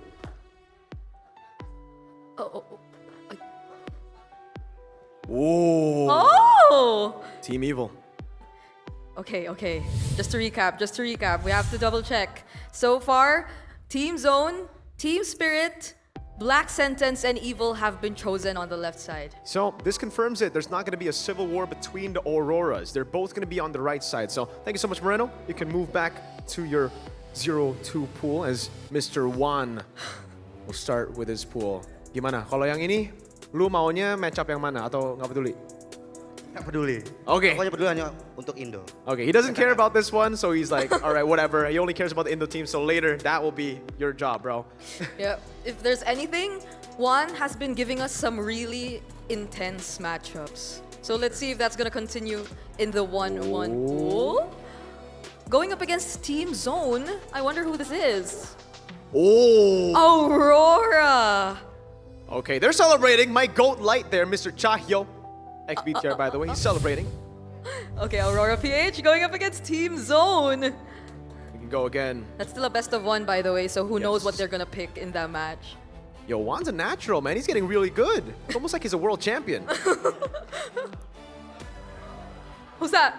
Oh! What is that? Onyx. Oh! Onyx ID versus TS. Oh! Gimana rasanya? How do you feel? I think this is the toughest matchup. Oh, I got no feeling, bro. Okay. I knew it. Keep on going. He keeps giving us these really intense matchups. Yep. Let's see. What's Is it next? Aurora Turkey or is it Team Falcons? Oh. It's Team Falcon. Oh. Another very, very solid matchup here. Juan giving us fire, banger matchups. Falcon versus BS. And the last team, we know who it is, but we're going to draw it anyways. Juan, open it up. Who's it going to be? What surprises are in store for us? We know what it is. It's inverted. Okay. He's pulling a wolf. He's pulling a move. All right. That's Aurora Turkey going up against Evil for our last match in the 1-1 pool. But do note that this is not our official schedule for tomorrow just yet. We will be finalizing the schedule later on. And that's it for our 2-0 and 1-1 pool. So I just want to ask how he's feeling, because he's been putting some really interesting teams together, you know? Gimana rasanya, Wan? Lu kayaknya udah kasih matchup-matchup yang panas banget buat besok. Lu feelingnya gimana? Good lah. Pokoknya aku mau kasih match yang seru pokoknya. Okay, karena biar penonton juga asik ya nontonnya.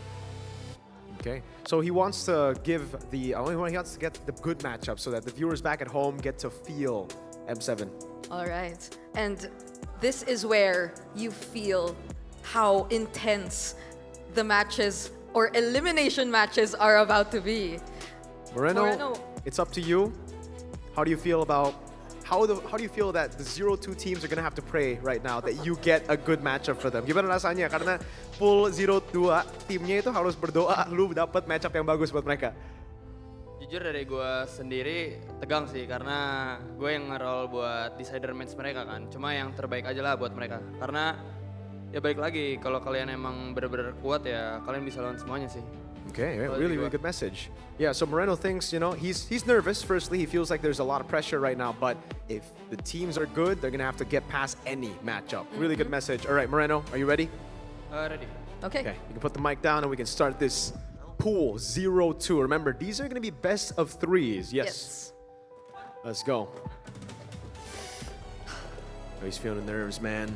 You can go for your pick anytime now, Moreno. Okay. First team in the 0-2. Best of 3 elimination match, by the way. Trying to get a peek in. I don't know what it is. CG from Malaysia. All right. CG gets picked first. So now we only have Boostgate, DFYG, and CFU. Oh. Those are some fire matchups either way, man. I'm surprised some of those teams actually made it to 0-2. Yep.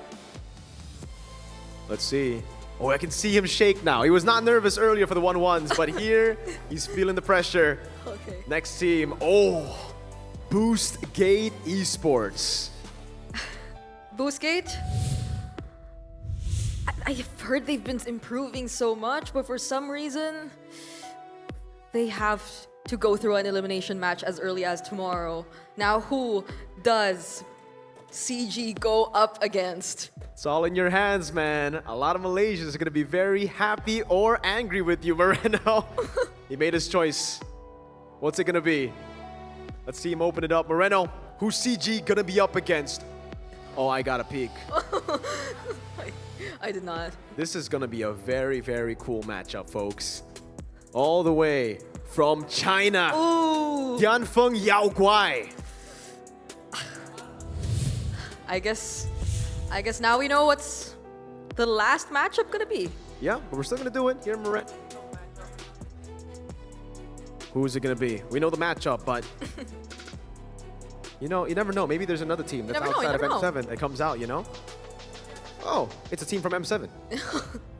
CFU goes up against Boostgate for tomorrow, or we will be finalizing if it will be tomorrow. So on screen, they seem quite happy with that choice. yeah, you can see it.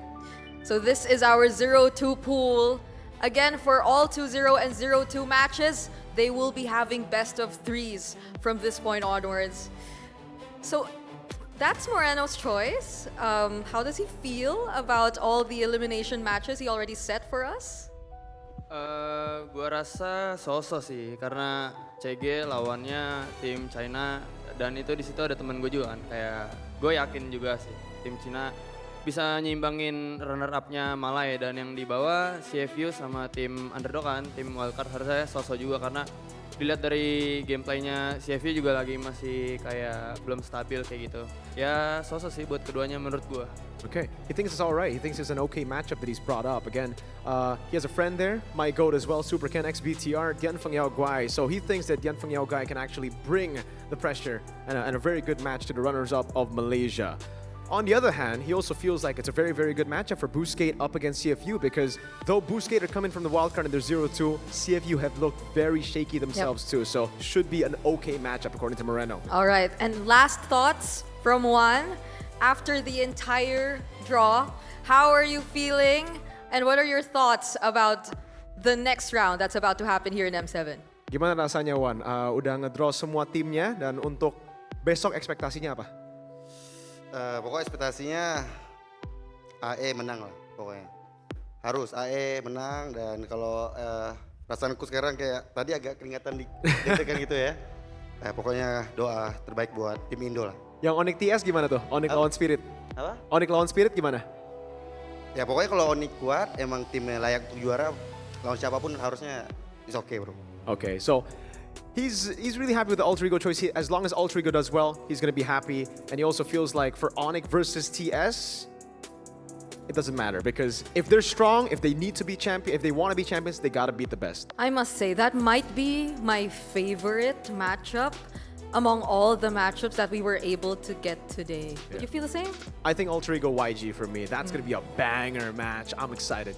Oh my goodness, there's so much to look forward to tomorrow. Again, we have finalized the matchups, but the schedule is yet to be confirmed. So please do watch out for potential announcements that you will be getting later on across our social media pages, because this is where we will get to announce and find out tomorrow's schedule. Now let's take a look at our updated Swiss stage bracket.